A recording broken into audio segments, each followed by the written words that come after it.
children not to walk my way. Tell your children not to hear my words, what they mean, what they say. Mother,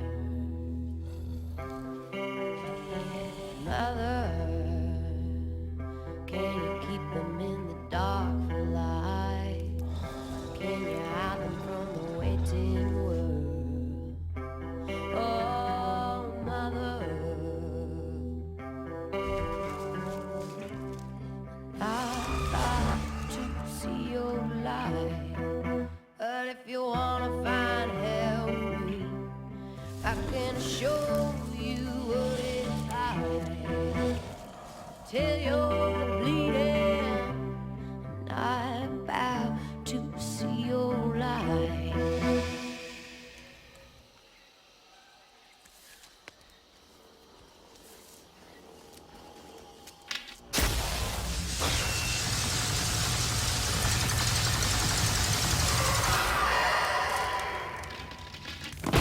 But if you wanna find hell with me, I'm gonna show you what it's like. Not about to see your light, but if you wanna find hell with me, I'm gonna show you what it's like. I'm gonna show you what. Yeah.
children not to walk my way.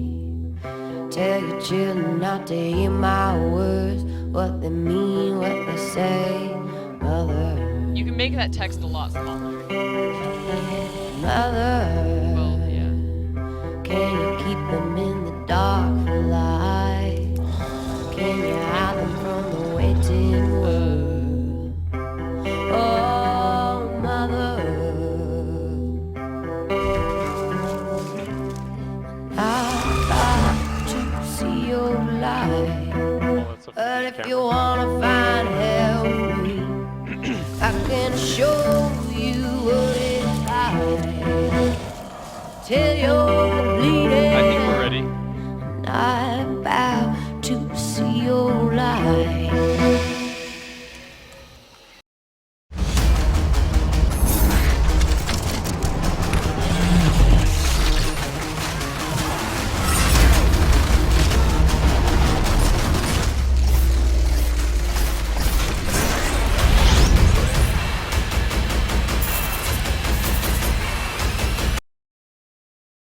Hello and welcome to the Evolve ESL Majors Finals. I almost said Invitational. We are back here again, casting from the exact same spot as we were at for the Invitational, but this time, ESL Major Finals.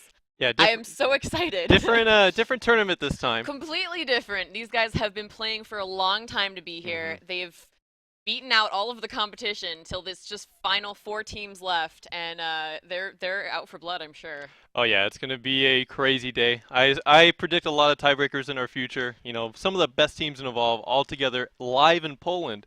So I think it's gonna be exciting to get to see these guys finally duke it out, especially in a LAN environment. That's what I'm most excited about. Yeah, absolutely. We saw some footage earlier from Dave, all the way over in Poland, showing us exactly what it all looks like over there. Seeing some behind the scenes. Everybody's all ready to go. They've been at their computers for quite a while now, getting ready and prepped. And we are actually already picking characters. So we're going to start off this first game. We're starting out with Team Potato Aim versus Eyes on You. And we're pretty excited. It's the 2nd and 3rd seed. And in the meantime, Team YP and Endurance Gaming are playing from Poland. So that's first. Yeah, they'll be casted over at Evolve Game. Just to let people know what's going on. Or you can see the stream hosted from Evolve Game, and you'll see them on ESL_Evolve. And we'll be casting the games over here at Sword Rock Studios, as you can see. We're going to be taking TPA versus Eyes on You, and then we will be doing the lower bracket finals after this. So a lot of games on both sides, you know. So much Evolve to watch. Yeah, it's going to be a long Saturday, so I'm pretty excited to finally have our first event get kicked off. And you know what? We're starting off with one of the players who's actually, I think, given the most collective heart attacks in the Evolve competitive spectator scene. So hopefully he doesn't kill us before we get a chance to cast the rest of the day. So it'll be really exciting. We're starting off on Fusion Plant. Or right? I think we're just getting the picks and bans in right now. We're getting all the maps finalized. They're doing the monster and hunter picks. As soon as we get all that in, because we're organizing with the players right now, and once we have the official map list from our good old producer Anna Coulter behind the desk, and we got the whole team here from the Invitational, so it's going to be an exciting day. Yeah, so we will have Eyes on You starting on hunters and Nymph on monster. Oh man, we're starting to write to it right now. Yep, absolutely, jumping right in. I hope you guys are taking some deep breaths and preparing yourself, because it's gonna be exciting. And you know, watch us obviously cast our curse like somebody gets 4-0'd. No, I'm just kidding. Yeah, totally I would hope not. You know, I honestly don't think we'll see any 4-0s at this tournament, just because the level of play that all these teams are able to play at. It's especially Nymph. You know, Nymph is that monster player that took the scene by storm with his Wraith play, especially during the playoffs. They hit him, right? Yeah, he was totally hidden for the whole playoffs. The only time anyone saw him was against Dilldozers in the round of 16. And he's like, oh man, this guy's a good Wraith player. So EPEX prepared for that match as best they could, but it gave us one of the best games in Evolve with the take the shot. My God. Yeah. And if you guys missed it, we actually had a highlight of it on our stream that went up yesterday, so you can check that out on Evolve Game. But I misspoke. It's actually going to be Wraith Trap first. We're going to have Maggie, Hank, Val, Torvald for Wraith, predictably. So I'm really excited because I haven't gotten a chance to see any competitive play since we put out our balance update. So we're going to be seeing a lot more Val, as Yeah. Corey predicted yesterday. So I'm really excited to see that. Val has a special place in my heart. Yeah. So Val was also the first character I played in competitive, so it's always nice for me to see Val Nice. make a return. But you know, going into Wraith Trap, especially against Nimp, I don't know if we have his monster pick yet. I'm looking through. Looks like he will be going Wraith, like you had said. And interestingly enough, Val has actually a really good matchup against Wraith. You know, with that Trank being able to slow down Wraith, it's actually one of the best utilities you can have against her. yeah, if you can land it. But I do Yeah. have to say, I mean, as far as Wraith players go, Imp has, I mean, just his mitigation. Oh, like, You know, yeah. it's one thing that I talked about on our stream is he's kind of incredible with that. You know, using the Mhm. geography to avoid attacks. He's an elusive Wraith, Yeah. but he still plays. So it You know, looks like, and by plays, I mean gets in there and Oh, does yeah. damage. He's not running all the time. So it looks like we are finally loading up into the game. Gonna be our first game of the day up on Wraith Trap. You know, I don't know if we're gonna have another take the shot moment because this was the map that Nymph had that memorable game against Epex. So. I have a feeling that every Crow player looked at that and went, "Dear God, I'm going to go practice my charged shots for hours and hours on end now." But we actually don't have Crow, so they're going to have to get through all of that armor on their own. There's no direct to health damage coming out from this team. So we do see here that Wraith being played by Nymph, Liquid Duty on Torvald, Riku on Val, GA Killers on the Hank, and of course Amy Bot on one of her favorite picks, the Maggie. Absolutely. I do love watching her play Maggie. She's one of the only hunters in the competitive scene who really sticks to Maggie, I feel.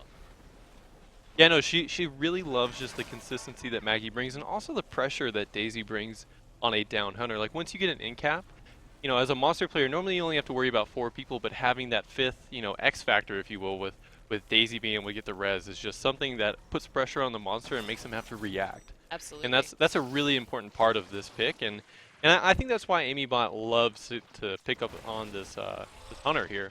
You know, compared to the other ones as well, having a hard CC in the way of harpoons, being able to lock down the monster is a great defensive tool to have on a hunter team. Against Wraith, I mean, that's one thing that would worry me about playing Val against a Wraith, with Nymph being as slippery as he is, just getting to land those shots. So those harpoon traps are, I think, going to be extremely instrumental in Val's ability to be used. So one thing I want to note is just look at this interesting split that they're doing. They're doing a 3-1 split where they have the assault, support, and medic both kind of flushing in this region of the map looking for Nymph, and they do have Amy Bot all the way in the back, just kind of surveying the exits and being able to react to the monster's movement. Yeah, assault right on top of him there. We do see the Pings coming out. the classic decoy Nymph coming out, But and he's still circling around. He's not running away because, oh, we do see him making the escape there. Riku Yeah. trying to land those tranks on him. It does get, I think he's able, yeah, he was just able to land the trank there. So Nymph is going to be slowed here by that trank for a while Amy Bot is looking for the cutoff. But you know, in lieu of a little bit of the action we have our perks. yeah. Well, in order to get that cut, Amy is running movement speed, so that's going to help a lot. That's definitely what I take when I play Trapper. And it's also a smart thing to take as well because it allows you to save up your jetpack for moments like this where Amy could try and get in close and land that dome. We do see the decoy being used yet again, and Amy Bot not throwing the dome. Oh man. Well, she's Ooh. got a little bit of wildlife to contend with over there. At that Doom Beetle, I really man. hope is not going to take her down because that would be unfortunate. We always see that's kind of a theme, I think, is we see wildlife a problem for even. Wow. Oh my goodness! And Reaver's coming in there. Amy Bot really having a rough time. You know, there's only so much you can juke, but when you've got you're between a Dune Beetle and Reavers and Mammoth Birds, I mean, it's a hostile environment here on Share. Yeah, Sheer is not the safest of planets. No, and we are seeing Hank instead of, I think we were expecting maybe a little bit of Sunny play, maybe not out of this team, but definitely during the course of the day. But you know, Amy Bot doesn't have that jetpack boost to get her in there, so she is going to be relying on her jetpack boost and her movement speed to catch up. We do see the Evolve coming out, putting the 1 point or 2 more points in abduction and maxing out Warp Blast all the way, giving a 3-2-1 build. You know, I actually really do like this skill build. It does give you a nice bit of range on the Warp Blast and brings the abduction cooldown a little bit lower. And just having that utility of decoy is definitely a big value point for him. Looked like he was going to try and catch Liquid Duty out on that ledge there and then changed his mind. So we're going to see him thinking about it. You know, one interesting thing here too to note is that Nimp is already full armor at stage 2. Well, I mean, Wraith does have a smaller armor pool, so it's a little bit less food than maybe some of the other monsters. Little engagement. Looks like they're just kind of poking at each other. Yeah, focusing on the Hank actually a little bit first off, but it looks like he's just sort of taking the opportunity to get some damage onto whoever seems to be in his way. I'm not seeing a ton of real focus coming out from him yet. He's just sort of moving around, trying to. Wow, that's a lot of weak spots coming out from Val. Wow. And on such a difficult target, that's really impressive to me. I mean, it's mostly on limbs, but still, that's pretty instrumental. Everybody's got a little bit of poke so far. Daisy's a little low, but Riku doing a great job of healing people back up. The armor is gone, so they will be doing direct damage. Again, a great dome from AmyBot, blocking off that loop there, so Wraith can't go around and has to come back out through the Hunters. They're able to capitalize on that and get really chipping into that first bar of real health there. Yeah, really Nymph looking just to do his best to mitigate in this dome. Actually pouncing Riku. I think he's just kind of using this to mitigate again. Like he's not going to look for an engagement. He normally doesn't ever engage at stage 2 unless he gets a clear mistake by the Hunter team. But honestly, from Eyes on You, that was a good start to the dome. You know, taking almost 3 or almost close to 3 bars of health. You know, already digging into that 3rd bar. You know, this is a really good start for them. And really, they need to gain as much at this stage as they can. You know, the stage 2 for Nimp, a lot of teams have watched his gameplay from the majors and seen that this is really his weakest stage compared to other monster players. A lot of monster players like Cyril and Source at stage 2, definite force to be reckoned with, but Nimp really likes to play that mitigate till 3 style and then go all in at the relay fight. And we've seen him take wins with a breath of health on Wraith. So really, I mean, he's probably not overly concerned about that engagement. However, you know, his skill is mitigation and avoiding that damage. So, you know, for Eyes on You to take that much off him and really, I feel, have control over his location in that dome is it bodes well for, I think, the Hunter play in this particular matchup. And really, that's all about his style, right? Like that's why he takes points in decoys. He doesn't want to fight early. You know, if he took Supernova at stage 2, that's when we would see him start to engage and look for the Hunters. But we do see Amy getting caught in an abduction here. Actually getting pretty low. Yeah, I don't think he wants to be in this dome right now, and she is quite low. Getting that beam team in there, though, she's well protected, getting her healed back up, so she's not in as much danger. The dome is still up. He wasn't able to get that down. Ooh, Liquid Duty poking around that corner and getting abducted there. Riku had to position so he could get around that line of sight issue and get some heals onto Liquid Duty. Liquid Duty getting a little bit healthier now, but that decoy is going to do a little bit of damage and then vanish in air.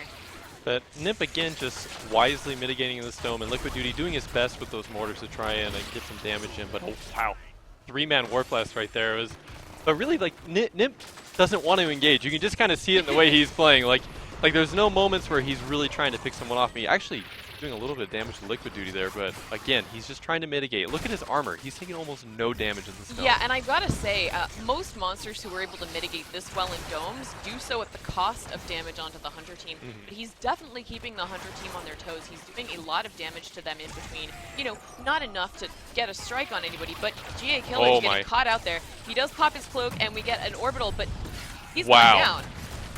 Wow, honestly, that was just a big positioning mistake by GA Killers right there. You know, kind of getting a little too brave against this Wraith, and that was the kind of thing that we were talking about earlier with Nimp, is he is not going to engage unless he sees a mistake, right? And that's the kind of mistake that Nimp forces almost on Hunter teams, because you kind of get frustrated when you play against this style, right? You're like, oh man, we got to do damage, we got to do as much as we can, and we saw GA Killers just trying to get maybe close to a bar or 2 of armor damage at the end there. It wasn't even health, and risking a strike to that just isn't worth it. Liquid Duty getting caught out as well and has to pop his personal shield. He has sneak pounce and there's nobody nearby. Man. This could be really bad for him. They need to get around that corner. Unfortunately, the geography is not in his favor. Great Warp Blast. Riku coming in with the Nomad! Oh, wow, such bad luck there, and just able to finish off Liquid Duty. Liquid Duty going low again. That Nomad is still in the mix, still messing everybody up. The Warp Blast pouring on that damage onto Liquid Duty, and Riku just struggling to keep him up. In the meantime, Nimp switches targets onto GA Killers, doing so much damage to everyone.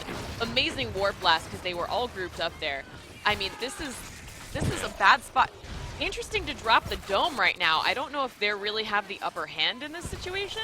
Riku needs to get those heals going out. He does pop the heal burst, and Liquid Duty should have his shield back up. And really, this might actually end up being a good dome for them. Yeah, they did get a strike on Liquid Duty, but they might be able to pull out with some good health damage on here if they do a good job boxing in the monster. Yeah, fortunately that Nomad is down, and Nymph missed the abduct onto Liquid Duty, so that's gives them a little bit of a chance to kind of get their bearings back and reposition. You know, Eyes on You does have strong positioning game, so they just need to kind of get back on track. So we do see here, they finally are able to dig into that health, but again, Nymph doing a great job being elusive in this dome and just hiding and doing his best to mitigate.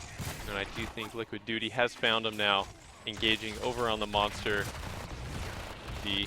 Yeah, Liquid Duty actually doing quite a lot of damage there. You know, Nymph is sitting in this corner going, hey guys, I don't know, I'm getting kind of tired. I'm just going to hang out here. Laser cutter damage coming in and also doing a lot of damage. Wow. Hank is not playing around.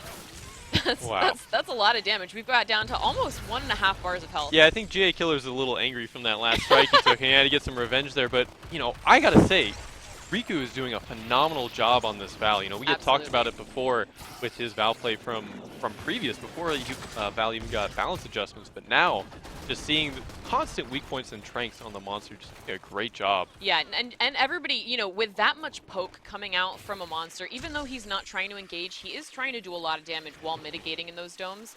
And yeah, Riku doing a fantastic job of keeping everybody up. You know, only one strike with quite aggressive dome encounters. You know, you saw Nymph on his escape there annoy a Mega Mouth to try and sort of rouse him. Oh, we've got somebody grappled by that Mega Mouth. So there we go. Still annoyed and taking that opportunity to use the wildlife to his advantage there. Very clever. Obviously, AmyBot was getting some issues with the wildlife all on her own earlier. But, you know, those Mega Mouths really will slow down your team and mess things up. You know, one interesting thing to note is now that Nymph is trying to sneak, he had a clear escape after that dome, but he decided to armor up and try to find this perfect stage 3 evolve that he normally likes to do. You know, I would say in this scenario, even though he is in a bush over here, trying to hide from the hunters, he does get spotted, and he is going to try and engage on the GA Killers and see what he can get done in this dome. Might even pull the strike. Yeah, absolutely. That was really unfortunate. There wasn't much he could do there to mitigate that. I mean, not much Hank could do to avoid that. You know, once you're abducted, you're kind of in a bad spot already. You know, the problem with Val as opposed to Kyra is that you do have line of sight is such a huge concern. Yeah, so not getting that heal beam on the Wraith there was a bit of a problem, but we do see the Wraith yet again mitigating and trying to find his place to hide in this dome. But we do see Liquid Duty launching those mortars, pushing Nymph out. Yeah, a little bit of a pincer move there with the laser cutter coming in on one side while Liquid Duty comes at him from the other side, and they're flushing him out quite well, not letting him hide behind things and mitigate. They are really aggressively pushing him around this dome. Those harpoon traps coming out, being an annoyance, but also, you know, doing a good job of kind of just slowing down his progress. I saw AmyBot poke down there and I was like, that's going to be an abduct, but fortunately not being able to capitalize on it too much because she did have that beam support with the shield from right behind her. We do see Nymph trying to make his escape and get out of there. And really, like, this is a rough spot for him, right? I don't think he's able to get a stage 3 safely off in this corner. And even if he does, he's going to get domed right after it. And yet again, we do see Nymph feeding up. You know, this is one of the things that people have said is a issue with his style, right? Where he wants to get that perfect evolve off. And it's risky because you keep getting domed, you keep getting domed, you keep getting pressure applied to you from the hunters, and eventually you're going to get worn down. Right? Like, they might not be outright killing him in one dome, but they're getting little by little, right? Yeah, absolutely. Every dome they're getting some health damage and they're making progress. You know, this might be where he takes the stage 3 and we're going to see him putting points in that supernova. So hopefully we do see him evolving. Yeah, we do. And we actually, we do, I mean, we do have 2 strikes on Hank, which is really important to note because he's so crucial in the Beam Team comp.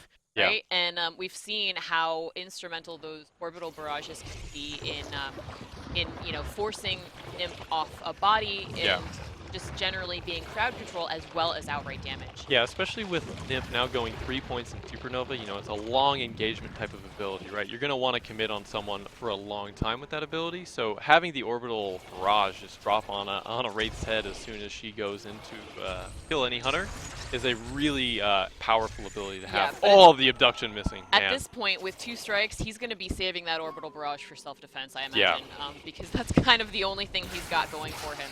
Those harpoon traps coming out, slowing him down a little bit. Seeing those trank shots kind of whizzing by him. Oh, Liquid Duty caught out a little bit, but the rest of the team is right there to support him. They do use line of sight very well. The positioning on Eyes on You is excellent. He's not totally sure if he wants to take this yet. Oh, but he's stuck in this tunnel. Oh, man. Amybot, so good with the domes. I mean, she's only missed 2 in the entire ESL majors, and apparently those were both very close misses. So really showing how excellent her placement is on those. We do see GA Killers being cloaked here, and Nimp is going to try his best to try and find him. Oh, man. That Warp Blast catching a lot of people out. And we do see him yet again trying to get that strike on GA, or that kill on GA Killers, and he's found him, and the Warp Blast going in, and he's actually dead. Yeah, that was a really tough spot for GA Killers. There was not much he could do there. Kind of stuck under that staircase. And the pounce. Oh, man. Amybot needs to clear that pounce, and Amybot's actually low. Riku unable to heal her, and it looks like Riku just kind of dropping the ball here at this stage 3 fight and actually getting abducted as well. Daisy does get the revive off on Amybot, so we do have 3 people up, and Daisy's quite low, but still obviously doing a great job being that 5th hunter. And it looks like he's going to run, try and get some food here. And really, this is the wise decision for him, right? If he's able to get full armor and engage back onto this team, you know, having 1 strike on Amybot and Liquid Duty as well, you know, he might even try it right now. He's feeling pretty bold going back in for this. Yeah, with 1:15 on a Hank coming back in, there's not any protection, really. I mean, Riku has been doing an excellent job of healing, but he can't out-heal that sort of damage from Wraith, unfortunately. This is a really tough spot for them, but I don't see them splitting or backing off. We do see Nimp almost getting almost going down to health damage now, but Liquid Duty, his shield is popped, so now Nimp has got to wait that out. He's going to try and re-engage again, maybe even look for some armor.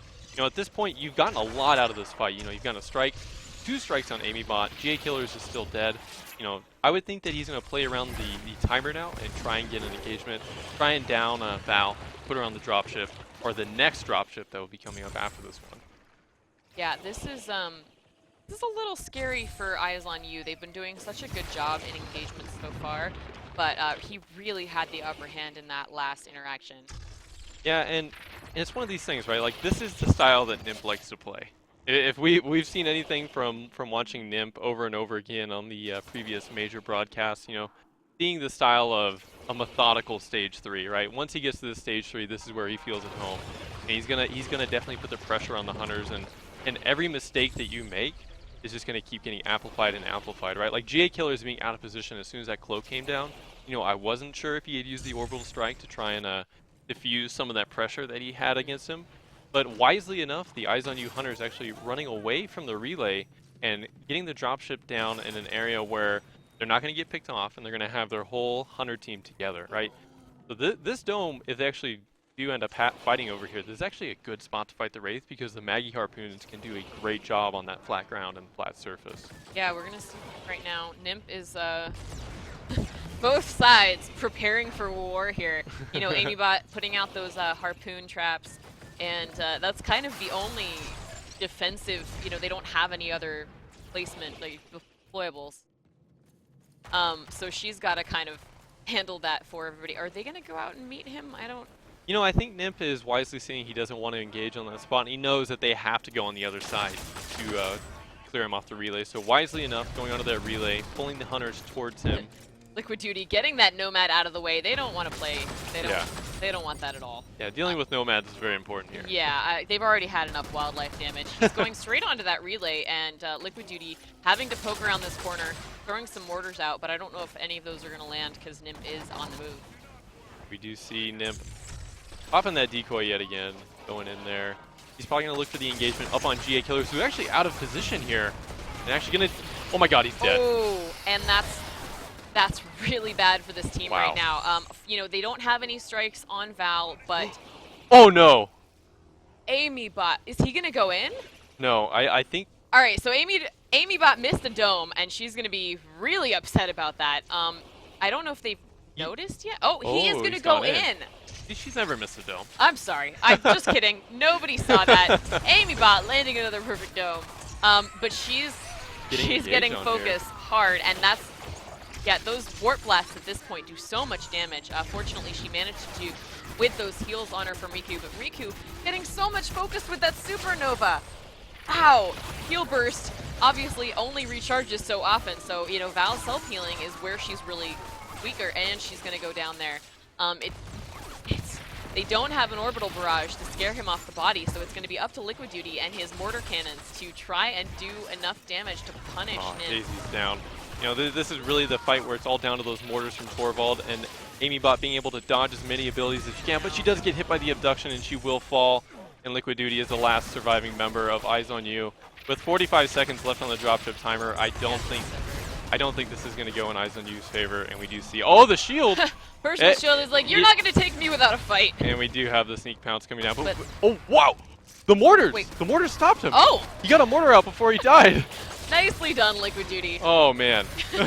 we were a little, oh, man. A little shaken up by that. Not enough to change the course of the battle, but Liquid Duty going, hey, man, I respect that you're going to win this, but I'm not going to make it not going to make it easy on Nymph there. And really a great job from Nymph at that stage 3, you know, yet again showing his strength, right? Absolutely. Like that is where he is at home. And taking a monster victory on the first map of a series, you know, the first game of the day, right? You're at a LAN event and you're looking at your team and we just lost, right? We just lost against Nymph on a pretty close game. You know, that game probably hurt to lose. Yeah, absolutely. I mean, with Amy Bot on Maggie as opposed to Pro, you know, you're not going to have that direct health damage through the armor. But, you know, with Liquid Duty on Torvald, you know, you're expecting large chunks of damage at a time. So it kind of balances out. But it's funny because one thing that I noticed watching some of Eyes on You's games back is that they do have questionable revive positioning.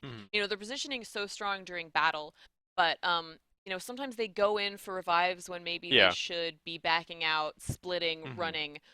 So I found that interesting that we saw that again, where maybe I mean, I don't know. Do you think if Liquid Duty had run instead of trying to go in for that revive, he could have managed to escape? I mean, that was a long dropship timer. At that point, really, at that stage of the game, you know, there was a 45-second dropship timer, but honestly, how far can Liquid Duty get away, right? We did see Nymph was using traversal, so his Wraith will be a little bit faster than normal. So really, at that point, Eyes on You just had been, you know, they're kind of out of gas at that point. Yeah. With GA Killers falling at the start of the dome, right? Not even using his cloak to get away, just it was his position, right? He was in the middle of all 3 hunters, right? Usually you want to put Hank behind all your CC, all your crowd control that you have, you know, behind the Maggie harpoons, behind an area where Val can land tranks. But really, he was just in an open area and was able to be engaged on instantly, right? And that's one of those things, and positioning in a stage 3 fight is so crucial at this level of play. You know, if you're caught out of position, like we saw there, Imp will just tear it apart. Well, I mean, I don't know.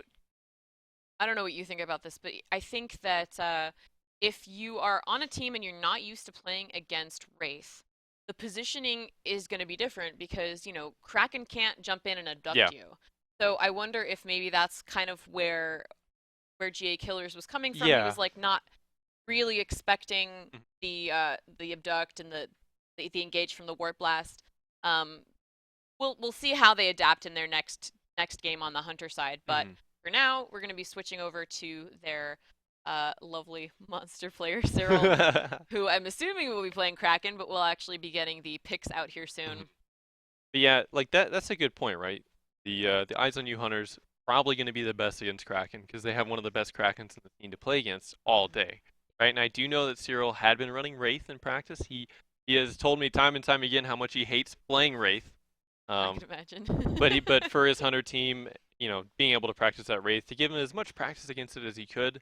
But at the end there, it really just came down to the positioning from GA Killers, right? In the first strike that he got, being just too bold with that laser cutter, and then in the second dome, yet again being too bold, right? That's the kind of thing where he started playing defensive as soon as he had 2 strikes. But in all honesty, he should have been playing defensive. It's too late. Yeah. like he did have cap on the shields, but he didn't even get to use full capacity on the shields at all, right? There was not a single point where, man, he really needs to shield this person because they're going to go down. It was really all on him. Yeah, that's a good point. And I think it's also important to point out that even if Cyril is playing Wraith against them in practice, he's not Nymph's Wraith, right? And we've looked at the difference between Cyril's Kraken and Conjugate's Kraken. You know, they're just such completely different playstyles, even though it's the same monster. So, you know, I don't know if these teams have actually faced each other before with Nymph on Wraith. Yeah. So, you know, this is the new matchup for them, and you can watch someone play as much as you want, but it's gonna feel different. Of course, and especially we got to remember too, like they are in a different environment than what they're used to. Yeah. Like I know I've said it a lot, but that is a actual huge deal, right? Not being in your comfort zone and being where you can see all 4 of your teammates, right? Yeah. And you can even see the monster player you're fighting against too. Yeah, there's a little side eye going on, maybe throwing some shade, but there's also, I think this is the first time Eyes on You have met each other in person. So that's got to be a little crazy, kind of thrown off by that. A lot of these teams are going to be the first time meeting each other. So we do have the picks. So let's see what we've got here. Cyril is going to be on Kraken. No surprises there. We got Val, Crow, Markov, and Sunny. Wow, Markov, an interesting pick. We've been seeing a lot of Torvald, but I also have seen, every time I watch Fave, he's always been on Markov, so I think it's just a comfort pick for him. And even against the Cyril style, you know, usually being up in the air and then coming to the ground, maybe the mines play a factor here. You know, the Aftershock will clear the mines, but even then you might get 1 or 2 lucky hits and do some big damage onto the monster there. So we do see the roster. I do gotta say, I love Sunny Val. It's probably one of my favorite support medic duos. I see he's changed his name earlier in the practice games. He was Fav Sunny Bunny, and I was pretty excited about that because I do love Sunny. There was actually some incredible Sunny cosplay on the internet recently, and I was very excited about it. She did an amazing job. But back to the game at hand. So this is exciting. I haven't seen this comp competitively, so I'm pretty excited. Yeah, like you said, Markov with those mines, and you know, Crow being able to charge up that stasis shot and pull the Kraken down onto those mines. We'll see how this works out. I'm really intrigued. Also, Sunny with her jetpack booster can kind of get Markov into the air to take the fight to Cyril, so that we might see some of that as well. There's going to be a lot of chase between Val's trank darts, if he's able to land those, plus jetpack booster to keep him on Kraken. This could be a really frustrating game for Cyril. Yeah, this is going to be a rough game, but I do think this game is going to go the distance and take as long as the previous game did for Nymph. Probably going to see another 20-minute game at least. Cyril, he's that careful and practice and methodical style. A lot of these monster players, they really like playing that long, drawn-out style. I would say Source is the only one who is willing to take those risks and go for the all-in plays. And speaking of which, this just in, it's 1-0 right now for Team YP after only 4 minutes on the Hunter side. I can only imagine how fast that Team game YP is playing pretty strong over there in Poland.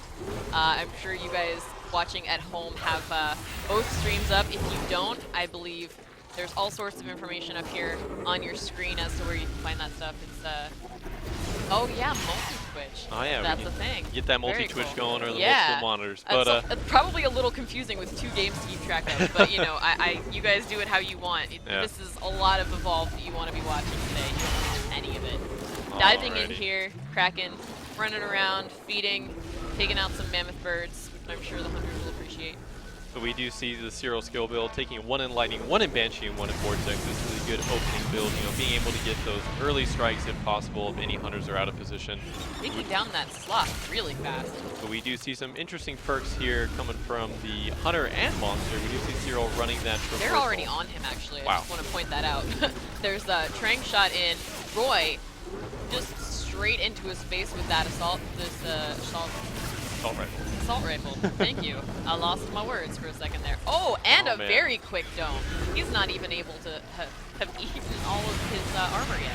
We do see him engaging onto EAX, actually getting the sneak bounce onto him. Oh my gosh! Wow, regretting that first dome all of a sudden. Zero making a statement. Yeah, absolutely. In his first game. I mean, we have talked about EAX having been an Assault player in the past. He's even an Assault player for Eyes on You. Ooh, of all teams. oh, maybe a little bit of a grudge there. A little bit of bad blood between these two players, I'd have to Cyril's say. like, I see you left my team, and now I see you are dead. Yeah, I would say that's a nice way to introduce himself Wow. again. All right. So. Well, I mean, you know, we have talked a little bit about how EAX brought some of that aggression from Assault play into his Trapper play, and seeing that not go so well for him. You know, within the first, God, what's the time right now on this game? This has been very quickly. We've got one strike. Within the first 2 minutes. Within the first 2 minutes of the game, we have a strike on the Trapper, and that's really going to make a huge difference later on as Cyril decides whether or not he wants to be in a dome. Yeah, and that's a big thing, right? Because you got to set up that Sunny shield, and they did a slingshot on the Trapper there. As you see that Sunny jetpack booster throwing out Bugsy. Ooh, they had done that right over a Mega Mouth. Yeah, they had done that to EAX, and he was, you know, out of the range of the shield, out of the range of even the healing. I don't even think the team expected EAX to get comboed like that in that situation. So that all happened very quickly. We do see Cyril poking yet again with the lightning. Dodging lightning strikes though. Going on to Roy again. There we go. Roy flying through the air with that that lightning gun, doing the flying Markov, as Cyril likes to call it. I do love flying Markov. Lightning belongs in the air. Nice dodge from EAX there. They're doing a good job with their positioning, although Roy is getting punished for being out there poking so hard. Putting those mines down just in case Cyril wants to roll through those on his escape out the other side. We are seeing that direct health damage coming out, and since he's had armor this whole time, we see that EAX is doing a great job with his charged long rifle shots, which is, it bodes well, because we've seen in past games how instrumental those can be. Yeah. So really, oh, you know, man. already doing like a quarter of a bar of health of damage just with charge shots. So Cyril gonna look to try and down Bugsy, but missing all of his combo, right? We do have at stage 1, the abilities are gonna be a lot smaller in radius and a lot harder to hit. So unless you're really out of position or a Mega Mouth helps you, you're not gonna get too much damage out on the He's still up 2, so they're gonna have to, hopefully Roy will take him out while Kraken's around this corner. Alrighty. Oh, sneak pounce, and everybody is on the wrong side of that giant column. Taking a lot of damage before he's the mine action. He was actually able to throw a mine out. He is running quick switch on Markov, so you're able to throw mines out right before you sneak bounce if you're able to judge the timing correctly. We do see him trying to down Roy here, just kind of taking pressure off him, right? Because if very nice lightning strike around that blind around that corner there, but yeah, there's a lot of damage coming out both directions. We've got a full bar of health and rapidly burning into that second bar. Yeah, there's a lot of damage coming out from that lightning gun. He's doing an excellent job staying on Kraken, and I don't know if Cyril was expecting that much damage in this dome right now. Yeah, and Fave actually doing a great job on the jetpack booster and the mini nuke as well, doing tons of damage to Cyril, getting out as much as they can, and dropping him down to almost under 2 bars of health. Yeah, I mean, this is where you see Bugsy able to heal at a distance, while Sunny is jetpack boosting him so he can just keep with that chase, keep with the poke, as Cyril's trying to run away. You know, that's got to be pretty frustrating, especially if you've got any trank dart shots coming out to slow Cyril down just that extra bit so that he can, you know, so that, Roy can get in there and continue that damage. They're pretty close to him. Can we get a map up here so we can see exactly how far away they are? Oh yeah, they're closing in really fast. Oh, we see Roy actually getting pounced immediately. Roy getting pounced. Where's the AX? I was expecting dome. Well, the dome still is on cooldown, so the EAX is yeah. pulling back. You know, we do have the new 70-second dome, so it's going to take some of the people that are used to the old reload speed a little off guard. But we do see Cyril wisely armoring up here. You know, if he's able to get full armor into this dome, EAX does have 2 strikes. And now with Cyril having a 2-point spread in all of his abilities, it's going to be much easier to land. He's also going to have more ammo in the Banshee mines. So we'll be able to shoot out 2 instead of just 1. We do see Cyril finally taking up that full armor and just trying to poke as much as he can, right? Because if he's able to keep Val on that healing, he's not going to be tranking, he's not going to be using the sniper rifle. Yeah, that is. And Roy actually getting super low, and the heal burst was used on Roy. So I think this might even be Cyril's opportunity, right? Getting that Banshee hit onto EAX, forcing the disengage, but Cyril doing a great job of posturing himself here. and might even get away here. We do see EAX getting slingshotted above the Tyrant. Over the Tyrant, and then back again. That was amazing. It was like he was on a bungee cord, and he's just gonna pick a fight with that Tyrant because. No, doing a great job. Oh, and someone's grappled.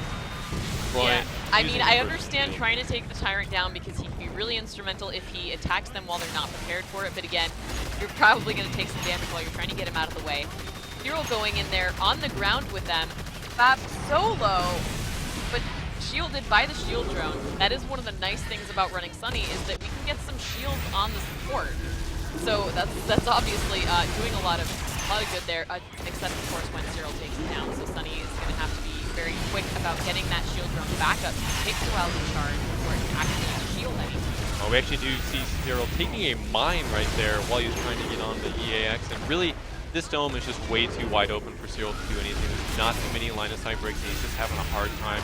We do see the TPA hunters doing a great job of getting that health, and Roy having that personal shield again, having it twice. Great timing on that. So we do see Cyril trying to make the escape, but he is going to have the pressure of Val and Crow and also Sunny using the jetpack booster on all the hunters. Will they see the Mega Mouth before they get around this corner is the question. Looks like they're going to have to deal with it. Fab's, oh, there we go, and he's down. They're doing such a good job of really getting people boosted up to the monster, getting people dodging out of the way with that jetpack boost, really seeing how beautifully synced that can be, and when it's around the map on different hunters. I'm getting an update here that NDG has caught up, so it's now 1-1 over there. Oh man! Getting that that exciting matchup that we're expecting. God, the games today are going to be. Yeah, it's going to be a long day of games. I'm excited, and already seeing this game. Having a similar start to the NIMP game where the Hunters did do really well at Stage 2, getting a lot of health damage. But again, Cyril is no slouch at Stage 3. Once he gets those full ranked out abilities, having more cooldown reduction on each of them, and bigger radiuses, just being so much more effective, especially in a LAN environment, being able to land abilities without any lag. That's a big thing as well for Monster players, not having to deal with the European lag that a lot of people have to deal with. These players are from all over Europe. Yeah, and you've talked before about how important sneak count is to Cyril's playstyle. Getting Roy caught out there a little bit. Doing a great job. He actually pressures Roy quite a bit. It's one thing I've noticed. And almost a style change for Cyril in these areas right here. He's going to stay in this loop, try and poke out and land some damage. We do see Roy yet again moving on this side of the dome. I mean, Roy is sort of taking the Rune approach where he's the one out, poking, being super forward, doing a ton of damage. So he's making himself a target, which I think we've talked before about how Cyril does focus the medic extremely hard in most of these matchups, but Roy is really forcing him to pay attention and focus him instead, which is kind of giving Bugsy a little bit of a break. You see the engagement yet again, but Bugsy kind of out of position here, and Cyril seeing that and trying to re-engage on him. But Roy, I don't think he has a personal shield, so Cyril, if he's able to land a sync bounce on either of these hunters here, will be able to get some good damage. But Roy, smartly dodging away from that lightning strike, but again, they're slowly just kicking away at Cyril, and EAX just doing a great job on the trapper here. Yeah, no, we do have the dome ready, but he didn't want to throw it right then. Cyril poking around the corner, dodging that charge shot the EAX had coming for him. Seeing Gobi out a lot, just keep an eye on the monster, figure out where he's going. We do see Cyril trying to get away, and EAX not throwing the dome there. Jetpack who's straight into the wall. And is he going to get close enough? He is. Really when you're in that 50-meter range is when you can kind of throw the dome. It's close, but 45 is really that sweet spot where you know for sure, no matter what, you're going to get that dome. So Cyril doing a great job there, being able to get away from the Hunter team. If he's able to keep a line of sight break and not get spotted here, I would say this is where he makes his stage 3. If he's able to get that stage 3, have the 3 points of the lightning strike, especially on land, it's going to be so much more effective. And just the whole package for Cyril, right? He needs to be aware of what he's going into at the stage 3, not having as many strikes as he did have. Only one strike on EAX, but if he's able to get that strike again on EAX in that stage 3 fight, being able to cancel off the dome will be huge for him. Although with how useful Sunny's been in this comp, it's definitely interesting to note the difference with Nim has been focusing the support so hard, and oh man, we do have the dome here. And this dome has a ton of line of sight breaks, and Cyril's going to see that immediately. Getting damage straight onto EAX. He does have the 2 points in Aftershock, and we're going to see that used here. Oh man. The Aftershock does actually end up missing. Yeah, with how much damage Roy is putting out, I would be careful about using Aftershock. The longer he's stationary, the more opportunity Roy has to throw out mines and really lay into him with that lightning gun. You know, they are doing direct health damage. Bugsy is very low, getting that heal burst out as soon as he could. And he's got to be pretty careful. Everybody is getting quite low right now. And the damage is getting spread out all over the place. That's what we've noticed in these encounters of these two sides, is that there's just damage pouring between these teams. Both sides just really laying in. There's no mitigation, you know. They're dodging on the Hunter side when necessary, but I mean, it's just like very focused on beating the crap out of each other. He's trying so hard to take those mines down, but he's down to almost only 1 bar of health. And that fortunately, the dome is down and he can try to run, but those weak spots coming out from Val, Aces is coming out from Pro. I mean, he's really slowed down. This is what I was talking about earlier when I said it can be a frustrating game for him just because of the crowd control and how good they are at putting him where they want him and keeping him.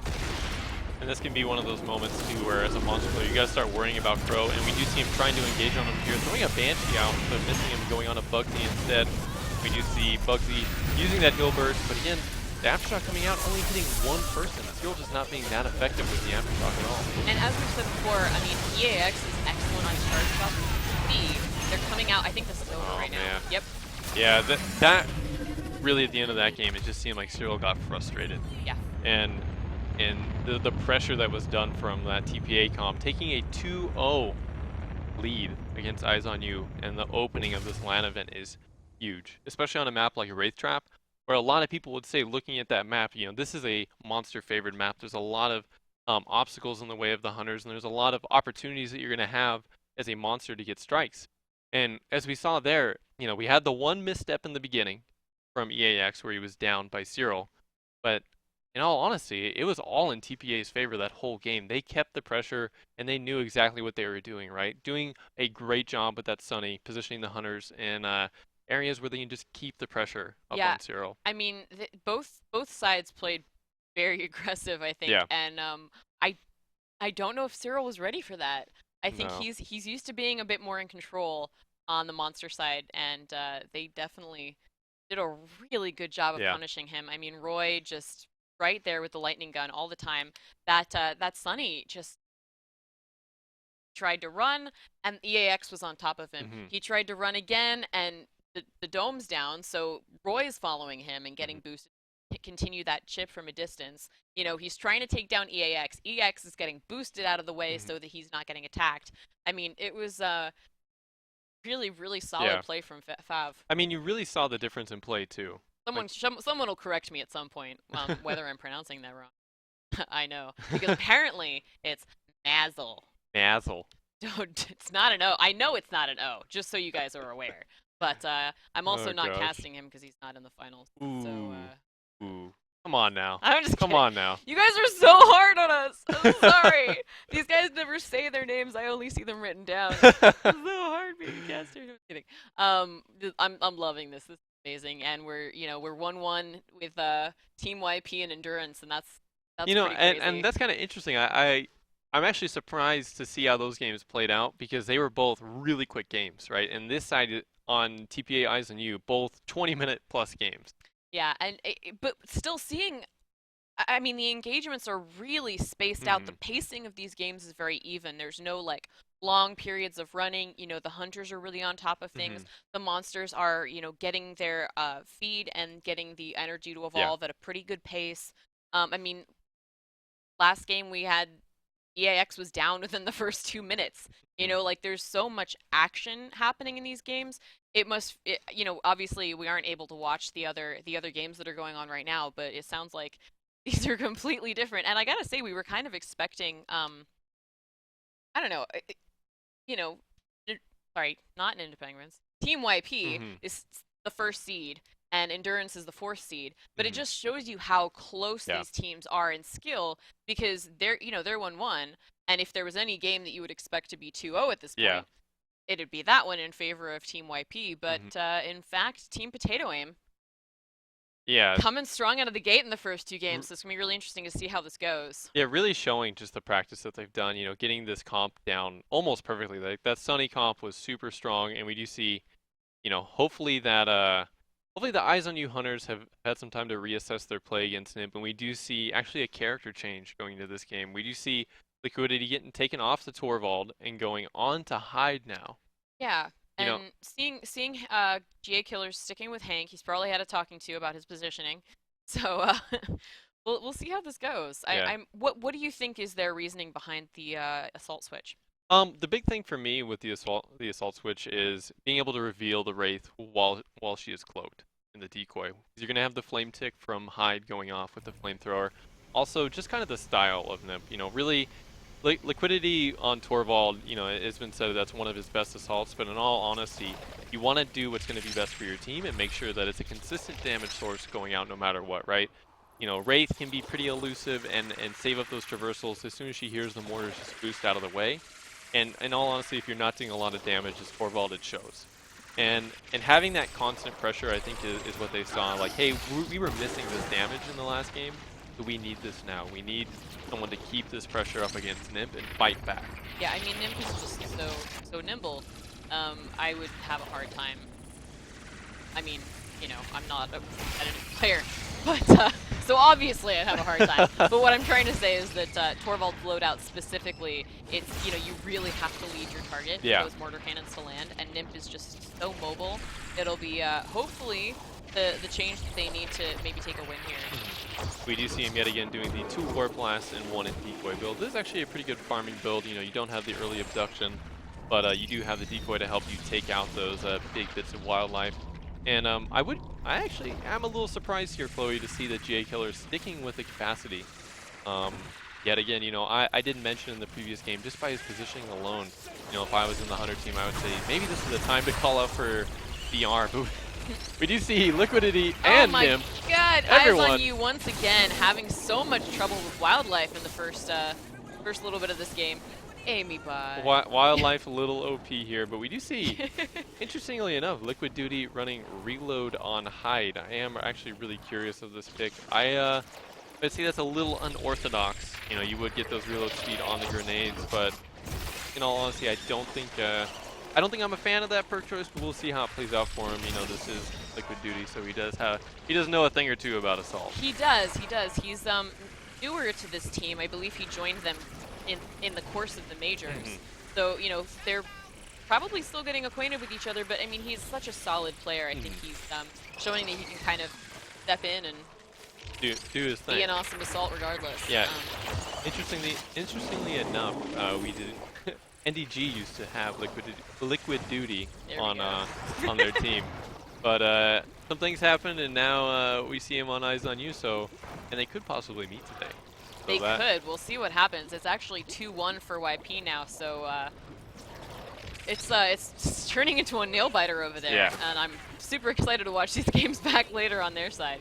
But for now, I'm watching Team Potato Aim versus Eyes on You, and these guys are really bringing the action as well. So yeah, we do see kind of a lull in the action in the very beginning here on Barracks. This map, you're going to do a lot of line of sight breaking as the monster. But as soon as they get on his tail, which they are, following those tracks and just staying as close to NIMP as possible while he uses that decoy to try and get away from the Hunter's line of sight. We do see him possibly looking for the evolve here, and we do. And the Hunters are actually pretty close here.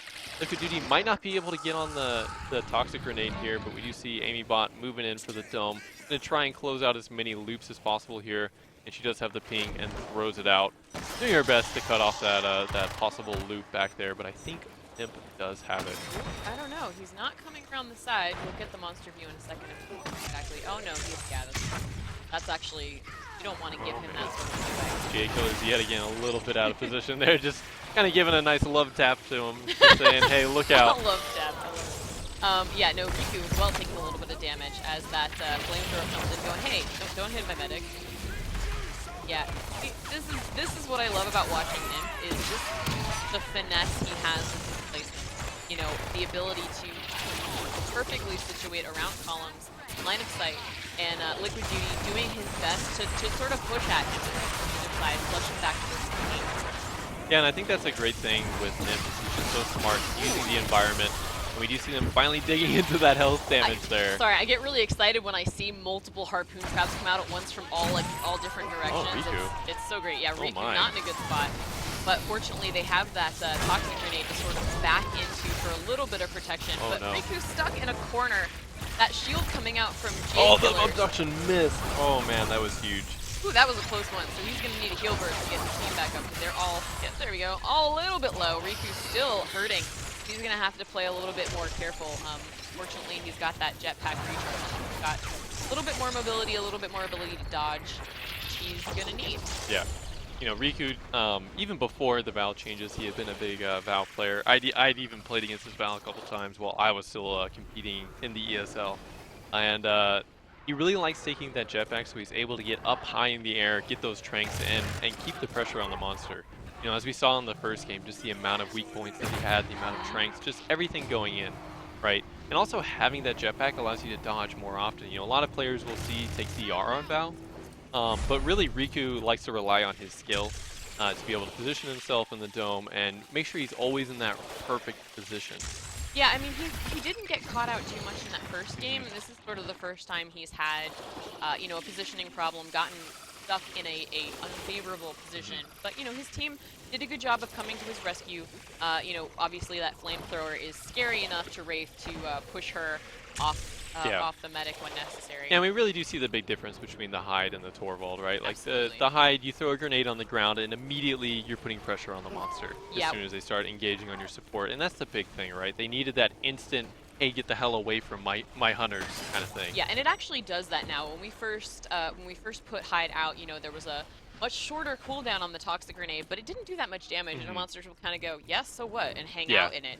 And now we've changed that up. It does a lot of damage. It also used to slow, so That's true. It had a lot going on with it. So. Yeah, we've made a lot of changes to Hyde. You know, also the minigun at range has much better accuracy, so you know his chase isn't bad as it used to be. You know, obviously with slow and bad accuracy. Oh yeah. Chasing on him was not. Ooh. Great abduction dodge by Riku. Well done. So graceful. Yeah, that no problem for Riku. You know, he's like, he does that in his sleep. No problem. Oh, I'm out of the way. I don't think that's what he sounds like in person. Saying if Val could speak. Anywho, they're in this sort of cave structure here, and Liquid Duty putting those toxic grenades out to sort of keep Nymph in the area where they know he'll be, and just sort of, you know, using it as crowd control as it is definitely intended for. We do see Nymph yet again popping that decoy, and you know, this is the fun thing about this ability against high-level players. You can use it to reposition yourself and try and get that perfect abduction, that perfect sneak bounce, you know, whatever. And also using it to escape is another big tool here. We do see pretty much juking out the whole Hunter team of Eyes on You. You know, not getting a dome in that cave area, it's a huge spot for Hyde to be successful, right? Having that toxic cloud is such a valuable tool in those caves there. Although with Val, I mean, that's a difficult line of sight area that is true. From a healing perspective. I would find that really challenging, especially, you know, between Val and Hank. You know, I don't think it would be as fun for them as it would be for Hyde. And we do see Hank actually getting engaged on here, getting the abduction thrown out onto him, and a second War Flask going to be coming out here soon. We do see it ends up missing GA Killers. He's able to get away and pop that cloak. So now Nymph is going to be on the defensive while Liquid Duty throws on that Lots flamethrower. of fire coming out from Liquid Duty, doing a great job. You know, Nymph was at full armor when he came into this dome, and that's already happened. Using that heal burst, doing a great job. But GA Killers now with no heal burst on the side. It's only the Val med gun. It's going to be down to him to dodge the abilities here. Straight into that warp blast, dropping the orbital barrage, but unfortunately a little late. And Val getting abducted, so she's not able to be healing. Oh no, this is actually a really bad spot for them. Riku needs to get Hank up immediately, and the heal burst actually does come out. Yeah, because he needs that shield man. away. That was well done. They managed to pull that off in the nick of time, and Liquid Duty getting in there again, just to sort of shove the monster away from the rest of the team, using everything at his disposal, taking a little bit of damage from the decoy there, but continuing to land the damage despite the hits he's taking. So, you know, everybody taking a little damage. Again, we're in a situation where we've got a strike on GA Killers, and everybody else getting poked, getting damage. Nobody really getting focused right now, but Again, having the support strike is just, it's one of the keys to success for NIM. Absolutely. And the fact that Eyes on You has given them a support strike in the early game twice now in the previous 2 games. You know, this series is going to be a best of 7, right? So it's not a best of 5. So it's the first team to 4 win. So, you know, TPA already looking good, being up 2-0, and NIM having, you know, despite being half health or under half health, we did see in the previous game that didn't end up mattering. We will see him try to make an escape here. Amybot not having the dome cooldown, so again, they're just going to try and chip him as much as possible. We do see NIM actually having the full evolve meter now, so he can take the stage 3 whenever he feels safe. Yeah, he was trying to juke them and dodge around, but he went straight through that poison grenade, and Liquid saw him, but isn't chasing or got waylaid by some wildlife. He seems to be quite behind at the moment. The rest of the team chasing a little bit more closely. Looks like he's trying to cut around the side here, off by his own. If he runs face first into Nimp, Nimp is going to take full advantage of that. Yeah, Liquid Duty wisely throwing the toxic grenade, trying to throw TPA Nimp back into the caves there. And really, this is that interesting point in the game. This is where the game is going to either go full on Eyes on You's favor, or Nimp is going to find that safe stage 3, and that's really the big part of his style is. Oh, no. Amybot just missed. Oh, there he is. There we go. She looked like she was going to cut around to the other side, but she did manage to turn around and see him in time, so he was able to sneak by, but not in a good position for a dome yet. Yeah, she doesn't want to throw the dome in that area, even though she did have the cooldown. You know, you don't want to have that big loop dome. Yeah, well, she is, you know, she is excellent with her dome positioning for the most part, and you know, she definitely considers where she's throwing it, possibly more than some of the other hunters. Right Yeah. now. I think that's, you know, one of her real focuses.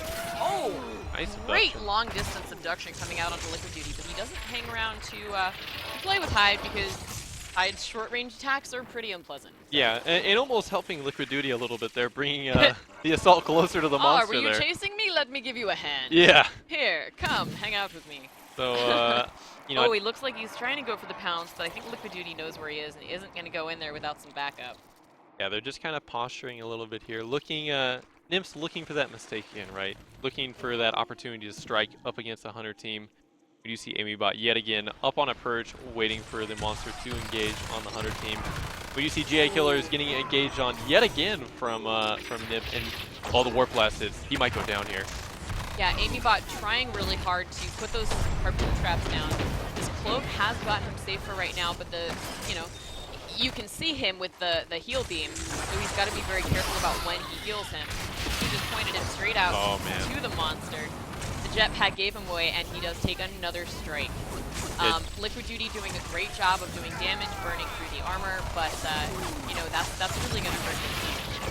So yet again, getting the 2 strikes, that's just a big key for Nimp here, and doing a great job of it. And again, he's going to do his best to mitigate. He still hasn't been broken through on his armor, and going to try and get out of this dome with no health loss at all. And they're going to want to stay on this side of the wall there, because that's a Mega Mouth, and we know Eyes on You does not have great luck with sheer wildlife, so missing that abduction onto Liquid Duty, but he could just push him into the Mega Mouth, unless Liquid Duty turns around and lights him on fire. Well done there. So doing a great job in this dome. Oh, he's running. Getting away. And you've got through my armor. I'm going to go ahead and peace out. So again, Nimp doing a great job there, getting these strikes on the support. I gotta say, it's one of the best ways to start out into a stage 3 fight as a support. So we're gonna see another interesting stage 3 fight for Nimp here. So I'm pretty excited about it. Oh, I'm pretty excited too. Well, like that's just the thing, right? I love seeing Nimp's stage 3 fights. It's something that a lot of players, you know, Cyril he made it to stage 3, but it almost looked like he was even more flustered than he was at stage 2. Yeah. But Nimp really keeping that cool, calm, and composed just throughout the whole game, right? He knows his game plan. He knows what he wants to do. Yeah, absolutely. And he's getting spotted there, and he's going to dive down into this cave. Using his abilities for traversal. Is he going to get the sneak pounce on a Liquid Duty? No, not going to go for it. He's instead going to keep running because he knows that he's able to put out so much Another harpoon trap just out in the wild there. I always say this, but that's one of my favorite things playing Maggie is hearing those harpoon traps go off in the distance and going, haha. Oh man, the abduction missed there. Actually doing a good job getting the decoy damage on the Liquid Duty there and trying to follow up with the abduction. But Riku actually getting engaged on here, but the shield is there and to the heal defuse some of burst. that damage. He's trying to push him around that corner, but Liquid Duty right there again with the flamethrower, doing some damage. Orbital barrage. Oh, GA Killers is dead. Oh, that's... Oh no. So Orbital Barrage came through, didn't really do that much damage, and didn't keep GA Killers alive. So that's pretty unfortunate, and he's now out of the game for a minute 45. Everybody is pretty low. Riku trying to mitigate, but also trying to get that healing onto Liquid Duty. This is a bad spot for them. I know we saw the tide turn last time GA Killers was thrown to the dropship. So this. They have to Liquid Duty taking the abduction there. It was actually huge. Riku needs to dodge this next warp blast, and he ends up dodging it. We do see Riku doing an honestly amazing job here, and Liquid Duty doing a great job as well, applying that damage, doing as much as he can. Taking a lot of damage from the decoy though, and it's pretty much, it's Nymph chasing Riku and Liquid Duty chasing Nymph, trying to force each other's hands. He is getting very low though. He's down to 1 bar of health. They're doing a lot of damage. Liquid Duty needs to get up there. The dome is down. He's able to run. If he can't... Oh, they're taking the time to heal up, which I understand. I just, you want to see him chase and continue because you know that without Crow on their team, he can get that armor back up and he's in a really safe position. Because, Nymph doesn't need a lot of health. Yeah, yeah, as we've seen before, he can win with the lowest possible health in the game. Yeah. But, I would say at this point, Eyes on You doesn't want to make any more mistakes. Absolutely. They need to play a little bit more conservatively. Chasing would have been a very risky move. So I totally understand that. We've got 24 seconds on the dropship. GA Killers will come back in. Nymph's got a plethora of trapjaws there to chow down on if he wants to, but no, he's just going to avoid them because they are a little bit of a pain in the ass and only worth 1 energy, so not really worth the fight. Yeah, and he's got bigger fish to fry. Not worth. We do see going 3 points in Warp Blast as always, 2 in Abduction, 1 in Decoy, and yet again 3 in Supernova. This is really the bread and butter build for Nymph. This is his style, personified really. Yeah, I mean he's extremely consistent in his play, so showing us just how he does and how it works for him so well. So we're getting a bit of deja vu here. Nymph's a little low on health, full armor. The rest of the team is pretty healthy. We do have those 2 strikes on GA Killers. It's going to be hard if Riku is in the position of having to mitigate without that shield. Those harpoon traps doing a great job stopping the abduction there on GA Killers, and GA Killers just needs to line of sight as much as possible and not get picked off by Nymph. Yeah, he's got to play so conservatively. That abduction, pulling Liquid Duty down onto a different level, which makes it difficult for the rest of his team. He's pushing himself back there so that they don't have the line of sight of that platform. Oh man. Taking a great deal of damage from the Supernova decoy there. It's a rough combo. And straight into the Warp Blast. He's only got a shred of personal shield left. And, Riku doing a great job healing everybody up. But he's got food in this dome, so he's able to keep getting that armor back, and they don't have any way to get through that. Yeah, being able to gain 2 bars of armor there, really, that kind of thing adds up over the course of the dome. And Daisy, trying to fight the monster 1v1. I know you found the monster, but it doesn't help. Poor Daisy. Poor puppy. And Riku, it looks like maybe just ran out of med gun or saving it for his teammates. Daisy left his lead out down there. GA Killers getting caught again, and Nymph gonna take advantage of that. GA Killers going to the dropship one more time. Orbital Barrage too late, and not taking anything off Nymph. The rest of his team left to fend for themselves once again. We do have the round timer coming out here, but it's of course paused because there's combat. I gotta say, GA Killers his positioning these last 2 games has really been costing Eyes on You. Now I would say he's spending a lot of time on this dropship here, and unfortunately for Eyes on You running a Val comp, you really need that extra shielding from tank to make the difference here. As we do see Nymph engaging on a Riku here, trying to bring him down. Yeah, without the self healing, I mean, Pirate can last really well on her own, but this is probably going to be Riku going down, and I don't think they should try to get him up right now. Yeah, this would be the time that I would say maybe split and try to fight another day, because there's no way they're getting through all of that armor and all of his health. You know, I love Amy, but you know, she always goes for that revive. Maybe she shouldn't. But we do see Liquid Duty actually getting away, and Amybot distracting Nymph here. You know, Nymph gonna get the strike, but now he's gonna chase onto Liquid Duty here. And interestingly enough, you know, they sent in the player with move speed, and you would think you would want to send the player that's the fastest to get away from the monster so they can get as much distance as possible. But hopefully Liquid Duty able to run around this loop. Yeah, He's got Nymph is right on his tail. This is going to be over in a second. Yeah, he's got 33 seconds to try and get away here. You know, again, this is where if they would have sent Maggie out on their own, you know, Maggie does a great job of delaying the monster. And getting the sneak counts. Didn't even have time to pop his first skill. Yeah. And that is another win for Nymph. Very well played there. And just, you know, struggling with positioning on the Eyes on You side. And all, I mean, you can just see the graph here right now, just looking at GA Killers. You see as soon as he gets focused in any dome, you know, 2 points in the early game where he drops relatively low, but you can see as soon as Nymph focuses onto him instantly, he just goes down. Right? And that's why I was making the comment earlier, taking the DR on the support while, you know, the other players on Eyes on You would be affected. I haven't really seen another player on Eyes on You go down aside from Amybot, and that was at stage 3. Yeah, I mean, if you saw, you know, looking at that graph like we were, you know, Amybot's health barely took a hit at all. And I think some of that was wildlife. So she's, you know, her positioning is pretty much flawless. You know, she does a great job of staying out of the way, putting those harpoon traps in excellent locations to mess up the monster. Great domes. You know, staying out of harm's way for the most part. So she's not making herself a target. And, you know, I agree. I think that Killers might want to rethink his works there. Yeah, and again, like you saw the first game, and we've seen games before on Nymph where he focuses the support almost 100%, right? And being in an event like this and being in a competition, right, you need to be able to adjust your play on the fly, right? If something doesn't work the first game, you know, you got to reassess. You have only so much time in between games. You got to be thinking, you got to be talking with your team and figure out what is going on. Yeah, absolutely. So we do see yet again these same picks. We do have Valcro, Markov, and Sunny, and going up against Cyril's Kraken. Yeah, it'll be interesting to see if Cyril changes anything up this game. You know, he's another player who's quite consistent in his playstyle. So I don't know if he's really known for his adaptability to different team tactics, so it'll be interesting to see how this works out. I see Fav changed his tag back to Sunny Bunny with a heart. I love that. Appreciate it, dude. But you're playing her so well. You deserve that tag for sure. We're loading onto Wraith.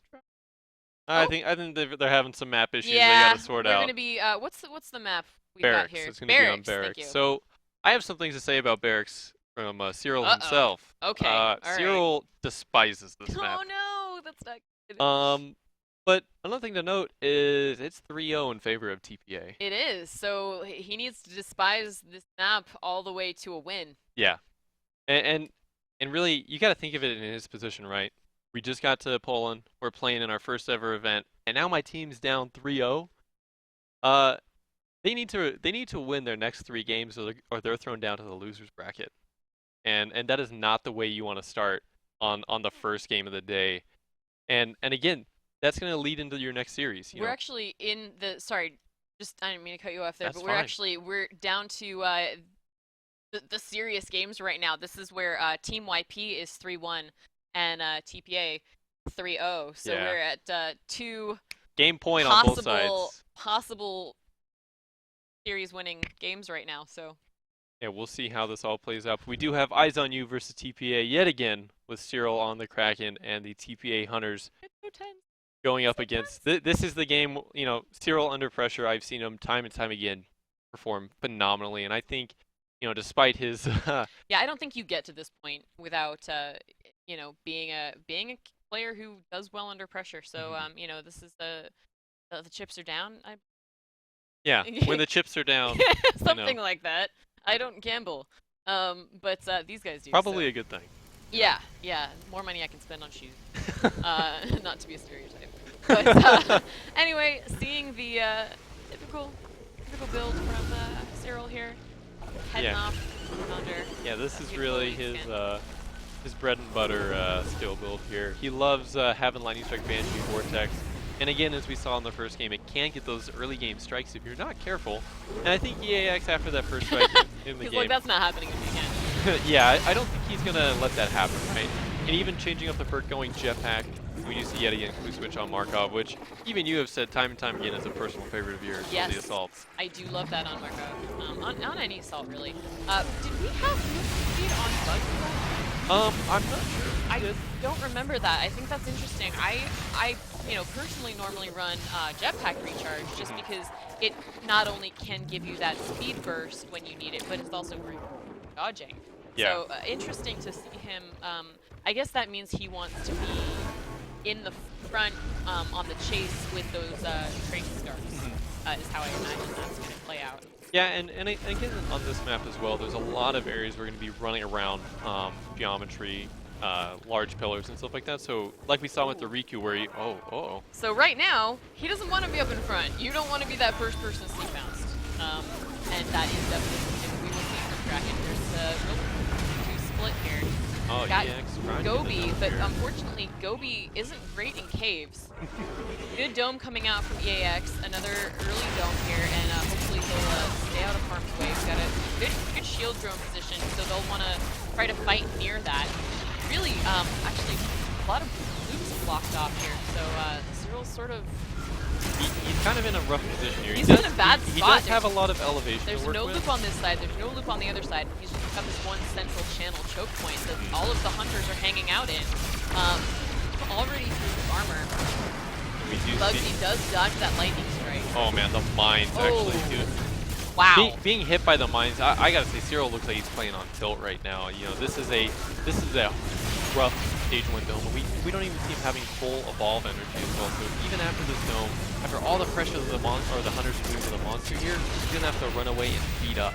Yeah, this is pretty brutal. You're right. He was taking a lot of damage from those mines. The mine placement is incredible because they do have so many choke points in that cave that he has to go through certain paths. So he's glad to be out of that dome.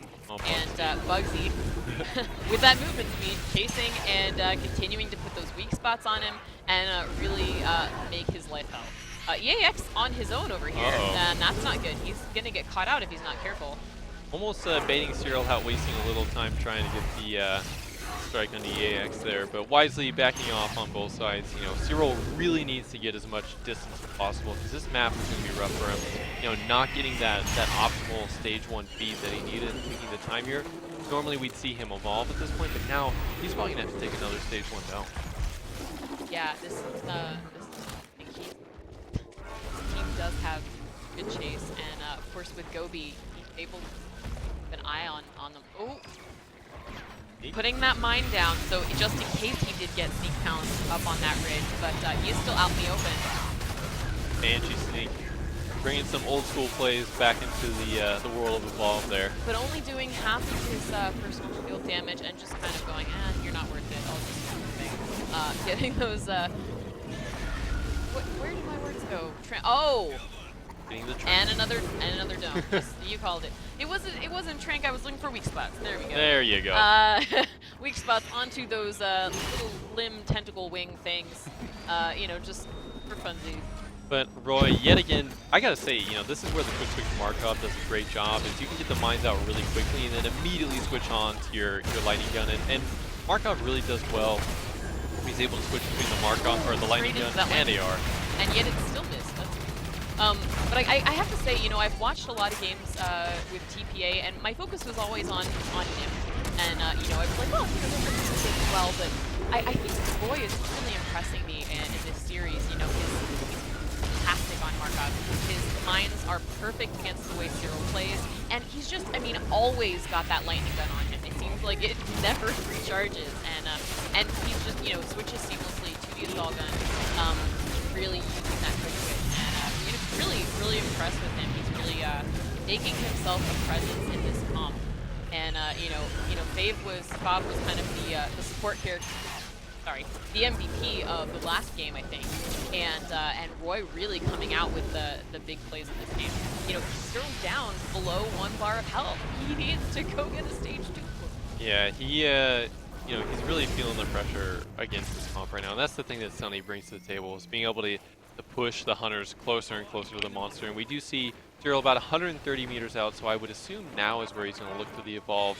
But we do see that Crow using Gobi to spawn out Cyril, and they are moving within 80 meters now. But they still don't have the dome, right? And they shouldn't be able to get too much damage out on here. Probably some chip health damage. But Cyril going to look to get as much armor as possible. Grabbing a point in Aftershock, Cyril wisely adjusting his skill build for the second game. So what do you think this is? I would say on this map, you're going to have a lot of those close engagements in these caves, and having that way to break the Markov mines is another one. Also just having that second ability of burst, right?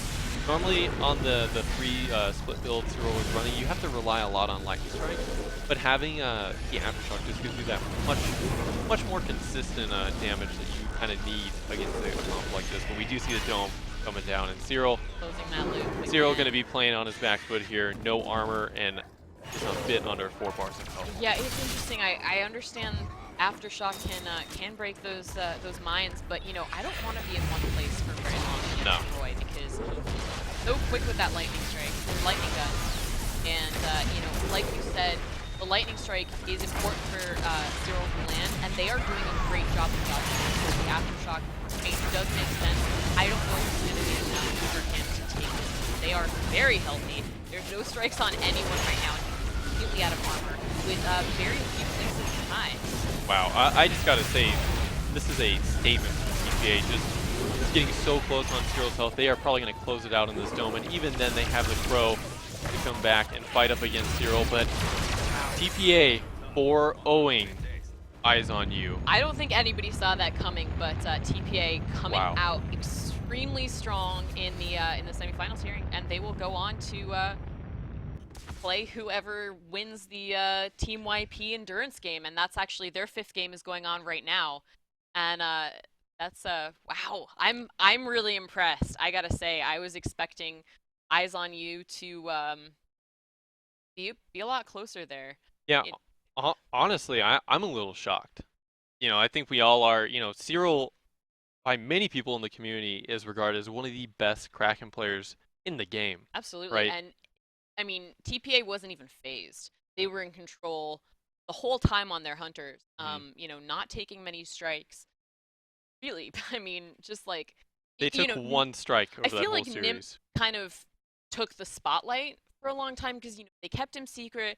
He only came out to play Wraith in the majors and was like, haha, look how good my Wraith is. Yeah, you guys didn't know about this. But I mean, the hunters just pulling out the same level of just absolute confidence, super solid play, not making any mistakes. Really, they're a force to be reckoned with, and I'm so excited to see how the finals go. Once we get the results from the YP versus Endurance Gaming series, it is at a 3-1, I believe, in favor of YP. So we'll be getting those results soon. Yeah, they're in their 5th game right now, and their games have been going pretty fast. But I'm so excited. I mean, TPA.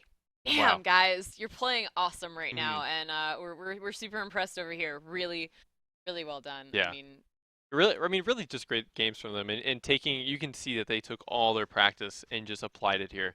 They had a lot of game plans going into the map picks, playing on the barracks and also winning on Wraith Trap as well. Yeah. Just the style of comp that they're running with the Crow Sunny is really just a big pressure comp that I think Cyril isn't too used to, right? We see that Eyes on You is running a lot of Hank. I would say Cyril's probably... Everybody's been running a lot of Hank. Yeah. And Sunny's pretty recent, and they use her Fav. So really just making the most of the balance update and coming out really strong. Yeah. Man. It's definitely going to be a rough next series for Eyes on You. No disrespect to Eyes on You. They played extremely well as well. And these are the top 4 Evolve teams, and they're all really, really good. Yeah. And I think that there's just, TPA was the dark horse. They were a bit of a surprise, and nobody really knew what to expect. They played strong, but I mean, I think that's the best I've ever seen them play. Yeah. And they really, brought the pressure, and you know, Poland seems to agree with them. Yeah. You know, Eyes on You still doing a great job. Amy Bot doing some really good work there. Great healing from Riku. You know, Liquid Beauty doing his best with that hide. Really, you know, it made a big difference, but again, just not quite enough. Unfortunately, with GA Killers going down, and you know, not really being able to change up the positioning there. So we're gonna go to an intermission. We will be back in a little bit with the lower bracket finals, which will be Eyes on You versus the winner of that game, Endurance or Team YP. So we'll see what happens, but keep an eye on it. It's on twitch.tv/ESL_evolve, and we will be back with the lower bracket finals in just a little bit. So keep us on your screen, and we'll see you guys soon.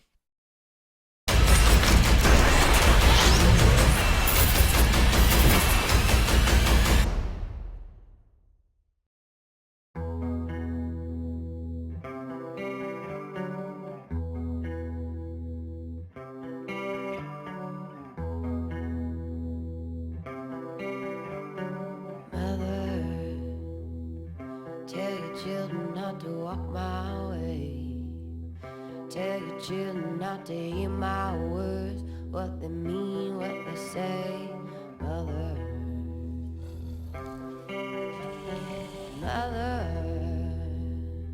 can you keep them in the dark for life?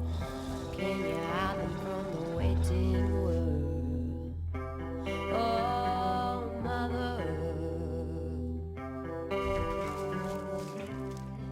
I'd like to see your light, but if you wanna find hell with me, I can show you what it's like till you're bleeding, and I bow to see your light.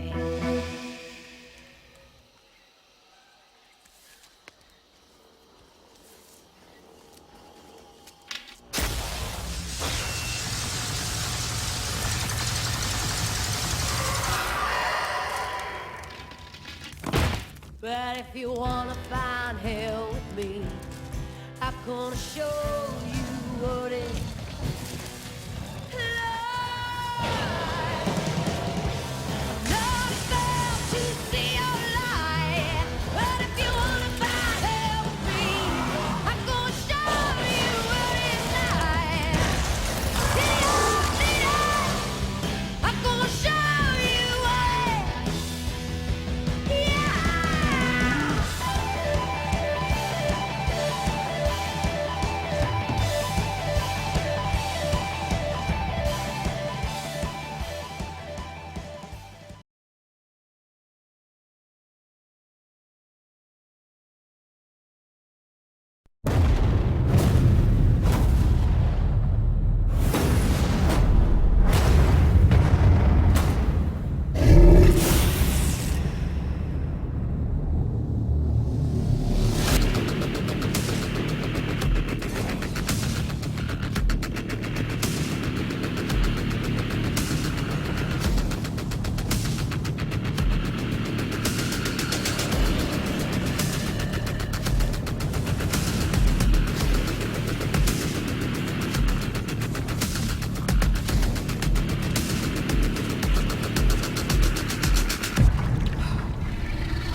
It's here.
children not to walk my way. Tell your children not to hear my words, what they mean, what they say. Mother, mother, can you keep them in the dark for light? Can you hide them from the waiting world? Oh, mother,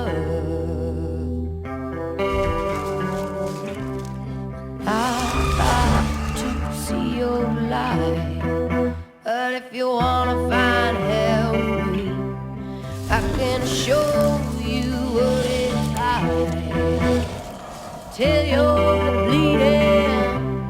And I'm about to see your light.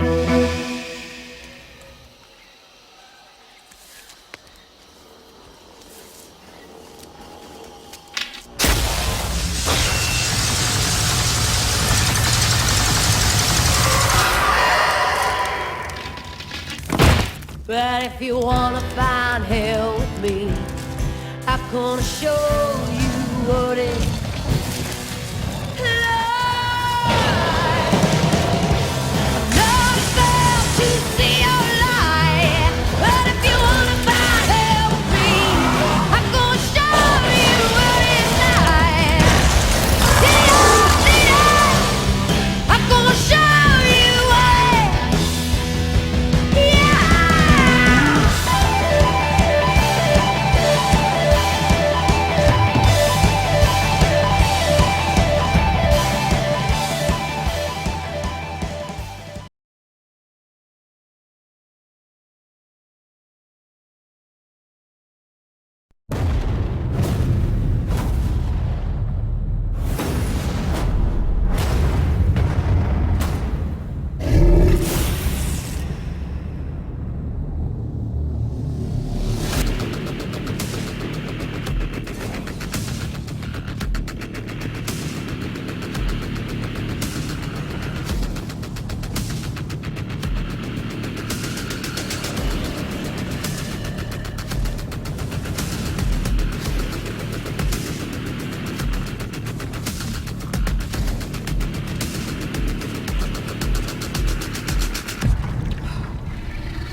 not to hear my words, what they mean, what they say. Mother, mother, can you keep them in the dark for life? Can you hide them from the waiting world? Oh, mother, I'd like to see your light, but if you wanna find hell with me, I can show you what it's like till you're bleeding. And I bow to see your light.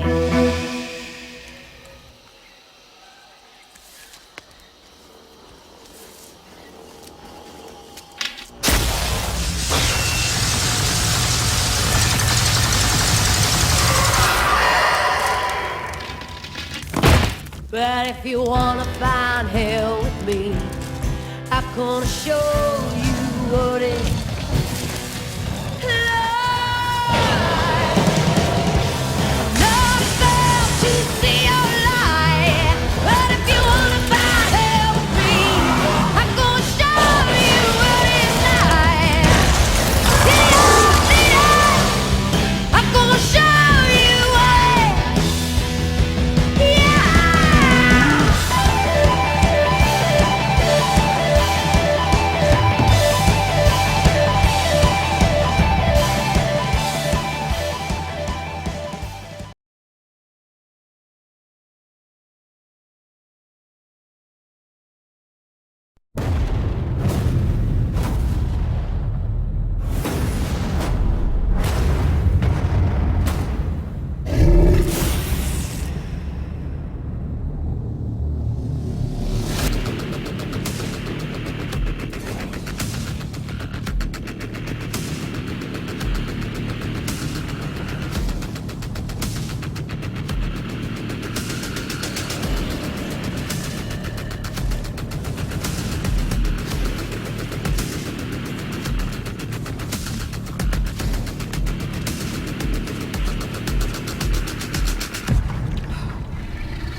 welcome back. We are here. I am Chloe Skew, and I'm here with Corey.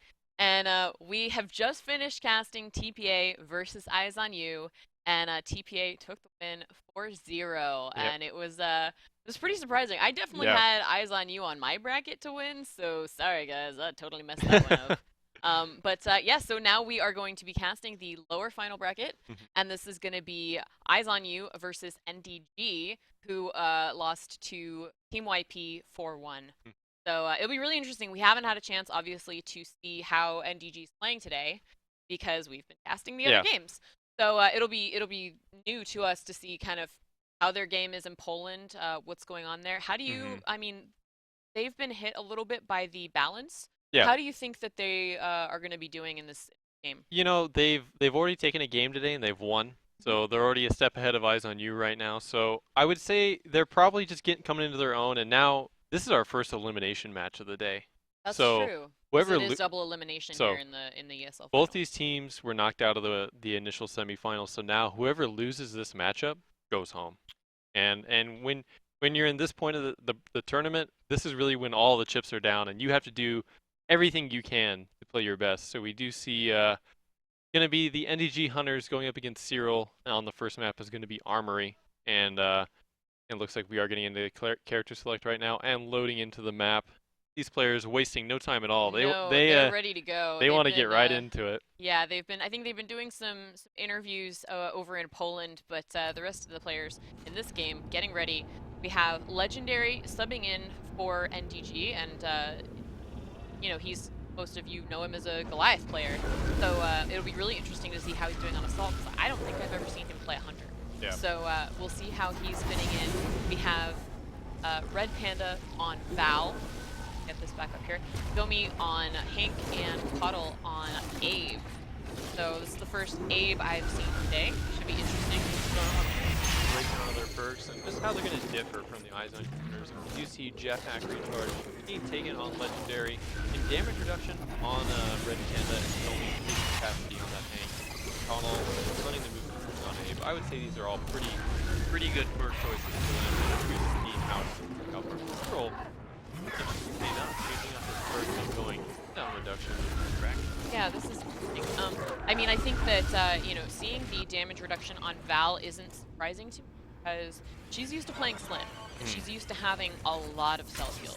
So she's probably going to be playing a little gingerly and trying to stay out of harm's way because she doesn't have the self-heal she's used to. So her staying power will be interesting to see how that works out with this. So Cyril, you know, after the last series, you know, I would say had a pretty rough start to Poland, and really looking to change the pacing of this tournament for him, and already taking the stage 2 evolve. Super fast stage 2. He's not messing around. Hopefully, like you said, he took some time, got his head together, had a chance to kind of talk to his team, have a baguette sandwich, and get back to he's a really strong practice player, so jumping straight onto Red Panda and burning through her health, and Hank's shield's already. Stasis grenades coming out, kind of messing with his mobility there. New weak spots coming out, but you know, he's got a little bit of armor to work with in this dome, even though it was so short after his evolve. You know, Cyril doing a great job here mitigating, keeping Legendary back and away from it. It's really the damage is only coming in from Puddle, but they have hardly any health damage done to Cyril yet. This is stage 2 evolve though, so this is really the opportunity for the Hunters to get as much damage as possible. Yeah, it is pretty early in the dome, and you know, you're seeing those toxic grenades come out. For some reason, Legendary preferring to use the minigun at close range rather than flamethrower, which is a little interesting, I'd say. A little unorthodox. But you know, he's probably just getting his bearings and trying to maybe trying to keep his distance from Cyril, because he'll have him sort of back into the corner there, and Cyril can, with that cooldown reduction, put out a lot of damage in a burst. So you don't want to get caught by that. You know, I would say there's definitely a big difference here in the Hunter play compared to what TPA was doing, and now looking at NDG. You know, Cyril getting out of the dome with only 2 bars of armor. You know, mind you, that was an evolve dome, right? Cyril had no armor going into that, and that was just raw health damage. So doing a great job, Cyril, being able to mitigate as much as possible, and now looking to go on the offensive as soon as he gets that armor bar, right? Having the CDR Kraken tells me that he wants to be a lot more aggressive in this game than he was against TPA.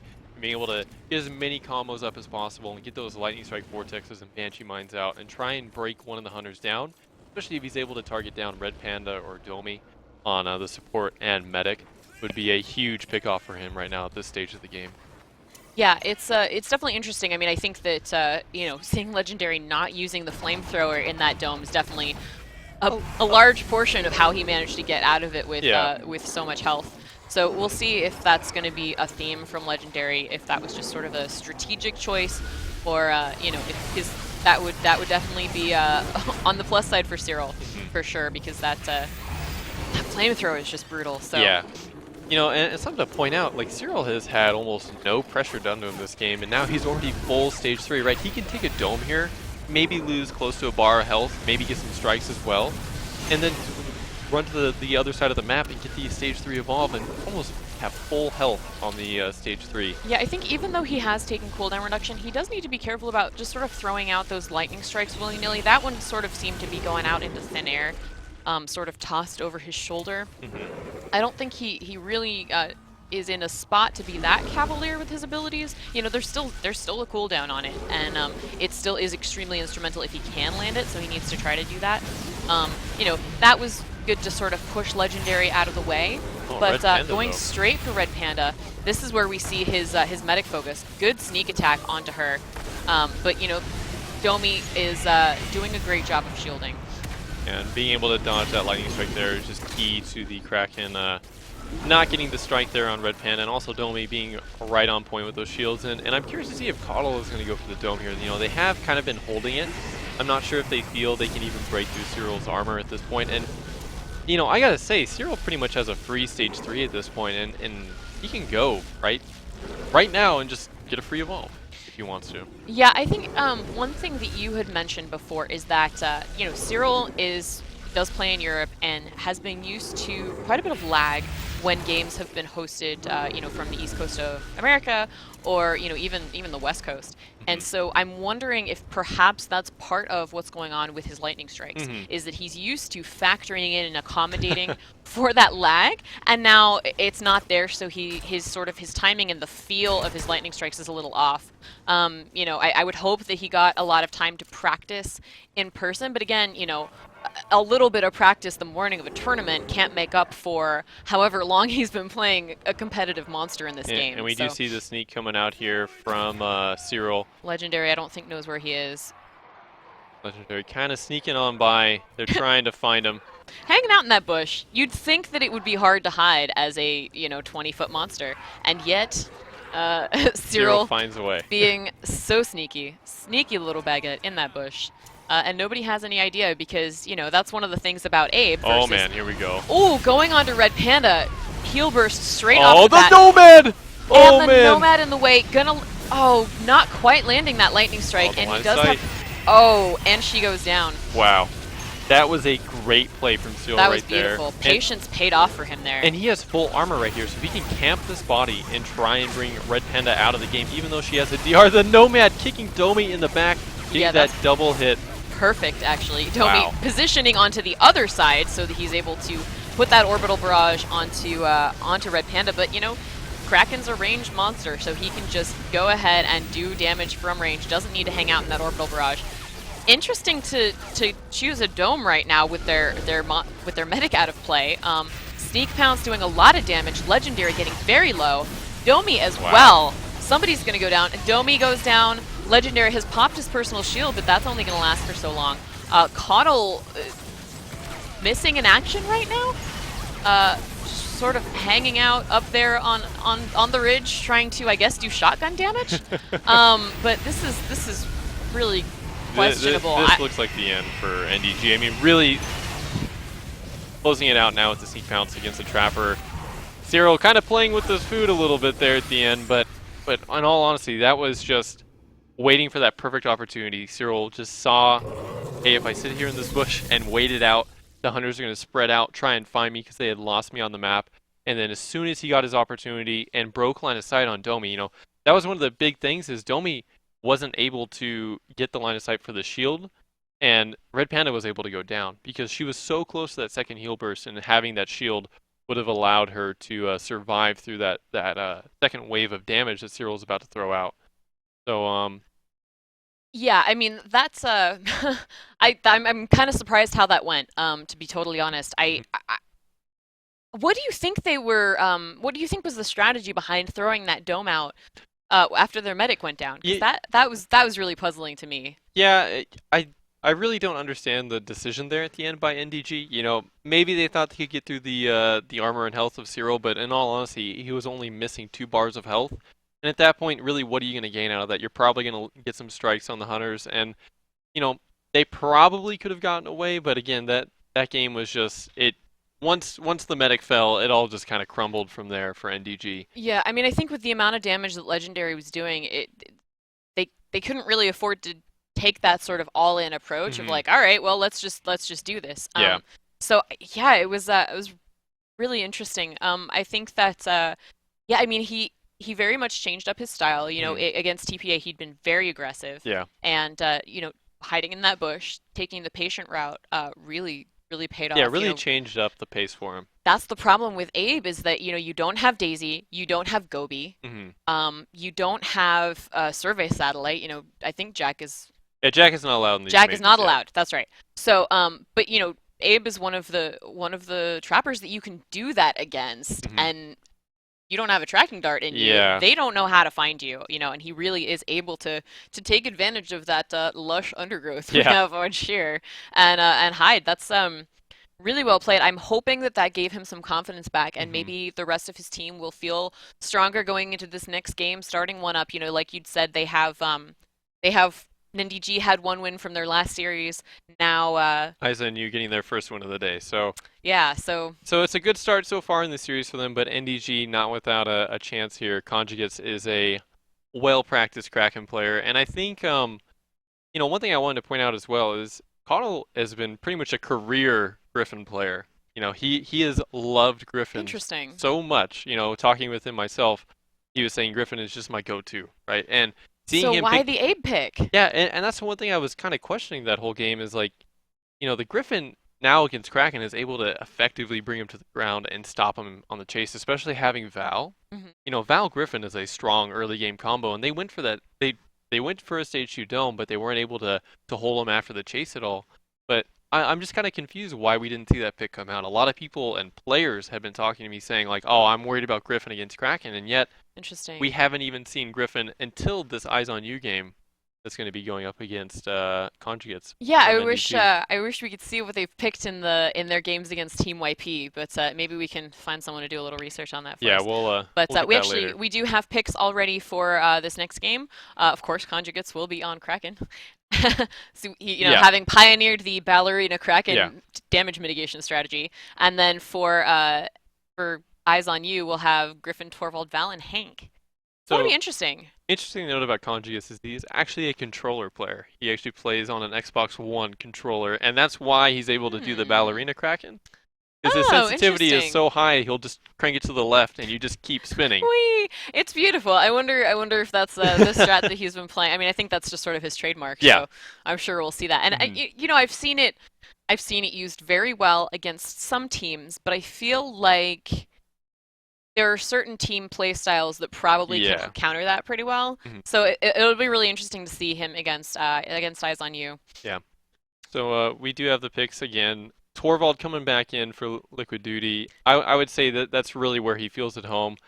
And against Kraken, I would say Torvald actually does a really good job because if you ever do engage on the ground, hearing those mortars come out pretty much means you need to get the hell out of there and dodge around. Well, and AmyBot is going to be taking Griffin instead of Maggie, so that's Mhm. interesting. I've mostly seen her play Maggie or Abe, but I think, like you said, with the Torvald, it'll be really great to have that extra control she gets from being tethered to the monster herself rather than tethering him to the ground Yeah. with the harpoon gun. So this will be really interesting. We'll kind of see a different approach from Eyes on You. I'm sure they've had a chance to kind of talk about what went wrong in Mhm. their last series and you know, change things up. Here we are heading over to the character select screen here, wasting no time yet again getting into the series. You know, I would have to say combining the Griffin and the Torvald is definitely a key to success with this comp. You know, being able to call out, hey, I'm about to throw out a harpoon and bring the Kraken down and sync that up with the mortars is a big way to get damage. Absolutely. You know, most Torvald players will see taking capacity perk, and yeah, Liquid Duty, of course, running capacity, Riku on jetpack, GA Killers yet again on capacity, so we'll see how that works out for him. And Amybot, interestingly enough, running quick switch on Griffin. So this is going to be an interesting perk for her, but I think it's actually a pretty good choice. I would assume that that's because she wants that extra damage from his submachine gun? Yeah, basically the goal of that is you want to be able to switch on command, right? You want to be able to be doing as much damage as possible up against conjugates, and then whenever you need that harpoon, you don't have that getting ready and set up animation. We've got Poon-Trank Dome here. That's probably part of it as well, you know, switching from that harpoon to the dome right away. Definitely instrumental. But like you were saying earlier, I think that the coordination between the harpoon gun and the mortar cannon is akin to, you know, when you're playing Cabot.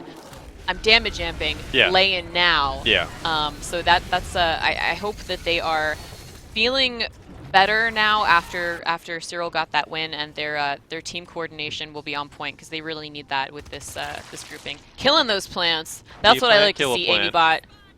But we do see, you know, conjugates also needs to strike back. You know, we did. I'm not sure who got the win in the previous series between YP, but I would say conjugates is more than capable of pulling out a win at any point in the series. You know, you got to be careful against any Kraken player at this caliber because they can easily combo you and just take you off guard, as we saw against EAX in the first Cyril game. You know, if you don't respect the Kraken player, then he will take advantage of you and bring you down. We do see a nice try on the sneak here, but Liquid Duty easily spotting him out, and the lightning coming down. Missing though. That's interesting. Liquid Duty sort of seemed like he was gonna run straight into that, and somehow managed not to. Ooh, but doing a good job here, gonna do his best to mitigate, and that's really what he looks to do with the classic. And there we go. The classic Seeing those ballerina. spins, so graceful, so majestic. But nice weak points on the head there. I think those. Oh man. Yeah. Those weak points really showing some value right there. Wow. GA Killers just ripping through the armor. Yeah, they really wanted to do damage. They're really focusing on being hyper aggressive right now. I mean, GA Killers, Laser Cutter, all over the place. Weak spots. Amybot positioning beautifully with those harpoon gun shots. That's rough. I mean, really, Riku's showing why there's a limit on weak points that you can put on a monster, doing an exceptional job getting those headshot markers, which will then amplify your damage to 4 times. Yeah, I mean, he does want to make sure that he is keeping his team healthy. Liquid Duty, you know, a little short on health there. Riku, obviously, focusing on weak points and trank darts, but, you know, maybe as they chase, he'll take advantage of the time. Conjugate's definitely making a break for it with a bar and a bit of health gone. We do see him being able to get away, you know, not too much damage taken in that dome, but I would say Conjugate's going into the next fight. He's got to be a little worried because really that fight was all in Eyes on You's favor, just showing the sheer amount of pressure they were able to put on with this Val and Griffin pick. And GA Killer's doing a great job, you know, kind of making up for the previous game, getting in that damage that he needed early on, and really taking full advantage of the weak points because really in a dome like that, when there's a lot of obstacles and loops that the monster can work with, it's not so much on your assault to deal damage, it's on the rest of your team to deal that damage. And, you know, GA Killer is doing a great job there, and Amybot as well. You know, I really love seeing the quick switch because I see her constantly throwing out a harpoon, then as soon as it's done, switching over to that SMG and getting as much damage as possible. Yeah, and it seems like, you know, she had a harpoon shot from one side, and then you know, took the opportunity to do damage while she changed her position, and then, you know, shot another harpoon from the other side. And, you know, it's just, it's really interesting. I haven't seen her play Griffin before, and, you know, her positioning strengths are really showing with him. So we do see yet another dome going down, but no armor for conjugates now, so this is all going to be raw health damage, and Liquid Duty taking a little bit of damage. Going to need a shield there. Wisely shielding that Lightning, and Riku coming onto the heels.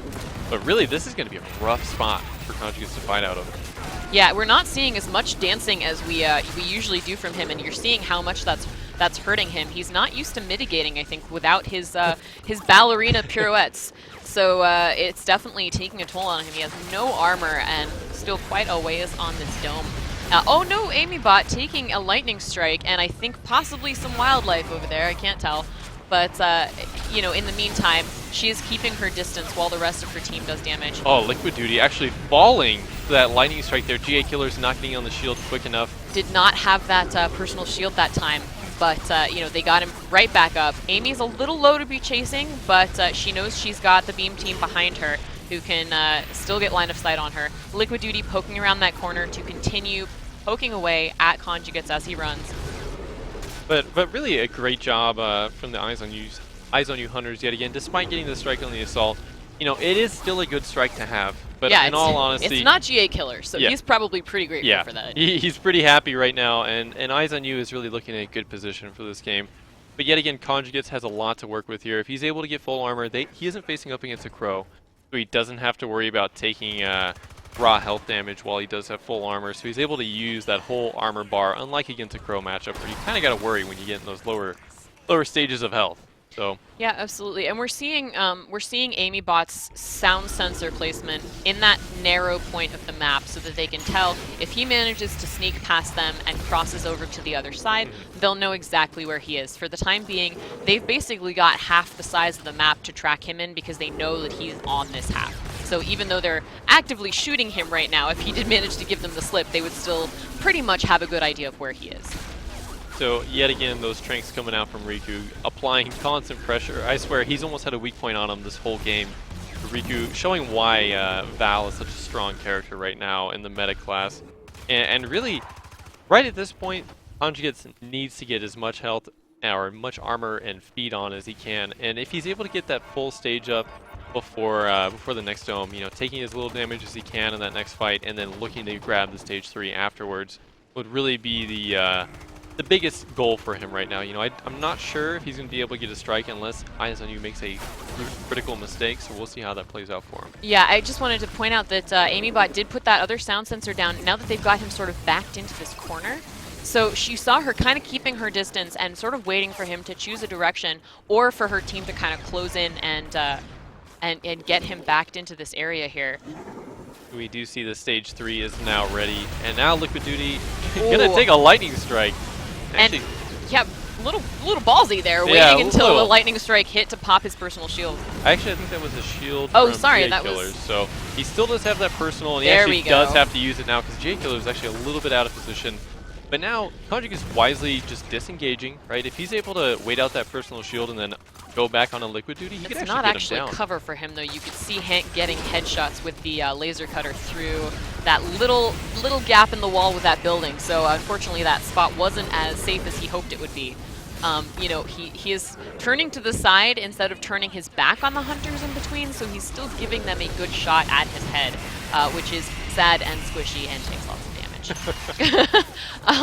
But shield coming out, making sure Riku's staying healthy. GA Killers not in a great spot right now, and gonna take a lot of damage and punishment for it, and he can't shield himself. The so pounce coming out. Gonna get a strike there. Oh no, actually dodging it out. Oh wow! Wow. I spoke too soon. Yeah, honestly. Well done. Because we thought he was gonna land the vortex there, but missing it was actually a critical mistake. You know, the heal burst was down at that moment in the game. So really, that was a great play from GA Killers, you know, learning from the mistakes of last game and being able to mitigate as much damage as possible on the Hunter side and be able to walk out of that dome without a strike. Really not gaining too much health damage on the side of Eyes on You, you know, about a bar. But really, this is the point in the game where Conjugates is going to look to that stage 3. You know, he does have the strike on Liquid Duty, so, you know, at least he has something. But taking an interesting evolve spot here, this might... In the sound sensor range, Amy knows exactly where he is, and she's going to have that distance so that she knows that she'll get the dome. She's got all of the time in this evolve for her to place the dome where she chooses if she wants to take a dome right now, but it looks like she's not going to. Yeah, the dome, I do believe, is on cooldown from the UI. Yeah. I keep forgetting we can see that now with this new observer mode. Fancy observer mode. Pretty cool. But Conjugate's looking really good onto the stage 3. He has about half health. You know, he's going to armor up. Going into this fight, I would say his big focus has got to be bringing down GA Killers, or at least applying a lot of pressure to GA Killers. Yeah, GA Killers definitely hasn't been a target for him so far, so it'll be interesting to see if he chooses that as we go into this relay fight. They are already setting up over there. Nobody with deployables. It's not a desperately defensive composition, but if Conjugates does try to go for the power relay, you know, those mortar cannons can throw out a lot of punishment at once. So I would say they do have a little bit of defense as far as Amy bot, because a big use of Griffin is being able to position yourself behind the monster. You know, That this is is a even a good point. thing that our own team, GTR, will run a lot whenever we scrim. You know, Brandon, Maniac Squirrel, will set up behind the Kraken, throw out that harpoon, and what it will do is it will pull the Kraken in towards the Griffin player and force a moment where you're a little frustrated as a Kraken, but you have to deal with that harpoon before moving. And we do see Conjugates kind of chilling out. So what we'll see in this then, as far as positioning from Eyes on You goes, is Amy Bot always on the opposite side from Riku and GA Killers, so that she can pull Kraken away if he tries to focus either of them. That'll be really the value that you get out of Griffin, and that's kind of why you want to pick him as well. But this is kind of the lull of this game. I'm not sure what's going on. We're kind of waiting to see how Conjugates is going to engage here. You know, maybe even waiting out the timer. I'm not sure exactly what he's doing. Yeah, but, this is interesting. We are kind of seeing them just wait it out. You know, maybe. Wondering if we had a crash? I'm not sure. He would have crashed out by now. Looks like he is moving. All right. Conjugates, taking a moment, take a breather, collect his thoughts, write a poem about how hard it is to be a ballerina Kraken. The ballerina Kraken life is not an easy one to live. It's hard. It is So. hard. And I think we need to get some fan art of Kraken in his tutu. Actually, I think there might be some. To be could totally be. honest, I think it already exists. I It's know totally that I know possible. there is art of Kraken in a wheelchair. That What? Oakley has drawn. I might Why? maybe have to pull that up sometime. It was That's bizarre. All right, he's you know, sneaking. there's some bizarre things out there from Oakley. That is true. I've seen Goliath in a suit and tie. So who knows? Oh, man, here we Aftershock go. gonna go in there. Riku taking some damage in order to follow GA Killers as he dodges and keep those heals up on him. Wow, the dome actually cutting off Riku. That wow. dome! I've never seen a dome used like that. That was beautiful. Cutting off that chase to protect Riku. Of course, Liquid Duty gonna take some punishment for it. Popping his personal shield before the Aftershock gets a chance to get in there. But we don't see any healing coming out on the Hunter side yet. Now Riku wisely stepping back in the dome. Gonna need that shield on from GA Killers. Taking that Aftershock now, but Riku gonna be the full focus from Conjugates here as we see him getting pushed down to the bottom. That's not a good spot for him to be in. Orbital Barrage does come in, but it's not quite in a good place. He probably wanted to avoid throwing Riku, but that might have been a good thing because Riku does go down. Conjugates is going to try and finish him off, but Liquid Duty coming around that corner to do damage and try to push him into that tunnel so the GA Killers gets a chance to get him up. But again, the res not being the best opportunity here. But we do see Conjugates getting low here, dropping down to 1 bar of health. This is going to be the moment right here. He needs to decide this if is he's where gonna they're leave or screaming, not. damage, damage! Yeah, they're... Oh my goodness, Oh, this is really tense. Riku getting thrown to the dropship. GA Killers is trying to stay out of the way because he is so low. Amybot chasing, probably trying to pour on as much damage as possible. We would like to see oh, there it is. Mortar cannons finishing him off from a distance. Wow, that was a great final fight from Yeah, Conjugates wow. there. And Eyes on You being able to take the win there. A big win there, leading off the series 2-0, winning both sides on Armory is a big statement to make up against NDG. Yeah, I gotta say, I panicked a little bit when Riku went down, but didn't realize that they had been doing so much damage to Conjugates. Torvald really doing a great job of exactly what he needs to do and pouring on that burst damage and able to finish it off with that mortar cannon at distance. I think Conjugates probably thought he had a little bit more room to escape and forgot just how big the range is on the mortar cannon. So Yeah, I mean, Liquid Duty doing a great job there, and Amybot as well with the harpoons, giving her teammates as much time as possible to run away from that Kraken and get away from all those big abilities. So. And that defensive dome to protect Riku from the chase there, Wonderful. that was perfect. I mean, they really stepped up their game with positioning in this game, in this round here.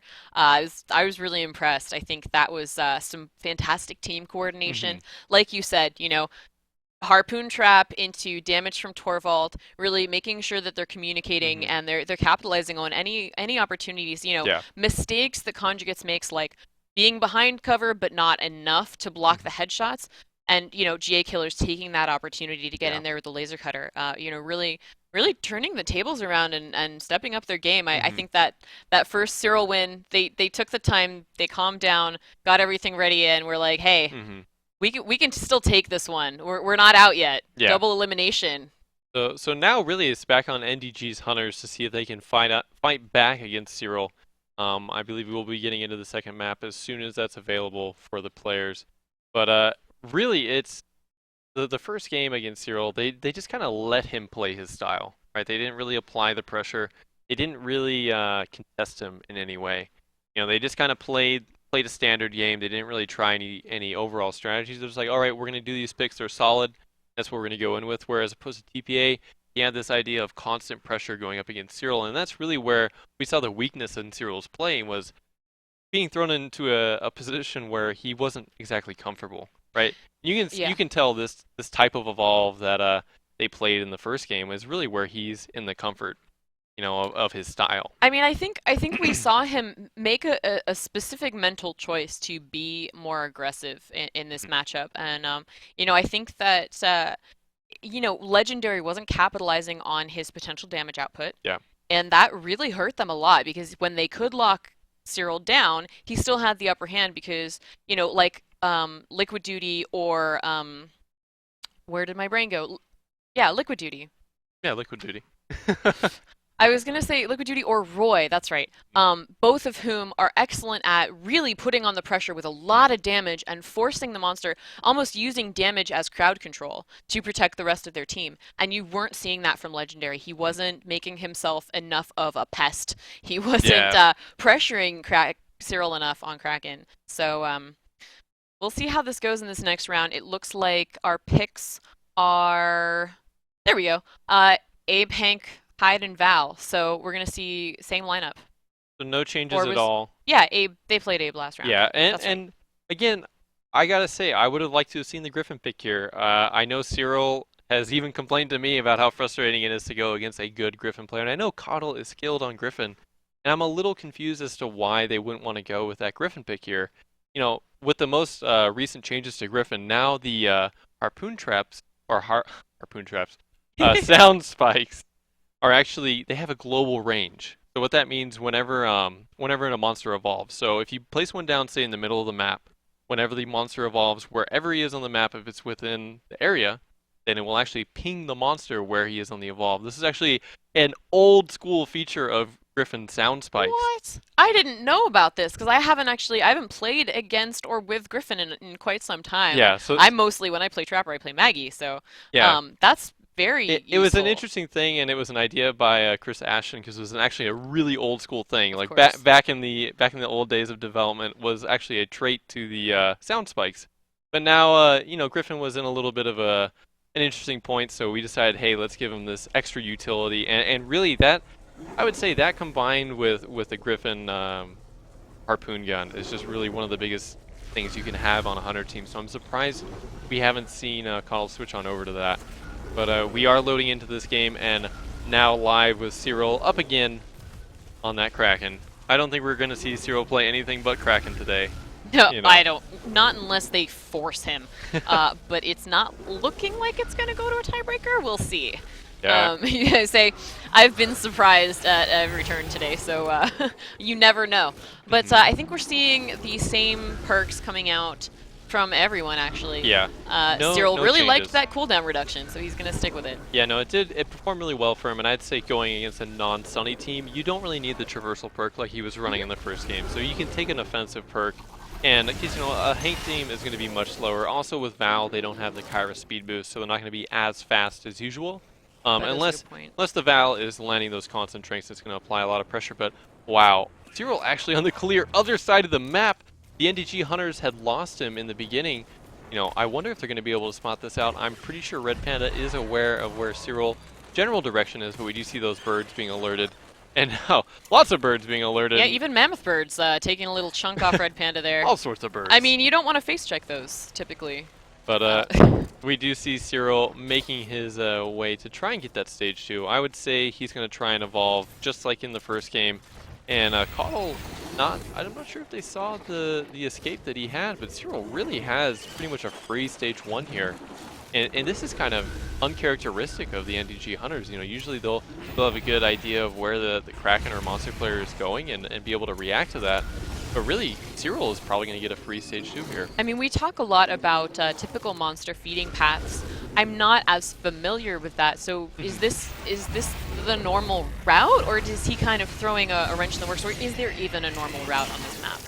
I would say the route that he took was a standard route, but he did deviate from it a little bit and popped a little bit of a sneak to drop. Oh, no lightning there. Not quite. But now, you know, even though he took a normal path, it can sometimes catch people off guard because a lot of monsters, even in practice, will deviate from the norm.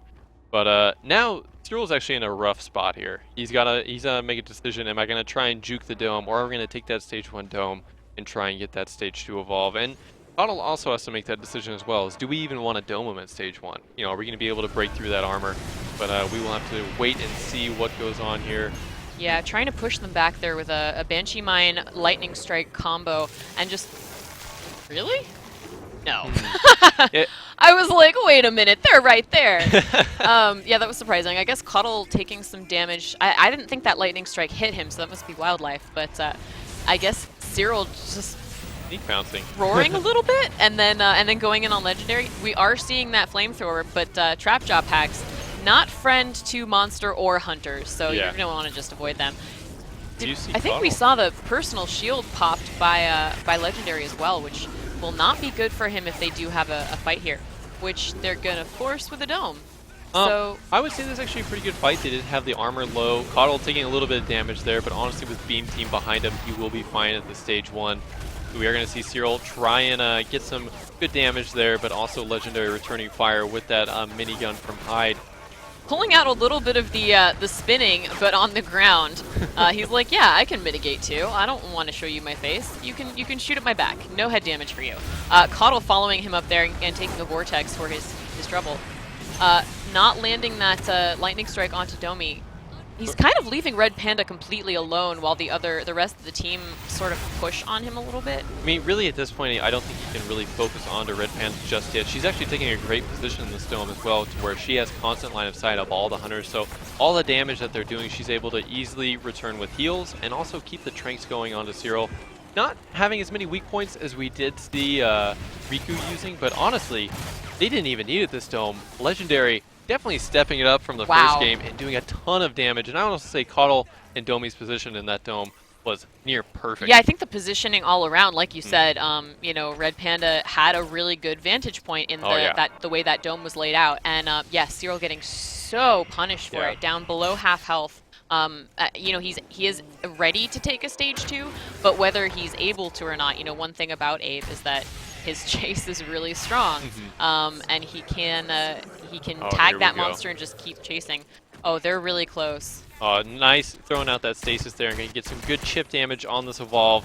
Everyone joining in to throw some damage on the Kraken, and Coddle dodging that Lightning Strike or Banshee combo wisely there and taking a Banshee on the return as well. Yeah, a couple Banshee mines actually. Those are going for him, and Cyril losing a little bit of that health he just gained there, but still in a better position than he was before. Hopefully these hunters won't take too much damage from the wildlife. A couple mammoth birds on the prowl there, so Coddle's going to want to stay well out of harm's way from those.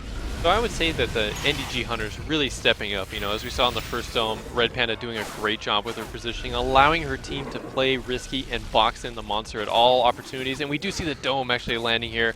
Cyril's got to fight it out to stage 2 evolve. Good Lightning Strike onto Coddle, but that Beam Team coming out straight away, throwing a Vortex up over the ridge there. Lots more Toxic Grenades this round, and Flamethrower. Legendary went, oh wait, I'm playing Hyde. There you go. And is definitely using the full force of his loadout. We do see them finally breaking through this armor here, and they are doing a great job in this dome of just applying pressure. You see Coddle just relentless on this pressure here from Cyril, even taking a lightning. But the heal burst from Red Panda coming out, and honestly, the NDG Hunter's doing a great job of just applying all this pressure to Cyril. And again, the shields from Domi doing a great job here. Legendary getting kind of low here, a little scary. Yeah, but still, I mean, managing to keep him up through all of that and force Cyril to hang out in a Toxic Grenade all the while that he's trying to force Legendary down, and now he's back to almost full health. Well, he was. And now, you know, leaping into these Toxic Grenades, Cyril's in a really tough spot right now. He's nowhere near the Tyrant! Oh, no. No Tyrant OP here. Ooh, good orbital barrage, using it in one of the ways that is the most safe, I think, on Hank. You know, the Tyrant isn't going to dodge out of it, so you can just remove him as a player with that orbital barrage. Good use of that. Of course, it means it won't be available for using on Cyril, but I'm sure he's thrilled about that. You know, I have to say, I am so impressed with the way NDG's Hunters have stepped up this game and just showing a complete turnaround from the first game. Even, I would say this is, again, one of the more monster-sided maps, or more of the maps where a monster can take opportunity and abuse some of the geometry and loops and mitigate more of the domes. But Coddle doing a great job at throwing every dome in an area where Cyril almost has no loops at all. And the whole Hunter team doing a great job positioning and just applying constant damage to that Kraken. Yeah, I mean, I would say in the first game against Cyril, they were almost phoning it in, you know, like, especially it came to the end and they were kind of, they seemed pretty lackluster in their play, and this is just the completely different team, really. Yeah, no, it's really awesome to see a team just step it up, right? And Cyril seems to be caught off guard for this, you know, almost taking a step back and like, all right, you know, I got this, you know, I'm looking pretty here, not gonna have to worry about anything. And now this game is really on Cyril's hand right now. He is feeling the pressure from this Val Abe comp, and it's doing a great job, you know, keeping those darts in the monster as much as possible, and then also getting the weak points and tranks, and that great healing that we see coming out from Red Panda is just showing to prove really well for NDG. Yeah, I think that in that first game, you know, Cyril came out so aggressive, and they maybe just weren't ready for it. This game, they clearly are, and they are much more in control. Every engagement has been on their terms. Catching Legendary with that Vortex, but you know, they're not seeming too concerned. He does have a little bit more room to mitigate here. I would say this dome, Cyril can escape it without losing any health or losing very little. You know, he just has to play this around these two big pillars here as best as he can. But Legendary losing that personal shield, and Domi a little late on the shield projector there, but Legendary getting healed up by Red Panda, and Domi laying in some damage there. I feel like Cyril isn't choosing a focus target.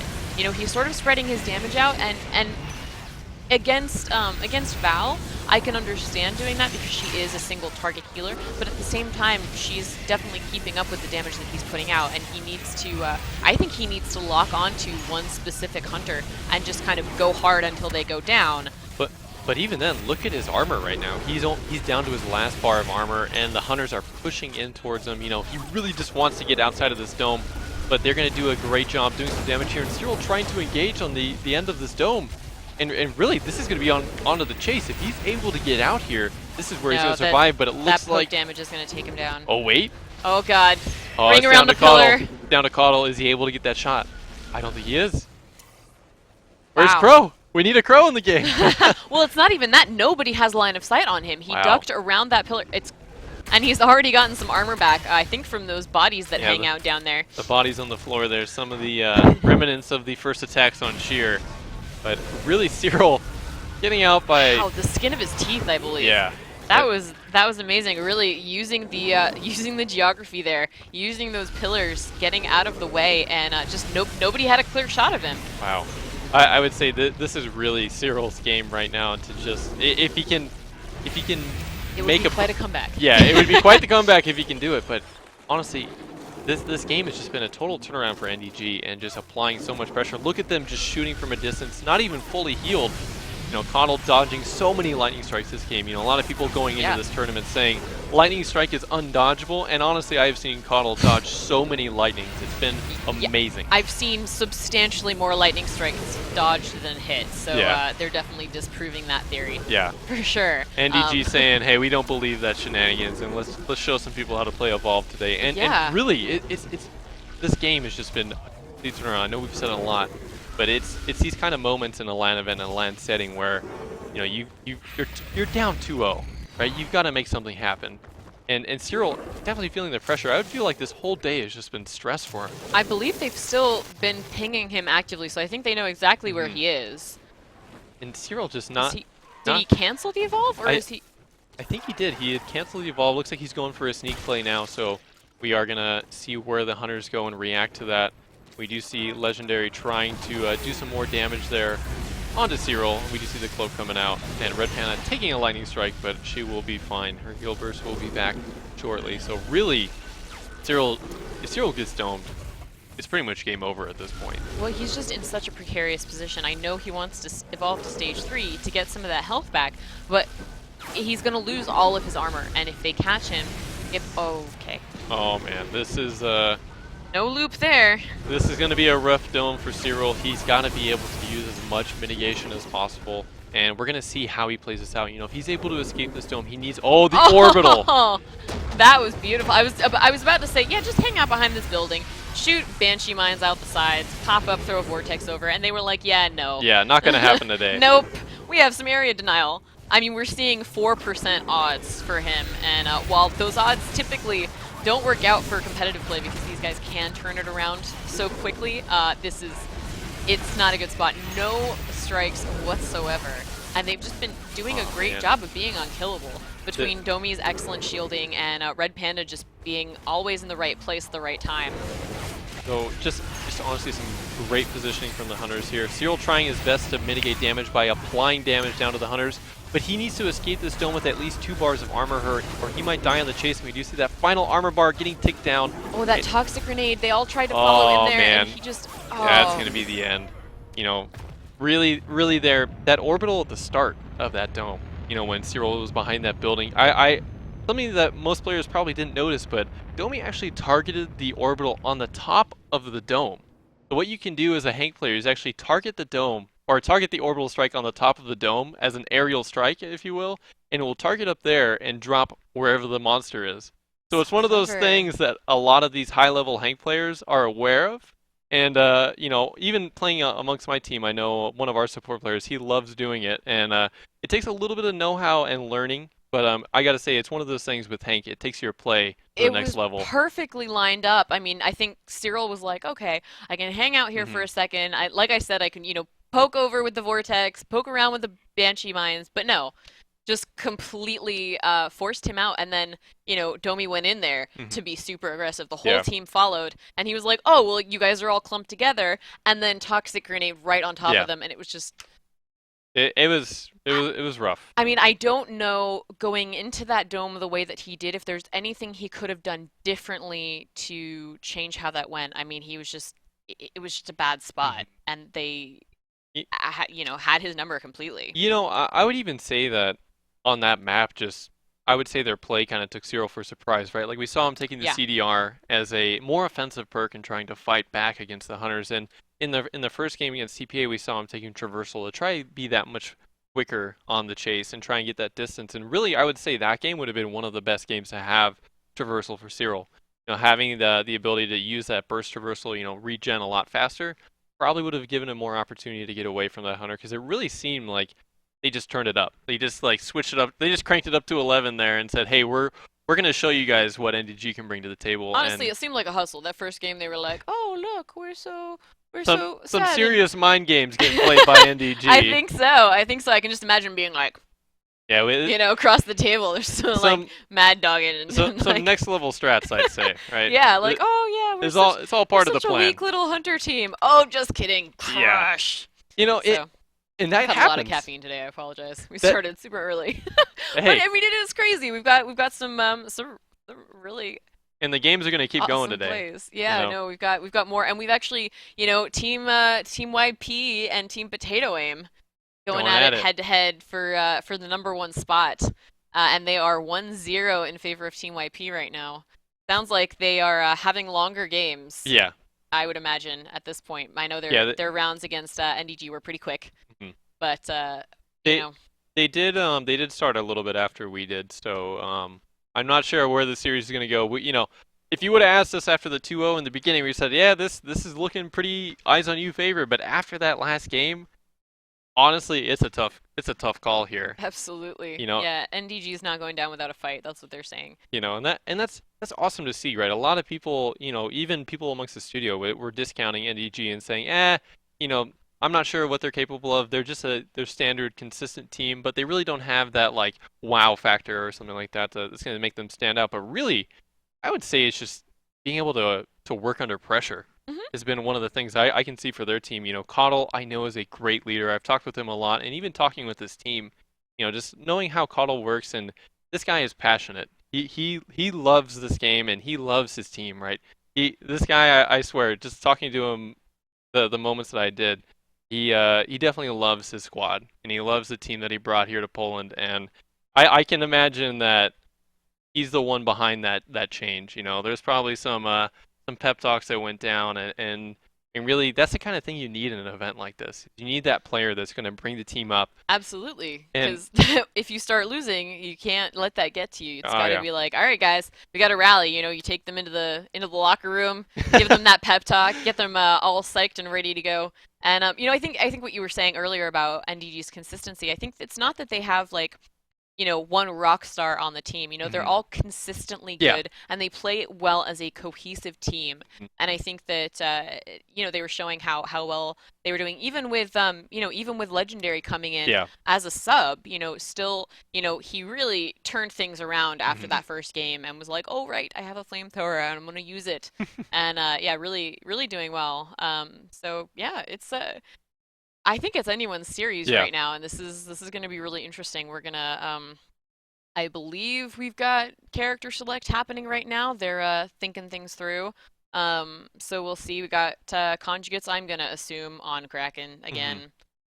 We do see the picks for the second half. It's going to be Griffin, Torvald, Val, and Hank yet again, and Kraken on conjugates as well. I'm not sure if I've ever seen him play anything. You know, he does really like having that Kraken pick. But we are going into this game. It is 2-1 in favor of Eyes on You. So TPA hoping to take yet another game here. It's going to be a tough battle up against the Eyes on You Hunters on Wraith Trap. Sorry, TPA. Oh gosh. What? NDG. NDG. I was like, I'm multitasking in my brain, but yeah, I know. There's so much going on. There's There's been a so lot much today. going on, and we're also trying to like keep an ear on what's going on in the in that finals game because that's got to be pretty exciting Yeah. to watch right now. Yeah, the winner bracket so- finals is going to be a. I want to go back and watch the VODs as soon as possible. I know, I'm so excited. Uh, But in the meantime, we're gonna see some more excellent play from Eyes on You's Hunters. I mean, I want to see, you know, Amy Bot played so well on Griffin last game, really cohesive, playing super well with Liquid Duty's Torvald. I'm excited. I really loved watching them play, and you know, GA Killers stepping it up, staying out of harm's way, not getting the focus from conjugates, and getting a little bit more room to breathe and be instrumental in that the team composition. So yeah, we'll see. I think that they've been doing a really great job in this series. So yeah, just it's the amazing Evolve play we were expecting. Yeah, and that's why we love getting to watch these events like this and being able to cast them. And it's been such a build-up, right? There's been a multitude of patches over the course of the last couple of months. You know, these players have had to adjust, and even showing that they can find new strength in the new meta, so to speak, and doing a great job getting into the game. You know, Liquid Duty just showing last game the strength of Torvald and running that capacity on him and doing tons of damage. Riku doing another great job on the Val. Like we said, so many weak points all over the Kraken. It's, no, I gotta say, it's pretty stressful when you see all those all over your body when you're a Kraken player. It really is not just that, but like you've got shrapnel grenades or shrapnel mines from Torvald as well. So it's just weak point city here. If he's not covered Weak in point city. I don't know. If he's not covered in weak points, they're doing something wrong. Yeah. But it's funny because I feel like Torvald is either really good or really ineffective. And we're seeing Liquid Duty really showing how a good Torvald looks. And I love it because I love Torvald. He's one of my faves. You know, one of my former teammates, Bode, actually makes a good point about Torvald, is that he's got like a power level of either 80 or 20, right? Like he's either at that high end, like doing amazing damage, or he's just kind of like meh. But you know, a lot of teams will favor that high when you see NDG favoring, because you're at a consistent level, right? You know, his comment is, we're always at 60. You know, we're always doing good consistent damage and applying that pressure. And with Torvald, you're either great or you're just, you're Torvald. But I think that plays into what we were saying about NDG being sort of like, overall, there's no standouts, but they're good. They're all good, and they don't have a wide spike of variation. Whereas, you know, Liquid Duty can stand out and be a rockstar. So can Riku. You know, like they're a good team. So we don't have any slouches in this. This is the finals of the ESL majors. You know, this is like, these are the big kids, right? So been a long time. 8 weeks of qualifying, 18 different countries being represented in this, and over 140 matches played to fight for that 10,000 euros prize pool. But we do see another fight going out here with Conjugates getting the evolve off, and AmyBot making her way towards the monster player here. I saw an orbital barrage come out, but I don't know if it landed. Oh, we actually do have Conjugates right in front of AmyBot here. He got a little bit of armor, so he's not going to be into that health damage just yet. But hey, man, every little bit counts. It's only a matter of time, and we see him picking on GA killers. Must have poked out a little bit there, and hopefully going to get healed right back up. The Vortex actually missing there. That's uncharacteristic of a monster player, especially like Kanji is normally not missing abilities like that. We are seeing him go onto Liquid Duty here a little bit, getting some nice damage. The Banshee Mine actually popping some Yeah, the Liquid Lightning Duty. Strike Banshee Mine combo, not good. Throwing out a couple of snowballs there too. Liquid Duty needs to stop poking around that corner. He just gets smacked in the face every time he does, and he's obviously trying to do some damage, but oh, GA Killers, he's actually pretty low here. He might get a Vortex to the face, but he wisely dodges around that pillar. Conjugates is just being super aggressive here. GA Killers in the wrong place at the wrong time once again. Taking that Lightning Strike and Ace Strike as well. Conjugate's gonna camp that, it looks like. Riku trying to get in there, but there's not really much he can do. Liquid Duty needs to not jump onto the body. Wow, this is just a lot of damage. And the position here of the body allowed Riku to not be able to heal, so now Conjugate's really looking in a great position, double checking on that body to make sure the support was dead. Is he down? I just want to make doubly sure that he is super dead. Wow, and Conjugate's actually backing off. He's got... Taking only a bar of health for that. I mean, when you're camping a body, you need to be taking a ton of damage. Yeah. And Eyes on You just not punishing him for staying and finishing off GA killers. Yeah, just really going back to the positioning errors that we were seeing in the first series. And Conjugates is not going to let them get away with that. Yeah, and again, Conjugates just complete turnaround. All of NDG. AmyBot's such an animal lover, having a fun time with the Mega Mouth over there, while Conjugates takes down this Dune Beetle. But yeah, like you said, NDG on all sides, hunters and monsters going, hey guys, we're gonna turn it up. Yep. Sound Spike going down there. Conjugates does not want to be spotted. He is miles away. But again, Conjugate's doing the safe route here, doing his best to get that feed on, and what is going on here? Oh, more Mega Mouths, no big deal. Yeah. They're gonna find all of them on the map and take them out in succession. But they're confidently running off in the exact opposite direction. Is that what I'm seeing here? Yeah. Again, this was the first checking. Game against NIMP. We saw them do a similar strategy when they had lost GA Killers before. They go to this landing pad and make sure it's a nice open area and make sure the dropship lands with GA Killers right with the whole team. But really, Conjugates looking in a great position here. Almost near full health at stage 3. Absolutely no threat to his stage up here, And really, you can't threaten a Kraken at this level when he has the CDR and when you don't have your Hank, right, with a Val comp. You don't have that AoE healing that the other medics bring to the table. And also, you really just don't want to risk it at this level of play, right? Conjugates could have gone back and fought there and maybe finished them off, but again, both sides just showing that they want to play as safe as possible. Because again, whoever loses the series is going home. Yeah, 4th place does not feel good. So. Yeah, it's this is really interesting. I'm not seeing all those weak spots we talked about. Yeah, I think Riku is kind of taking a different approach this game. We'll see how he takes the second engagement of the match here, as we see Conjugate's kind of looking for some food here, trying to get that full armor before re-engaging the hunters. But really, there's a lot of health and armor for the hunters to work through here. Yeah, this is a lot. It's definitely an uphill battle for them. Going back over to the landing pad where they just were. Hey, did you guys do anything cool? Maybe eat up some of the wildlife they've been killing. Yeah, enjoying a killing spree with. And not gonna set off those birds. He's like, no, I'll sneak a little bit just in case they don't know where I am. But again, just kind of looking for some feed here. And again, Conjugates has a lot of time in this game. He did a great job getting an early stage 2 and then finalizing a stage 3. He's got 7 minutes in the game right now. He's got plenty of time. So really at this point, it's going to be stage 3 fight after stage 3 fight after stage 3 fight. And it's Yeah, going to wear... unfortunately he can't backslide to stage 2. Yeah, backslash stage 2. I don't think it'd be a reason to, you know. No. But really, go ahead.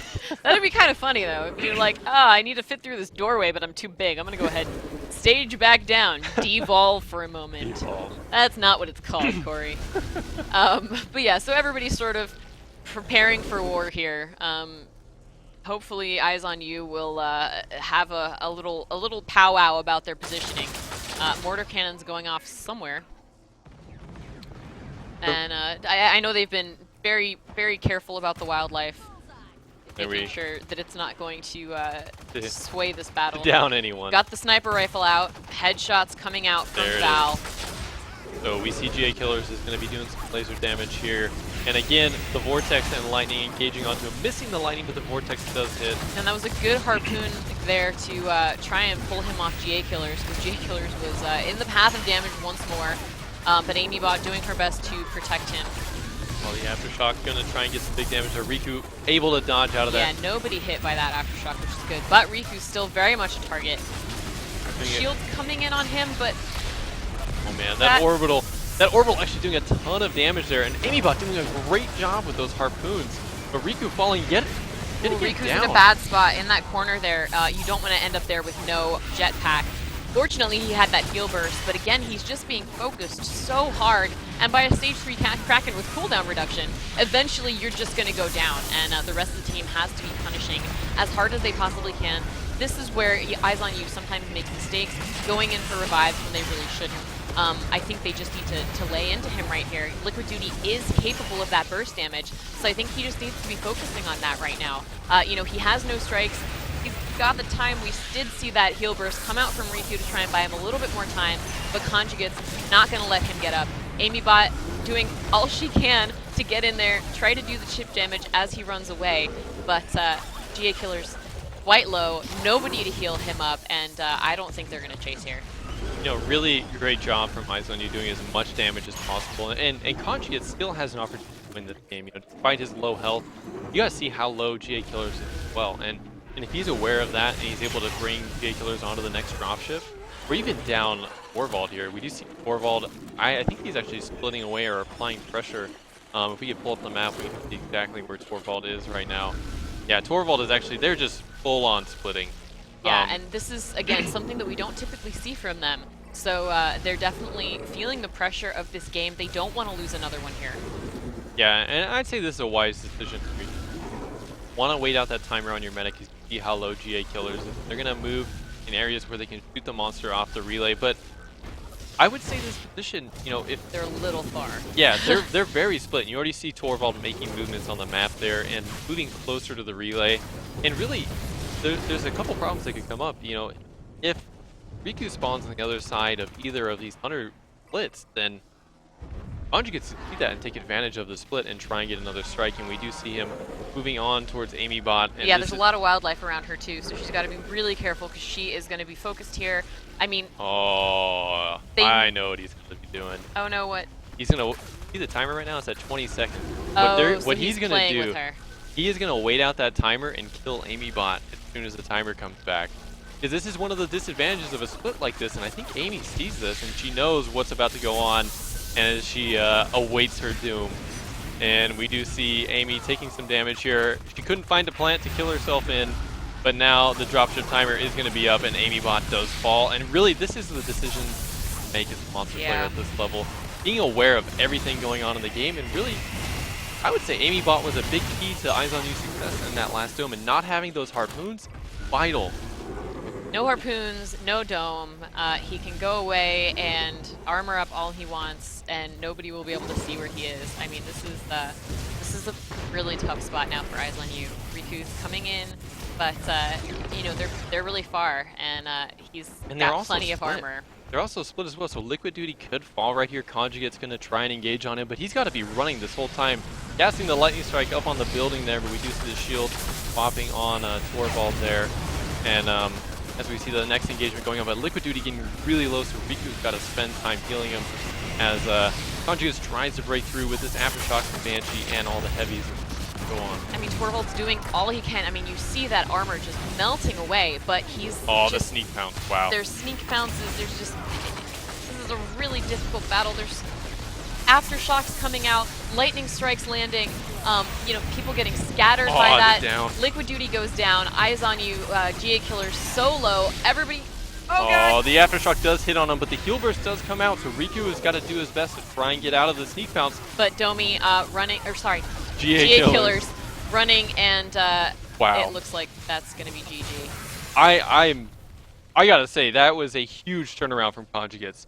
You know, taking the game like that and taking down AmyBot right when the dropship timer, almost a mistake. I would say that was a mistake from AmyBot, you know, moving in that close to the monster.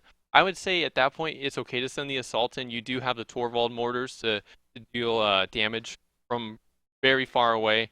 And honestly, it was a big misplay on the side of the Eyes on You Hunters, and then that final fight there at the end, just kind of falling apart. You know, Liquid Duty being so far away from the Hunter team, Yeah. you know, allowed Conjugates to take advantage of that split and pull a game for NDG. So now it's tied 2-2, Eyes on You and NDG. So this is man, this is a rough spot for both teams. Absolutely. Yeah, I mean, I thought we were 1. No, we're 2-2. No, we are now 2-2. I'm like, yeah. These games, watching them is a lot of stress. It's crazy. Also, I'm seeing that Source is playing Wraith, and I'm just trying to get that through my head. So I was just like, what's going on? But yeah, I mean, that was challenging. You know, Liquid Duty can pour out so much damage, but you know, unlike Hyde, he doesn't have anything that feels really defensive. You know, Hyde can kind of throw down a toxic grenade, and that's almost like a personal bubble where he's like, yeah, don't come in here after me because you'll take a ton of damage. You know, Torvald is a lot more vulnerable, I think, and if he's forced to split, they can't use him because he needs to be protected in order to get in there and do that crazy burst damage. Yeah, you know, being in a good position is vital to Torvald's success, and I would say just having him split so far and also going into the fight, not being able to land those critical mortar strikes, because with the mortars you can't use them within close range. Where Hyde, you can throw down the toxic grenade at your feet, like you were saying. So really, you only have the shotgun at that point. And the shotgun, yeah, it does do damage close up, but if you're not getting those headshots or the body shots and against Kraken, you're going to hit a lot of limb damage, which is going to do half damage on bullet-based weapons. So really, he wasn't able to get that damage that he needed while running away, and also not having the Griffin Harpoon really showed how Eyes on You kind of fell apart there at the end. Yeah. Like, really, AmyBot doing a great job with those harpoons. She's so solid. It's just, I mean, I know in theory the timing with the dropship, like, you know, the idea is to time it. I haven't seen anybody execute it that well before. And really, you know, there wasn't much she could do. You know, she tried to mitigate as much as possible, but, you know, like, all of the wildlife that normally is magnetized to AmyBot suddenly nowhere to be found when she needs them. So she's going to be like, AI programmers, why you hate me? But it looks like we are all ready to go. We've got Cyril on Kraken and NDG back on the Hunters. Who are our picks here? Abe, Hank, Val, Hyde. So keeping the same comp again, they turned it up last game, right? So despite not having that Griffin pick, they showed that having the damage from Abe is really worth it in their eyes, and doing a great job. But looking at that last game, really, Eyes on You has got to look at this next map. Orbital Drill is probably one of Cyril's best maps, probably most practiced maps for Eyes on You as well. They play a ton on this map, and you know, this really has got to be, you know, this is really the game deciding map. You know, whoever comes out ahead on this is either going to take the series or we're going into a tiebreaker. But Cyril has got a lot on his shoulders right now, especially seeing that last Hunter game. You know, he knows that his Hunter team might be a little tilted going into the next game, so he needs to take a win here to assure his team at least a tiebreaker. Yeah, I mean, we did see in that last series that he's definitely affected by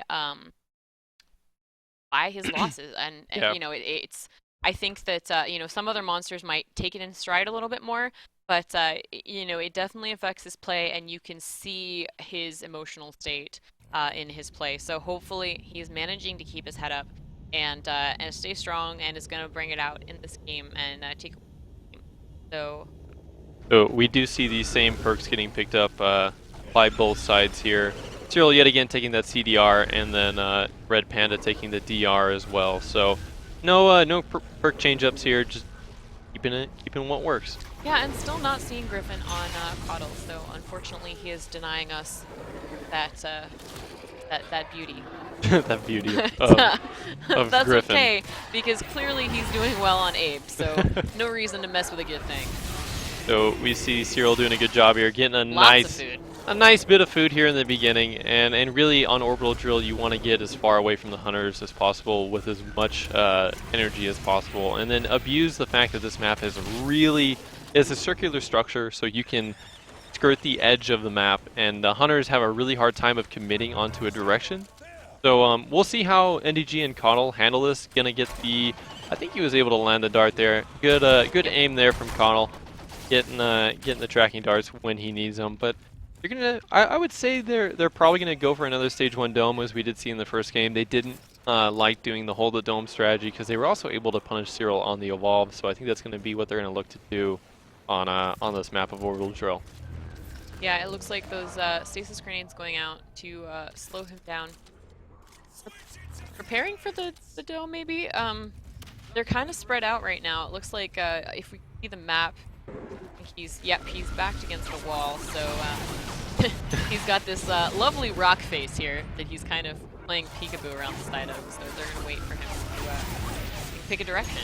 And the great thing about being in this spot is it's wasting Cyril's time, right? He's not getting the feed going on, and Legendary doing a good job of getting Cyril's attention away from feeding up and just chipping away with that minigun. Not doing a whole lot of damage, but it's just more about taking the time away from Cyril, because this is time that he could be used getting food for the next stage, because I think they know that he does not have enough for the stage 2.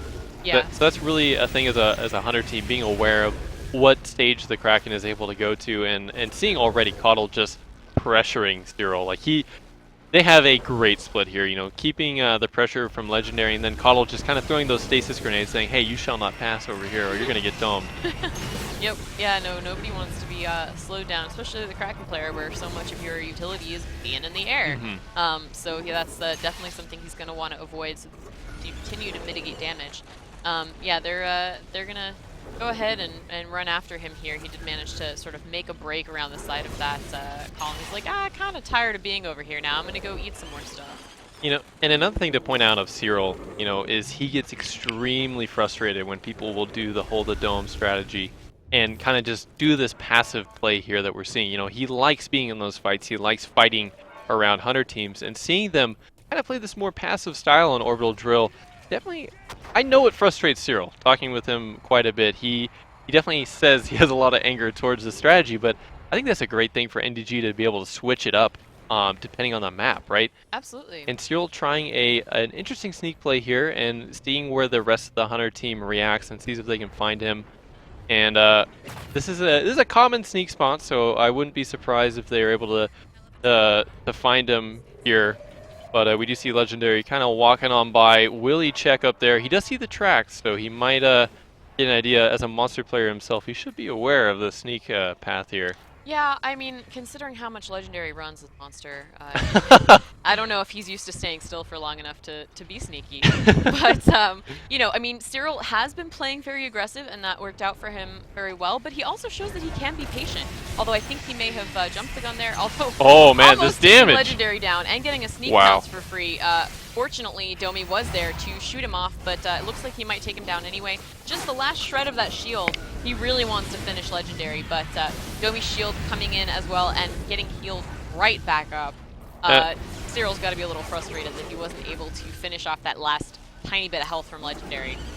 So that was I would say a good job from Cyril. You know, you wasted the assault's shield cooldown, and now you kind of pressured the hunters back a little bit, and kind of, after this lull in the action, you give them something to worry about, right? So now, going into this next part, I gotta say they're probably just gonna hold the dome. You know, they could have probably thrown it there, but not the greatest dome position.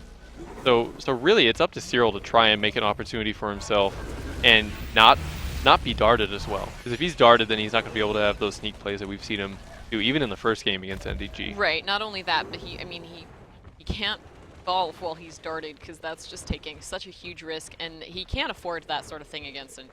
Oh yeah, of course. You know, they're really doing a good job of staying on him, trying to find another bush, but not quite enough cover there. So he's like, oh no, that bush doesn't work either. All of these tiny shrubs. I just want a properly Kraken-sized bush to hang out in. A Kraken-sized bush. And just really like not getting a break here. You see all these little tiny lumps of greenery here that just aren't appropriate for a nice Kraken to take a little nap in. And really the NDG Hunters just losing complete. They just lost them, right? And that's another thing with Abe, right? Is you can lose the hunter or the monster whenever you don't have that tracking dart in them, because you don't have Daisy pointing the direction or Gobi being thrown out constantly. But really, this is looking good here for Cyril. Pretty far away. You know, they. Wow, I don't even know if they're not reacting to the sound. Yeah, now they have the ping. He did a fantastic job though, giving them the slip. I mean, he's keeping his head cool, you know, and really, I think showing, like you said, that he's very familiar with this map. And you know, anytime a monster is able to give a team this good slip and kind of get around, get that space against an Abe to evolve, you know, I think it shows a real command of the space in stealth play on monsters. Yeah. And again, that's one of the disadvantages that Abe has, but going into this next dome, Cyril's going to be looking full armor, full health, and really it's going to be on NDG to try and take advantage of that and do as much damage as possible. And, you know, in the earlier stages of the game, we didn't see them throwing the dome here. So, but again, they got to start making progress on Cyril here, because he's at stage 2, and he's looking pretty good so far. Yeah, you don't want to see a stage 3 full health, full armor Cyril. Oh, no. Seeing a little bit of spin there. I think I'm seeing more Ballerina Kraken from Cyril than Conjugates. Which is you know what they say, spin to win, right? So, but I think that's only fair. Well, you know. But anyway, so continuing to make his way around the map, chewing down on that mammoth bird there. An interesting split here from NDG. Set in. He's legendary though. He really wants to down legendary. I think this might be like a monster kind of. Hey man, I see you. I can't fight you when you're playing Goliath, but I can fight you now. And now Cyril moving his way back into the further back cave system over here, and I would say this is where NDG is going to look to throw the dome. We do see Legendary dodging the Lightning Strike and the Banshee Mine as well. We're getting sneak mounts here, dealing a bit of damage to him. He's at half health, but again, Red Panda making her way here as Cyril tries to escape. Oh, the dome cutting off at the last second. Ooh. What a great dome He from is Coddle doing there. well on health and armor, so he's this is his dome. He can manage this. You know, like he shouldn't be super worried right now. But you know, he needs to pay attention. He needs to get out of the flamethrower, because Legendary has figured out how to use that, and getting a nice lightning strike onto Red Panda. But they're chewing away at his armor pretty quickly. He's got a nice little spot there. He can kind of poke out, do some damage. Still focusing on Red Panda, but he.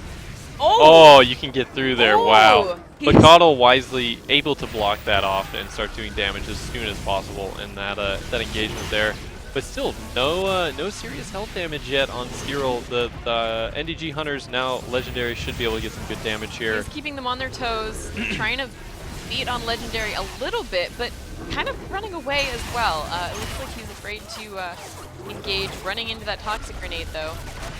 But again, some good damage. Legendary having to pop that personal field here. And I would say for Cyril, that was not a bad dome at all. NDG doing as much as they could there and getting as much health damage. But in the end, they just weren't able to get that setup that led them to success in the first game. So I'm curious to see what's going to be the next fight here for NDG. I feel like while Cyril didn't lose a ton in that dome, I felt a lot of indecision from him. Yeah. Like he seemed like he wasn't totally sure where he wanted to be, whether he wanted to mitigate or engage, who he wanted to focus when he did engage. It seemed a little confused. So you know, nobody really capitalizing on that dome, getting some damage down on the Hunters, but nothing that heals couldn't deal with. So just kind of interesting. It's going to be, I hope that he can kind of be a little bit more decisive in the next encounter and gain some progress.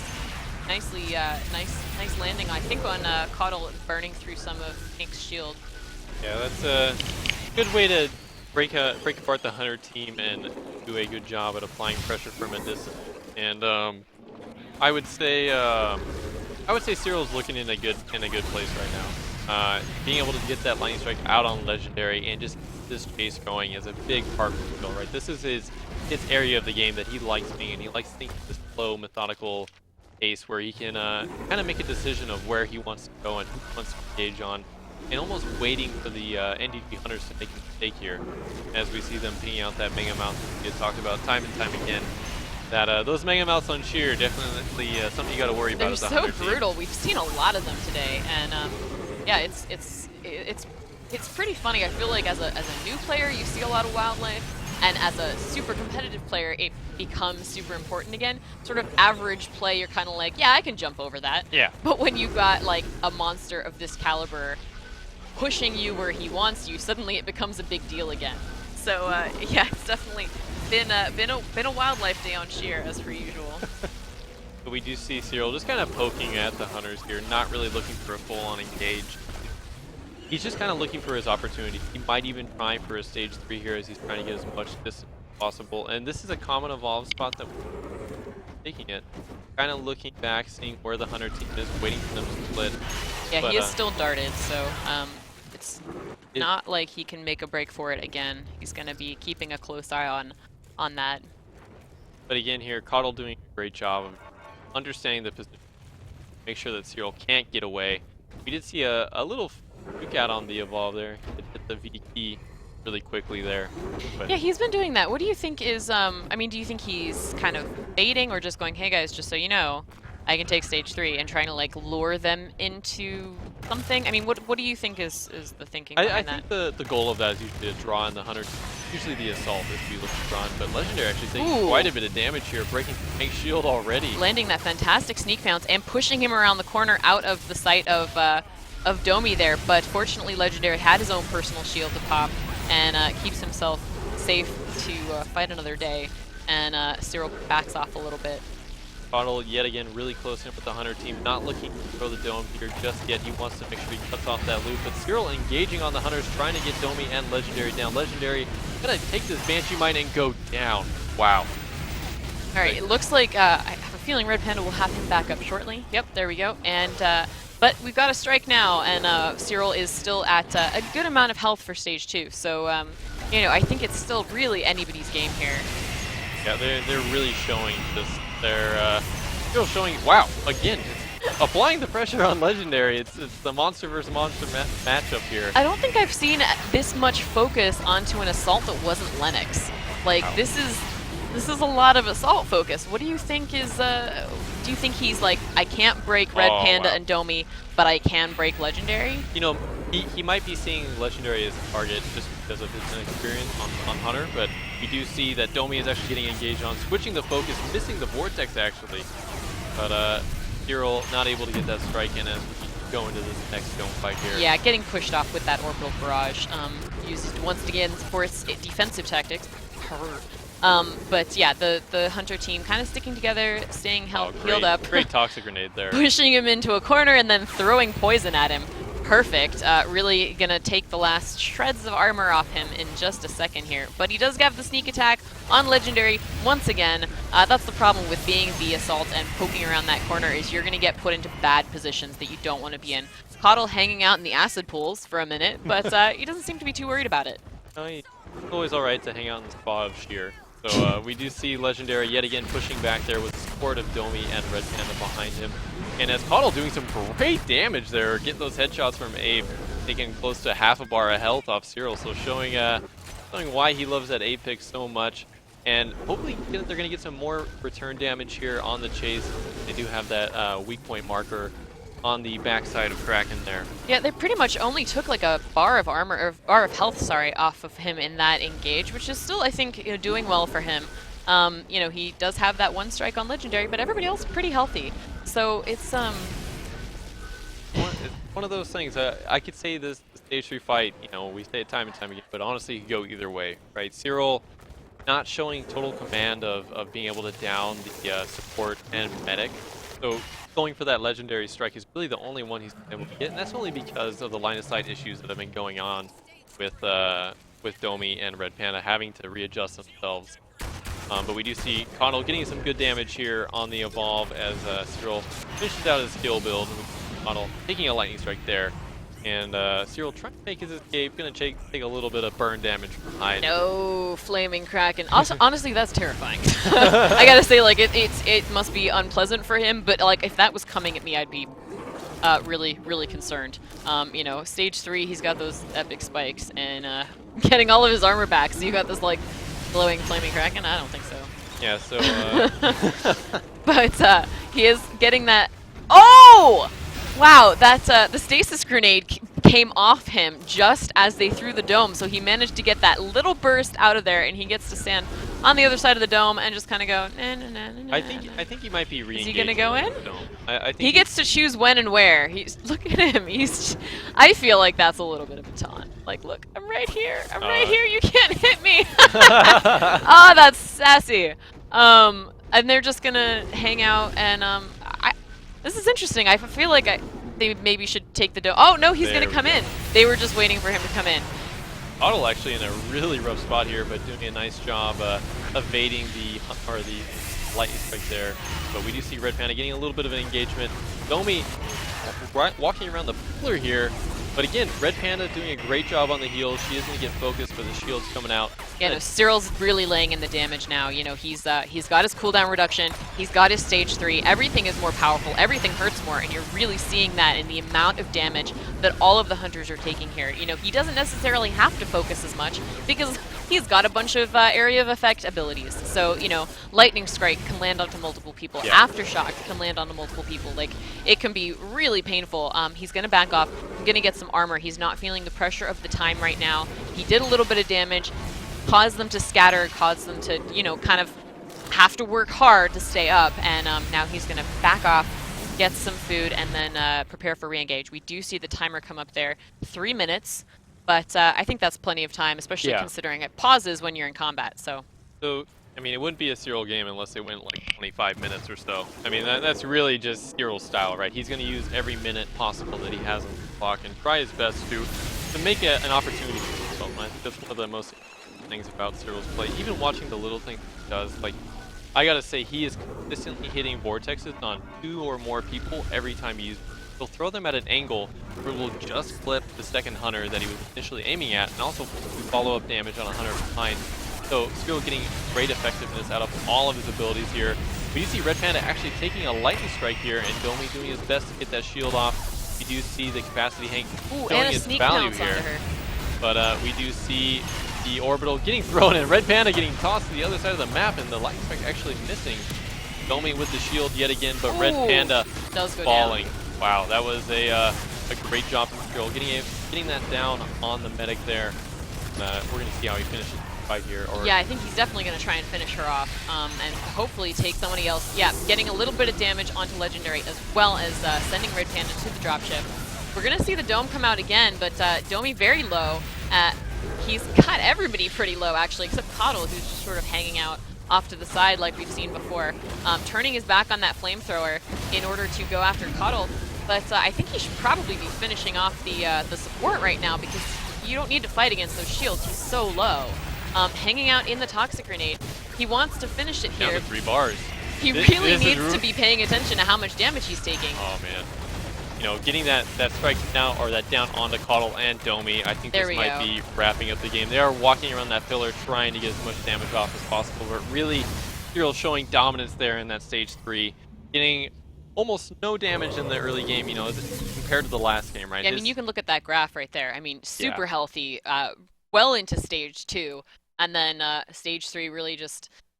That was very well played by Cyril, showing the full force of a stage 3 Kraken with cooldown reduction. I mean, you know, those abilities get so intense and can do so much damage, and just with lower cooldown, it's unrepentant. Yeah, it's just a constant barrage that you have to worry about, and it's rough, you know, and especially Cyril was able to open up that fight onto Red Panda with the lightning strike, so seeing that opportunity where, oh, I hit you with the lightning, now it's my time to go in, right? If he wouldn't have hit that, he probably would have played it a little bit more back, kind of waited it out a little bit, but seeing that he had an opportunity, especially getting a lightning on the medic, is a great opener to a fight, because not only do they have to waste the shields on the next ability, now she's going to have to be worrying about her heal burst cooldown, and just the pressure is already on at the fight. Yeah. And really, you want to start out as a hunter team leading on with pressure, you know, shooting him as he comes in and making him feel uncomfortable. But honestly, that fight started off with Cyril in his comfort. Yeah, I mean, he got to sort of walk the tightrope around that dome, which was pretty amusing. I would love to have seen his face while he was doing that. But yeah, I mean, then that I gotta say the orbital barrage coming out to protect Red Panda, but I feel like it threw her, and the tumble might have been what kind of like disoriented her and caused her to go down. Yeah. So, you know, that's one of the downsides of the orbital barrage is that it can be so good for defense, it can be so good for damage, but it throws your team back. Yeah. And that can really mess with you, especially when positioning is so important. You know, Cyril's not going to miss at that stage. You know, his abilities have a wider range, and just really, really hard spot for Panda to be in. So really, that game was just a well-played game from Cyril. You know, the opening for NDG a little rough. You know, not getting that dome that they wanted, like in the first game, doing a great job getting those wide-open domes for a lot of damage. And really, you got to look at Eyes on You Hunters now. They have secured a tiebreaker spot. No matter what happens in this game, there's still one more opportunity, right? So now NDG is looking like it's all on conjugates, right? The whole plane ride to Poland, all the games that have led up to this, now on one man. You know, if conjugates loses the game, his team goes home. Yeah. So really, that's the pressure that you got to be feeling. You know, Cyril was in that similar situation where he needed to win at least one game to guarantee that tiebreaker, and now that he's done that, it's on to his hunters to lock out the game. But honestly, conjugates is not. I wouldn't say he's someone to discredit, right? That last game just showing complete control over the Eyes on You hunters. Again, orbital drill. It's right? been so back and forth. I mean, honestly, like the strengths of both sides. Like, you know, Cyril's has had his on games and his off games. The conjugates the same. Eyes on You hunters, and everybody's had kind of like, hey, we played really well. Oh, didn't play so well that game. So. I mean, we just like there's no way to predict how this next game is going to go. I know they know the pressure is on. And really, I think that's just the nerves of playing a LAN environment. Like I talked about it a lot, but honestly, that changes so much in a competitive game. You know, when you're in an environment you're not used to, when you're there with your whole team, right? And even Otto, you know, like we were saying, I guarantee you he had a pep talk with the team. That's why we saw the turn up that we did see after the first map. You know, and in conjugates, right? Like they've flown all the way out to Poland, and they have had this build-up of months and months of playing and practicing and working together and roster fight through. And you know, Liquid Duty was actually on NDG, so now he is in the game that could eliminate NDG from the tournament, and that's also on conjugates as well. You know, he's got to win this game and force it into a tiebreaker, and that's really when things will get hectic because there's all sorts of variables that get thrown in once we get in a tiebreaker situation. Oh yeah, I remember from the Invitational, just the waiting with bated breath for the character bans, which we don't get in normal play. Yeah. So it can be really crazy, especially with everybody running Val.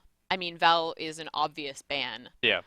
So it would be really interesting to see what people's pocket backup strategies are if we end up in a tiebreaker where there's no Val on the table. It could be really interesting. Yeah. So. Yeah, I'm curious to see what would happen in that scenario, and you know, I'm a caster, so I want a tiebreaker game because I do believe this is going to be our last series that you and I get to cast today. Unfortunately, you know, I have been having a great time here. It's been fun watching such amazing games from both the Hunters and the Monster players of today.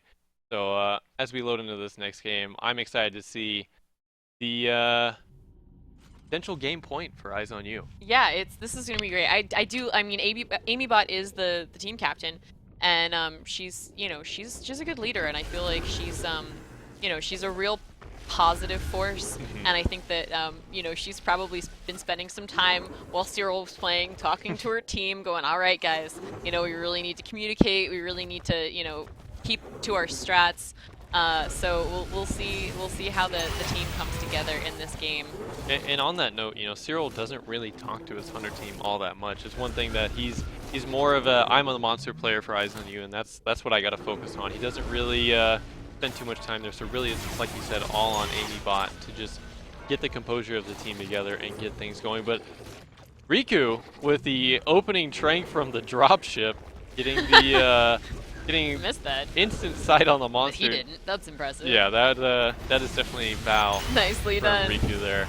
Yeah, I mean his aim obviously landing all of those fantastic weak spots is not to be disputed. So it's honestly it's going to be down to I think Liquid Duty landing all of his mortar cannon shots on Torvald, getting in the right spot to do that, but not getting sneak pounced. Hopefully he is all by his lonesome. His Hunter team are kind of coming around the corner, but you know there's some line of sight issues here. And nice jukes though. As the heals come in from Riku. Amybot uncharacteristically getting out of position for a dome there. I think they might end up missing the stage 1 dome opportunity that they had. Amybot actually committed to the right side of that bit of geometry, and Conjugate saw that and juked immediately the other direction. Yeah, that's interesting, because you're right, her positioning is usually pretty spot on. But you know, we'll see. They've all got a little bit of chip damage on them. You know, so they'll slowly get healed up. I mean, honestly, that's one heal burst from Riku when they get into the dome. Liquid Duty actually taking a little bit more damage, so Riku's gonna something.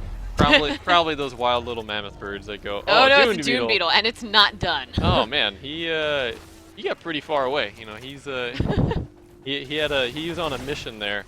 As we see Conjugates Dune Beetle's like, I know how important this game is. I'm here to mess up your day. Aren't they always here to mess up yes. our day? Oh. Damn Dune Beetles. Damn Shake my things. fist at you. But Liquid Duty doing a great job of keeping constant pressure, much like Roy was doing in the first games against Cyril. Just shooting the monster constantly, getting those mortars off, and doing a great job.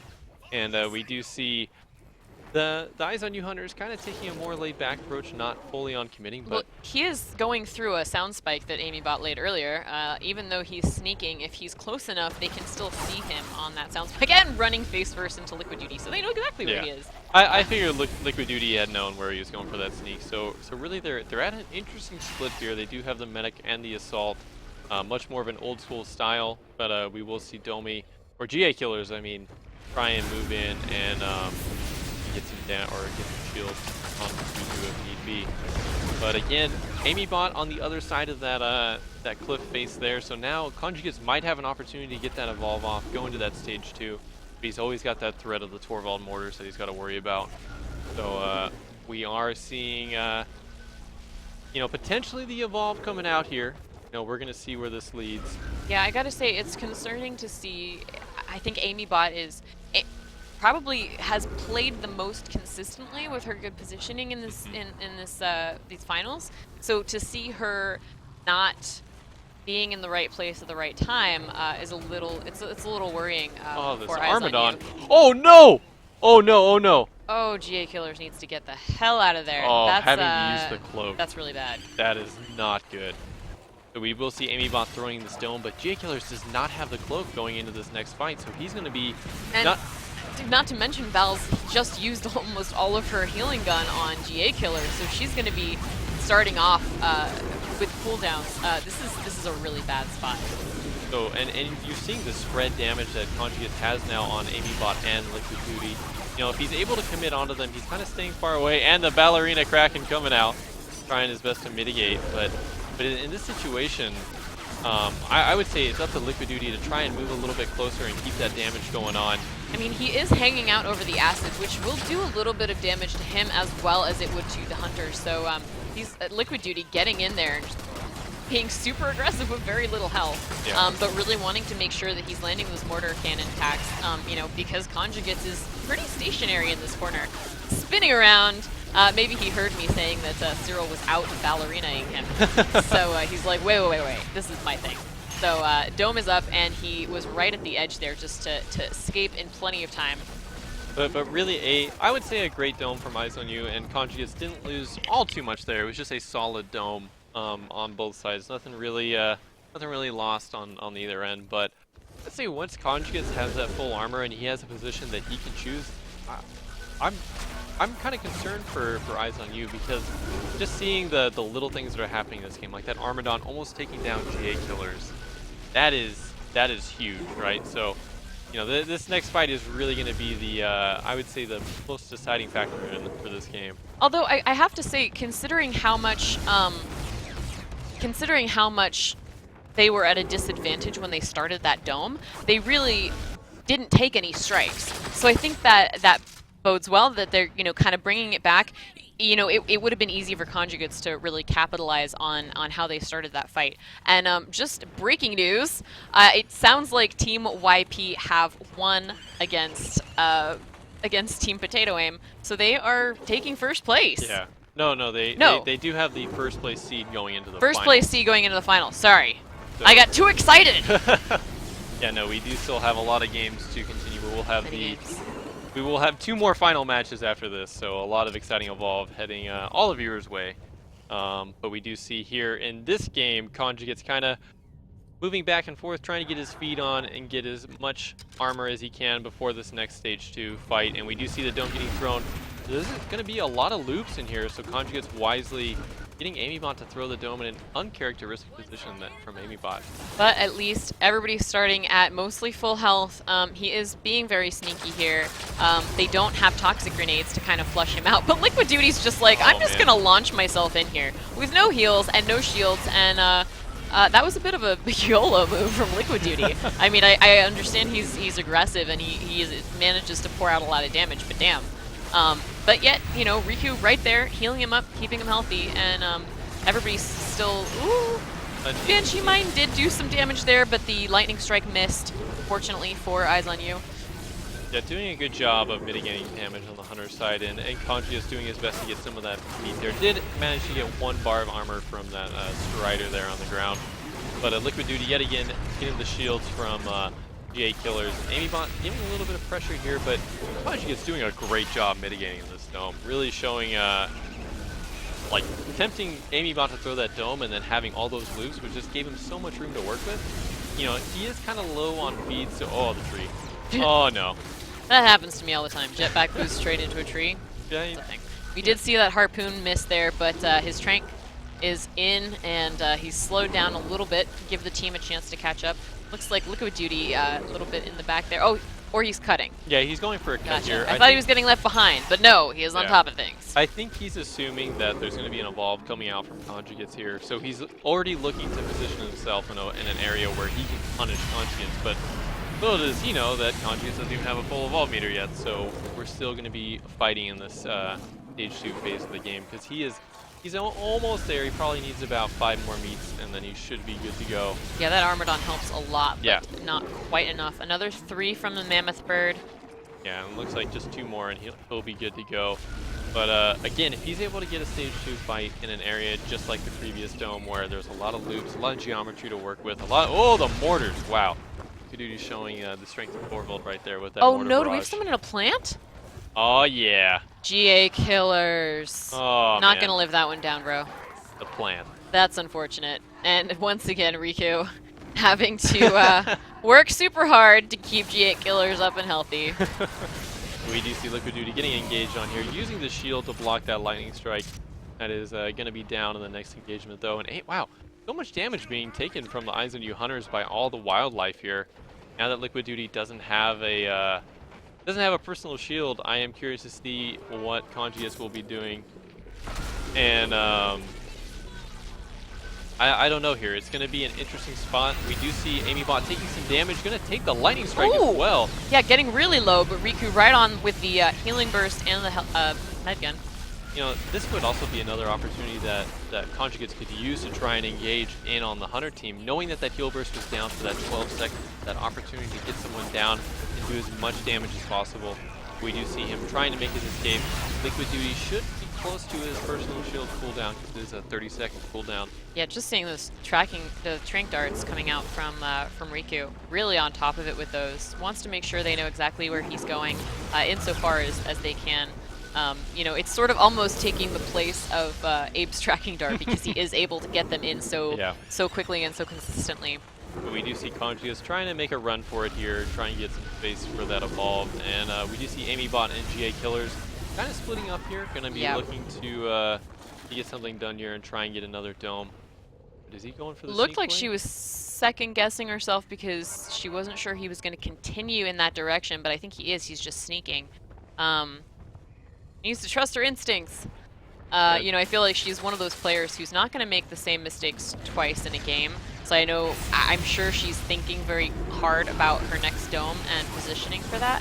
But she's really in the wrong spot. Well, No, she's moving now towards the cutoff, so it's just a matter of if she can commit to this. She does have GA Killers and Riku behind her, but we do see Liquidity, or Liquid Duty getting engaged on here, having to pop that personal shield, and now Conjugate's trying to apply more and more pressure onto the Assault player of Eyes on You here. We do see yet again just breaking off. Yeah, I mean, Liquid Duty's not easily scared off. You know, you just see him back up just enough so that Riku can get line of sight on him, but not. Ooh, wow, that long distance lightning strike, not doing good. That was well. close. And really, this is just trying to draw Amybot out of position so he can make this escape. And we do see here, the Hunters were out of position, so now he's able to make this escape and so far away.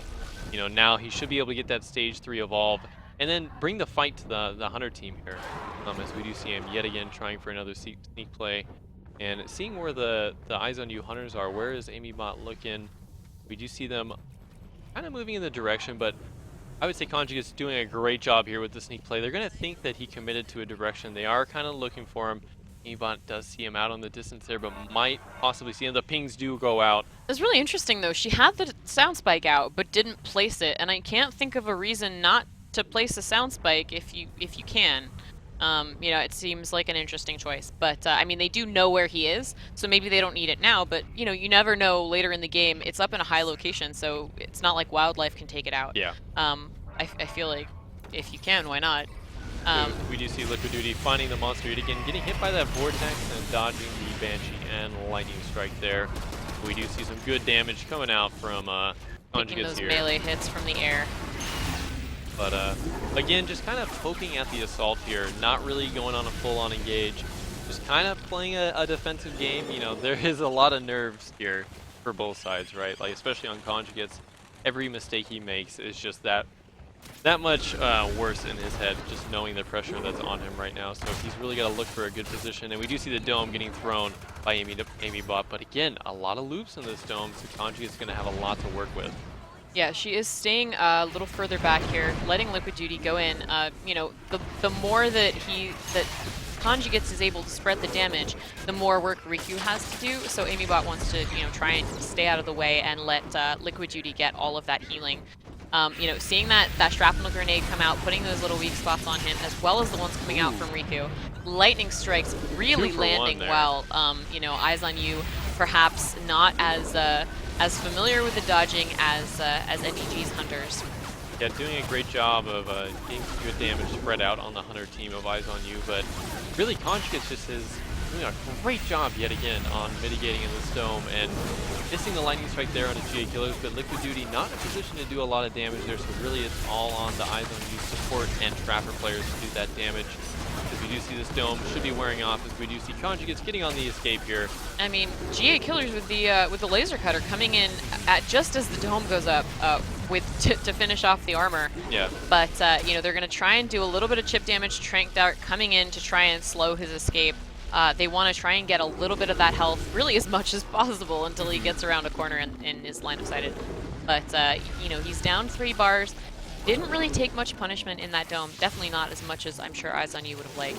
And is just going to go ahead and take this evolve here. Oh man, Liquid Duty could have the position here to be able to get some good damage onto the evolving Kraken here. But we will see the evolve come out and Conjugates looking to make his escape. Is this the one time Liquid Duty isn't in the monster's face? I don't think That's unfortunate. He was not able to get any evolve punish off, even with the Torvald mortars.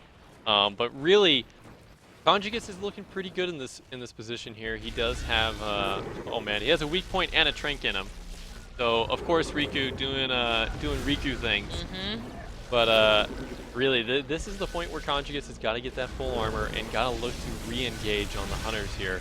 So this is going to be an interesting fight to see what is going to happen at this stage 3. And again, on Orbital Drill, this is a relay that is, it really can go either way. As we saw in the last game for the NDG Hunters, just Cyril, similar health value to Conjugates here. You know, Cyril was able to take it, and admittedly, I got to be pretty nervous for the Eyes on You Hunters here. Even though they have the Torvald, if they don't land those mortars, if they don't keep that consistent damage coming out of the stage 3, then they're going to be in a rough position. Well, like we said, a lot hinges on Torvald being on point, because if he's not, he's pretty useless. So, you know, it's interesting too because I originally, before coming into today, I thought that Conjugates and Cyril had very different Kraken playstyles, but they've actually been playing somewhat similar in these last few games. So it's pretty interesting to see how this goes. If it's going to be a repeat of the last game, or if we're going to see something a little different.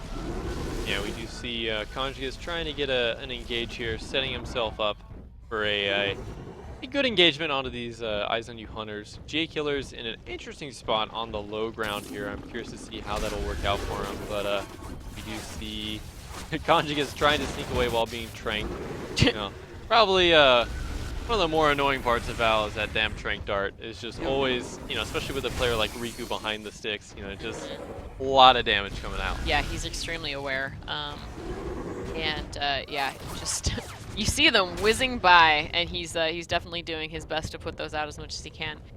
But we do see here, Conjugate's looking for the engage, turning his head to not get that weak point, and we do see him going underneath. And yet again, the timer popping up, letting us know that we're approaching the later. You can't fit through there. Yeah, the later stages of the game. I was like, oh, there's food in there, but I can't get to it. I'm too big. See, he could devolve to stage 2 and get in there for the food, to then immediately stage. I don't know.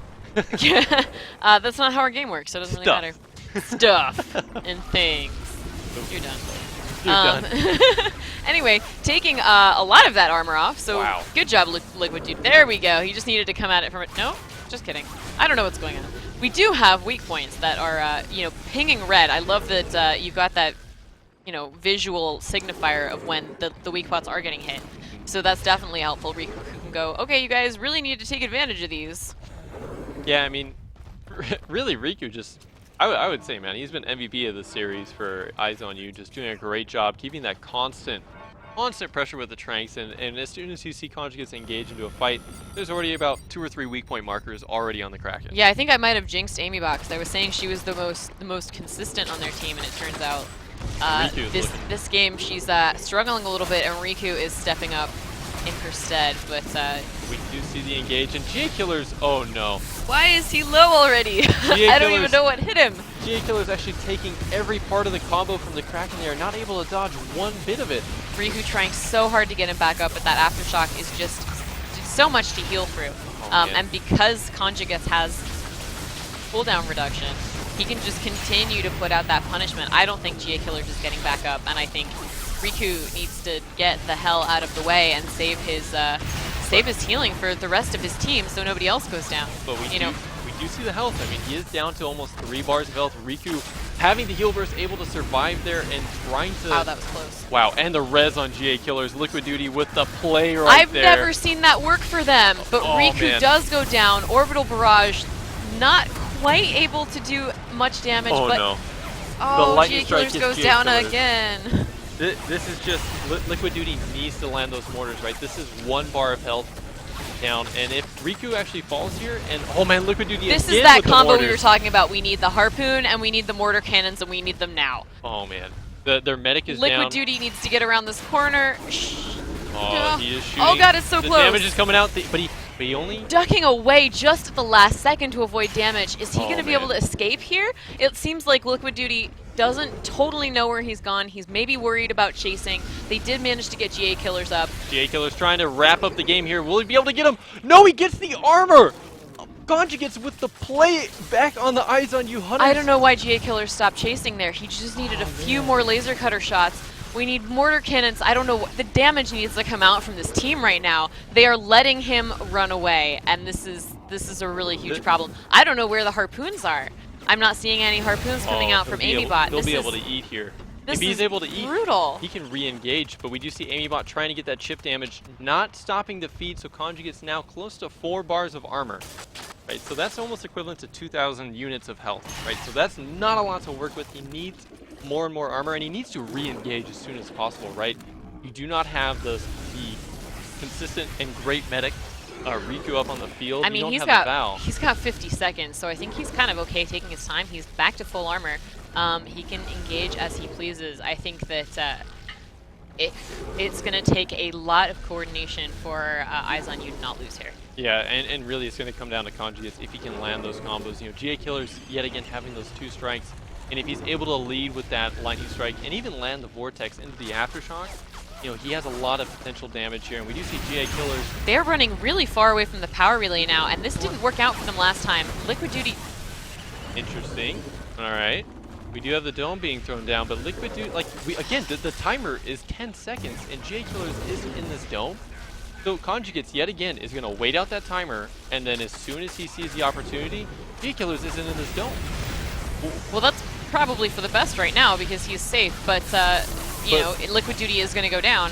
He's leaving his Hunter team behind, and now Liquid Duty is not going to be back on that dropship, and we do see that Amybot is going to take this lightning strike, and the aftershock can go down again. Like, this is disaster for the Eyes on You Hunters. Yeah, they just really not getting the shots called right, and I think this is probably going to be it.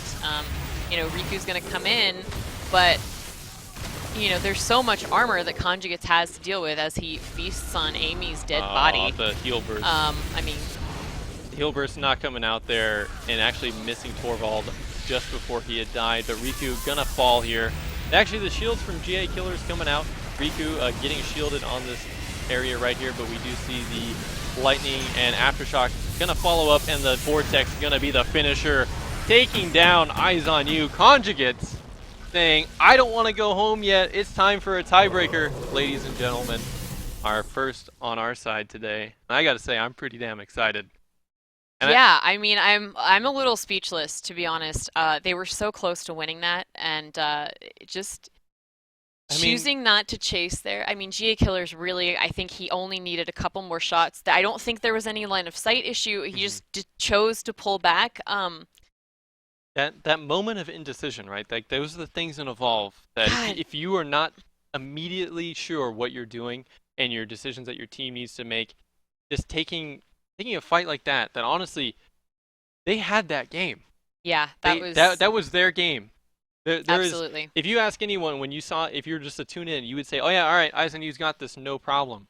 But Eyes on You making a huge misplay there. And without a crow, you know, you can't capitalize on that. I mean, it's just, you know. Yeah. Like, if there had been a crow, that would have been fine. That would have been GG. Yeah. And that's the interesting thing, right? All these different hunters have so many different variables you got to worry about. And yeah, that situation right there, like, honestly, for Eyes on You, just dropping the ball on the hunter side there. I mean, I would say that, you know, well, you know, you don't have Crow, but you have Griffin. But I wasn't seeing the harpoons coming out from Griffin. You know, like, if Amybot's positioning had been better, she could have grabbed him and just bought Liquid Duty or GA Killers that extra second of damage that they needed to finish him off. But instead, he slipped through their fingers and was able to get his armor and come back in to finish them off. That was man, they are going to be kicking themselves about that. Yeah. But they don't have any time to do that right now because they are going to be figuring out what's going on with the tiebreaker here. So, man.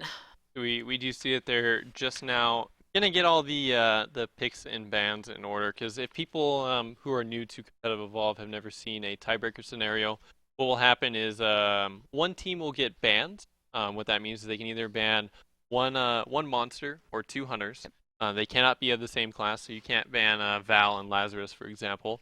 But the other side will also get to pick which side they will be playing. So Team A will get to decide if they're going to take the bans or take the side choice, so they could choose Hunter or Monster. And then now, Team A, sorry, is the higher seeded team? Yeah. Okay. Team A is usually the higher seeded team. So I don't have the official brackets up. That would be Eyes on You. Yeah, I'm pretty sure Eyes on You would be the higher seeded team, so they'll be Team A in this scenario. So it's going to be down to them. I'm pretty sure it's a tough choice, right? If I just watch that last game, right, and I know I'm Eyes on You, and I'm thinking, all right, what are we going to do here? Who are we going to send in? Like, this is the final match, you know, or potentially their final match of the day for both sides, right? So I'm looking at this. Who do I want to send in? You know, Cyril had some rough games. He did win more games in the series. He did. He did go 2-1. But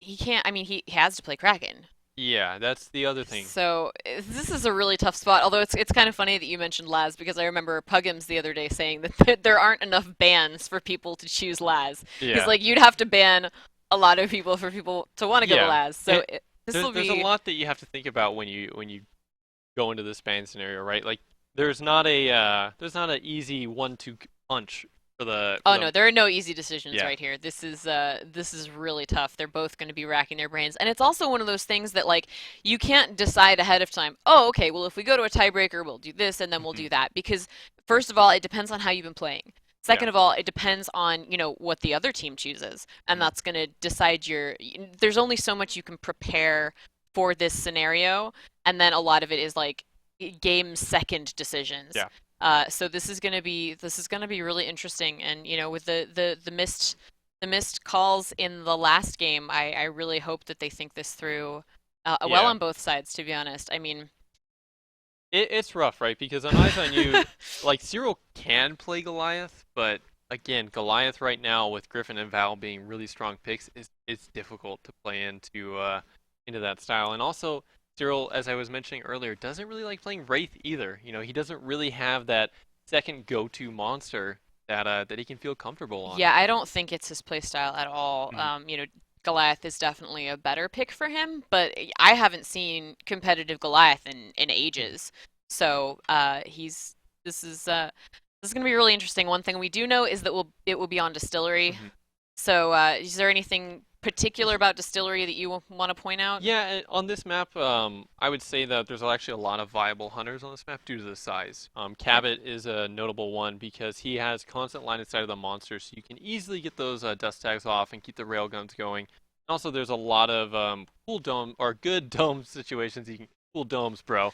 Yeah, I mean, it's Distillery. It's a snow map, right? yeah, we'll go with that. We'll run with it. I'm trying to help you out. Yeah, I appreciate it. But I like it. I like it. it's good. Anyway, a lot of good dome locations. Yeah. So that's really the strength that you can have as a Cabot. So you have a little bit more options on this map compared to others. Even Sunny is a really powerful hunter on this map because we saw even on Wraith Trap from TPA earlier, they were able to keep on Cyril consistently. Yeah. So imagine it on a smaller map. Yeah, but I don't think I've seen either of these support players play Sunny, so I don't Yeah, know if they're going to be it's- able to bring the same strength that it's- Fav did, because his Sunny play was really spot on. Yeah, it was. And if you can't bring that, it might be better to go with a different support. But yeah, this will be interesting. We So- do have pictures since we don't have them. We're not in Poland, and we don't get to do those like snazzy in between interviews. We can show you guys who's playing right now. We've got Eyes on You is got their lineup here. And we do have Cyril, Liquid Duty, Riku, and GA Killers, and of course Amy Bot. Showing a little personality in their pictures as you'd expect. It's a fun team. I got to hang out a little bit with Cyril at Gamescom when he did our Beat the Pros tournament, and he played very well, and that was a good time. But it's got to be pretty crazy to be there in person right now. So we do actually have our first bans going in right now. We do have Val and Abe banned by Eyes on You. So they did end up choosing the bans, and I would say wisely enough. Those are two solid bans against NDG. Yeah, I mean they can't risk. Wait. So sorry. So I have a hard time getting my head around this. So they have bans, so they'll be playing which side? What that means is Eyes on You chose the ban option. Right. So what that gives So is they ban first, and then NDG will get to choose NDG which picks side. sides. Okay, so So- they get to pick sides after the bans? I think it actually came through that NDG picked their side. They might have another separate chat from what we have, and we're only just getting fed information as it Like goes I along. said, we're not in Poland. Yeah, so we don't So get to see these guys. we've in got person. a string of game of telephone going on Yeah. here to kind of figure out what's going on where. But NDG is NDG's going hunters. going hunters. So that's good for Cyril. He gets to hang out on Kraken. It's his strength, and like you said, he's taken more wins today for his team. So this might be good. Do you know how he feels about Distillery? Distillery is one of those maps that I've seen Cyril have a lot of difficulty on. So I would say as we go in here, not Distillery. We'll get Distillery. We'll get there. It's gonna happen. But so we're gonna have Griffin, Hank, Kyra, and Hyde. So NDG. I know Red Panda was a Slim player. Do you know if she's had much experience on Kyra? Yeah, Kyra was her second go-to in Gotcha. the last Okay. patch, so she definitely is comfortable on Kyra. But I would say that Val is the bigger comfort pick for her right now. So taking that away, and also, you know, going in on this map, I wouldn't say it's that big of an issue not having the Val. You know, it's nice to have those strengths because you have a lot of line of sight on the monster. Absolutely. But Kyra is no slouch, right? Kyra, a lot of players. Oh, absolutely. A lot of players kind of forget the strength of Kyra, but well, there's a lot of complaining when we change the reload buff. So you know, but I think she's still really strong, and I think Moiser would agree with me. I'm sure he's very excited to see Kyra played. So I hope he's in chat. I hope he's watching. But we do have one last thing to look at before loading. Yeah, into this. while we get that map set up, we can show you guys the beautiful faces of NDG. I saw TPA pop up there, but it's not TPA. We do have conjugates on the monster, legendary on assault, and Red Panda on medic, Domi on the support, and of course Coddle, their fearless leader on Trapper. And I gotta say, these players, man, it's gonna be quite the show. And yeah, I'm excited. I mean, this is our first tiebreaker of the day, and I'm pretty sure it's not gonna be the last. You know, even though Team YP showing a dominant performance for wanting both teams they've gone against. You know, for wanting NDG and for wanting TPA, you gotta wonder if anyone's gonna be able to contest those players. Yeah, well, they've got I think a little downtime before their next game, so you know, we'll see. Maybe they'll get I don't know. It's late over there. I keep thinking like, oh, maybe they'll go to lunch, but no, we have lunch. Yeah. It's much later in the day over there. So yeah, we're gonna jump in and see what happens here. You know, we'll have Coddle on Griffin. Like you said, I mean, he's Coddle's main, right? Yeah. So I wonder if, you know, maybe he was playing Abe to try and bait the ban on Abe. I don't know. I mean, this is gonna be interesting. I gotta say, great job from Coddle forcing out a Trapper ban and a tiebreaker. You know, what a phenomenal job showing just how powerful he was on that Abe. You know, in the first game I did mention that he was kind of a little bit lackluster on that Abe, but the second game, I think Cyril remembered that moment, just seeing how much Coddle was able to do here. But I gotta say, this is our first tiebreaker of the day, and one of these teams is going home after this match. And who is it gonna be? Ooh, it's so stressful. I mean, we've had some insane play so far, and I cannot possibly call it at this point. You know, Cyril has played really well today, but you know, so is NDG. So you know, we're gonna see the same. We are still seeing reload speed on Kyra. So still taking that for the main abilities, even if it's not gonna affect her heal burst. You know, and Lord Death. Talking with him a lot at work and playing amongst CTR. He loves reload on Kyra just because of that speed burst, having the lower cooldown. Just now that reload is 30% instead of 25%, you know, it does bring down a couple seconds on that speed boost. And when you have that speed boost, you jetpack further and you also run faster. So it's really two big attributes into dodging a monster. So Cyril gonna be looking to hit some distance here, but Coddle knows exactly where he is. Yeah. Even before that sound spike went down, there were crazy pings coming out. However, is he gonna run through the blitz leopards? I don't think he's gonna be fine. He knows how to handle wildlife. He does. He's got this. Mammoth Bird trying to move to cut him off there, but no, Coddle is in control. He seems to be playing very confident. He knows exactly where Cyril is. Cyril actually taking a different perk here, taking damage output. You know, I think that's an interesting choice here, you know, going for this DI. Maybe it's just against the Kyra pick, he knows that the strength of DI is there. I mean, I'm not sure how it's going to play out for him. I know CDR Kraken has been a powerful thing for a lot of players, so we're going to see how this plays out. But also, like, even on the sneak pounce, DI will increase your sneak pounce damage. So I am really excited to see how this first fight's going to play out. Yeah, I'm pretty excited. We've seen, I mean, this is new hunters.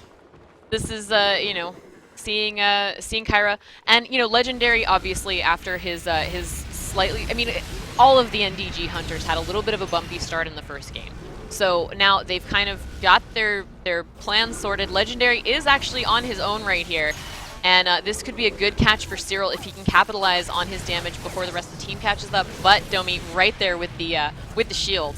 So not able to do that much damage to Legendary, and he just sort of floats gracefully past. Here we go. I think Coddle's going to be looking to get the dome here right on top of Cyril as they engage. They're actually dealing a lot of damage onto this armor pool of Cyril here, and Coddle could end up throwing the dome.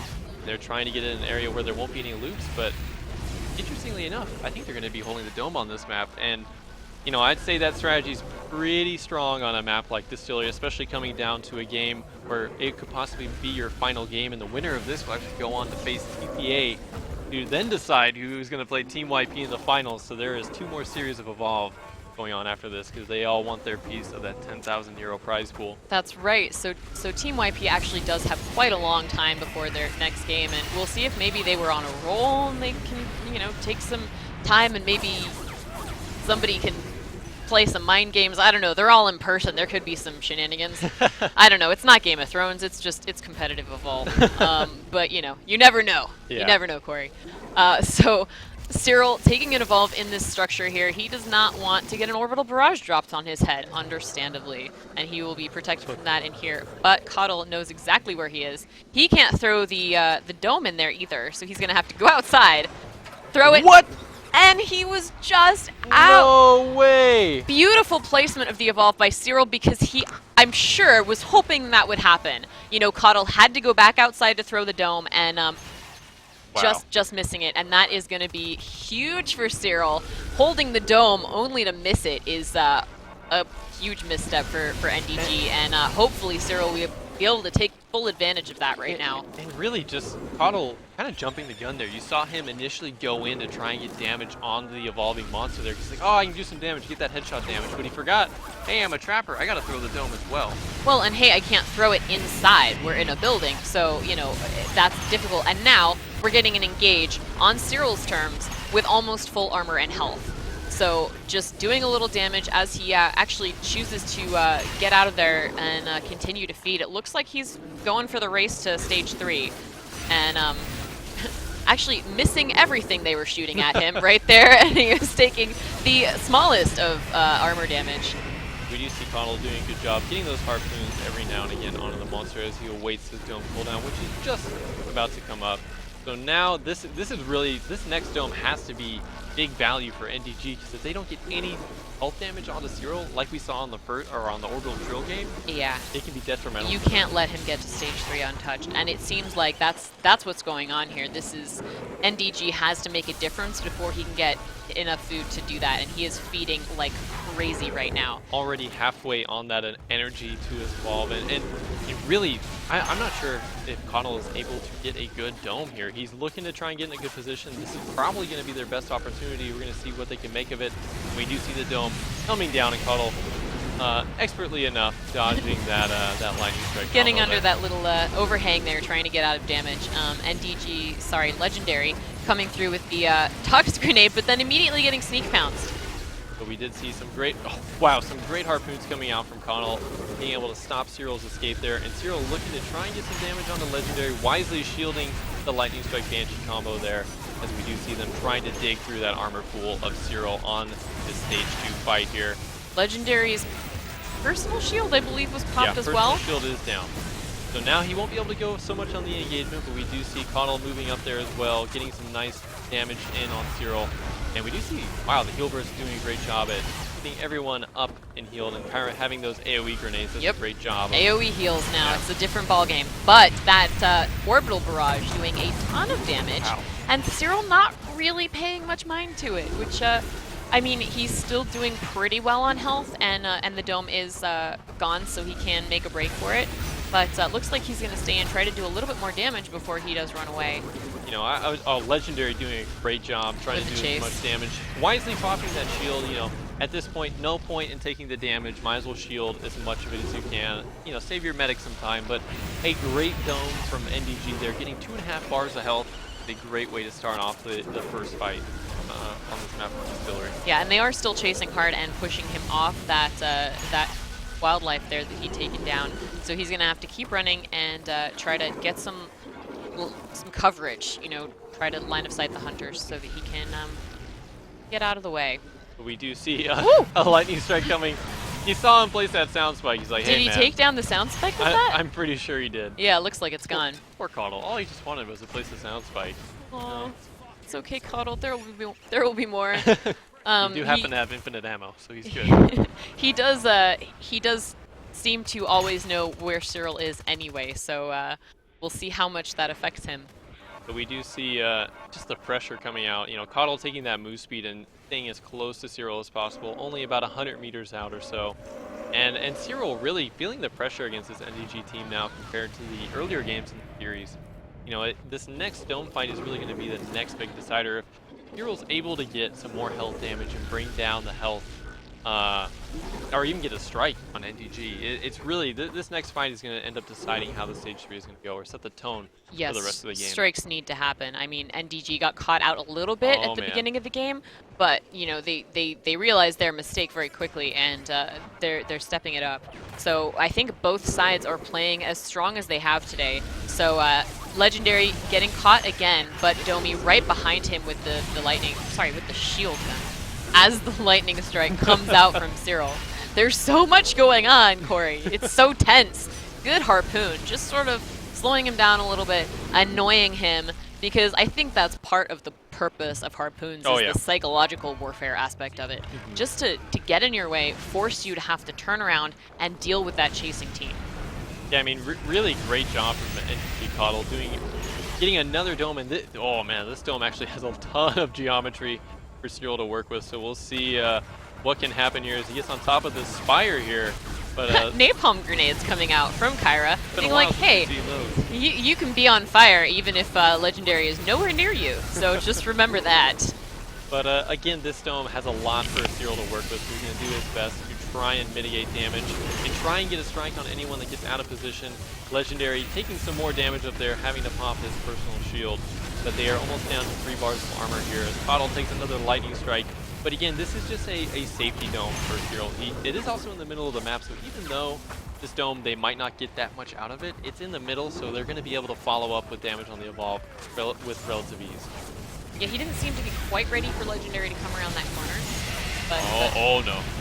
We actually do see a big combo going out on Coddle, and the healing burst and heals coming out from Red Panda, doing a great job on that Kyra, keeping her team alive. But Cyril getting out of that dome with no health loss at all. Very well mitigated in there. Even has 1 bar of armor left, so he's not going to even take chip damage. So really great job from Cyril, using all the geometry in that dome to make sure he gets away. Is he going to evolve in the same place? Looking for it. It worked out last time. Yeah, so we're going to see the second He's evolve. Still quite close to them. Legendary might be able to throw in a toxic grenade in there, as we get to see from him. But yep, there's a lot of damage coming out onto him right now. And Coddle wisely setting up on this escape route from Cyril, trying to land those harpoons. Cyril wisely enough throwing the lightning strike and the vortex and all that stuff to defuse the threat from Coddle. And really only four bars lost from Cyril going into the stage 3 and having the DI on the Kraken. He's going to be looking pretty good going into this next I mean, they did get some damage onto him while he was evolving, but you notice Coddle didn't follow him into the building that time. Yeah. He was like, I can still throw the dome from the roof. Yeah. I will do that. We can let Legendary go in person and rustle some feathers. Yeah. But yeah, no, he's in a good spot, especially with the damage increase, like you mentioned. So, sorry, go ahead. This is going to be the final fight of this map, or final fights, I should say, because it's probably going to be multiple. Yeah, I was going to say he has been doing a great job of mitigating, and there's no strikes, so I feel like we might still have a couple more domes in it here. It looks like they're going to try and take down the Sloth. Legendary. Don't melee him. You don't have any melee abilities. That is silly, Legendary. Yeah, that's Lennox's job. Yeah, that's Lennox. You're not Lennox. So we do see Cyril coming in now with the engagement as Domi lays into him with that laser cutter, and dodging the lightning strike and following up with the aftershock is Cyril. And we do see Domi trying to get away. Should be throwing out that cloak. Oh my god! Pounce, followed with a Banshee Mine to get that strike on Domi. Cyril just showing clear control over Domi right there and getting him down almost near instantly. And Red Panda has to get that revive on him, or NTG's Hunters could fall here against Eyes on You Cyril. I mean, you see the Toxic Grenade coming out from Legendary, but Kraken is airborne and he's not getting pulled down, so it didn't actually do anything to push him off the body. He's still able to get Domi fully down in a minute. Yeah, I mean, Red Panda doing her best, but you know, there's only so much you can damage through that. I mean, it's a stage 3 Kraken. with damage increase. His abilities are going to be doing crazy damage, and you know, even without strikes, that's going to be really unpleasant. Good dodge by Red Panda. Red Panda was a great with dodge her there. acceleration field on, but it's not enough. He did manage to land a sneak pounce. Oh, she's actually... Wow, Coddle with the most amazing harpoon right there, blocking the aftershock onto Red Panda, which would have finished her off. Oh, Ooh. what? Oh, the lightning strike ended up hitting her, and the Banshee Mine coming in and does end up finishing her off. And with the ability to camp that he has right now, they're in a really bad spot. He could finish it here. Legendary is going to take that, but he does pop his personal shield at the last minute. He turns his attention to Coddle. Coddle, Banshee Mines, and Melee coming out from the air. There's the sneak attack. Coddle is slowly bleeding out. Legendary is on the run, but if there's one thing that Cyril can do, it is chase down a lone hunter, especially if it's not the support. There's no cloak. He is on his own right now. Cyril has eyes on him. And it's only a matter of time. Sorry, I had to.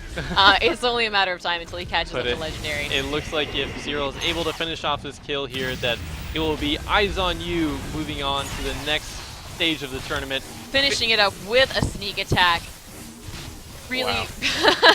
Legendary popping the personal shield at the last minute, just as a little rude gesture to Cyril, but they do take it, and NDG will be going home in 4th place for the ESL Majors here.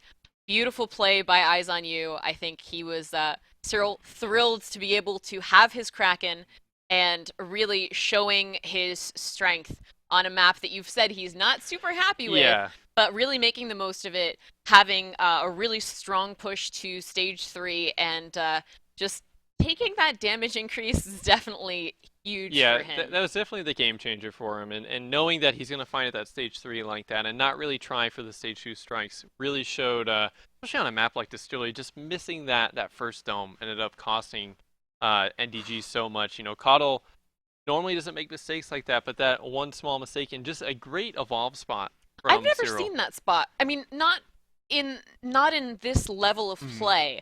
You know, I've seen other people because they're like, oh, there's a roof over it, no orbital, but he had clearly thought through not just avoiding the orbital barrage, but also the dilemma of, you know, Coddle approaching from that side and having to sort of backtrack to throw the dome. I mean, I'm giving Cyril a lot of credit for having sort of anticipated that, but I know that these high-level players do think this stuff through when they pick evolve locations. So really, you know, it went in his favor, and really well played. You know, it's every little thing ends up mattering at this level, right? Like, that was just a small adjustment that Cyril had to make, and it ended up paying off and winning the game, right? And even showing how close they were. They got him down to about 3 bars of health at the end of that game, or close to 3 to 4. I don't remember the exact. Yeah, but his health didn't even come into play. Yeah. You know, it was like... And that's the point, right? If they would have ended up hitting that stage 2 Evolve Dome, usually you get at least 2 to 3 bars of health out of an Evolve Dome, at least, right? Yeah.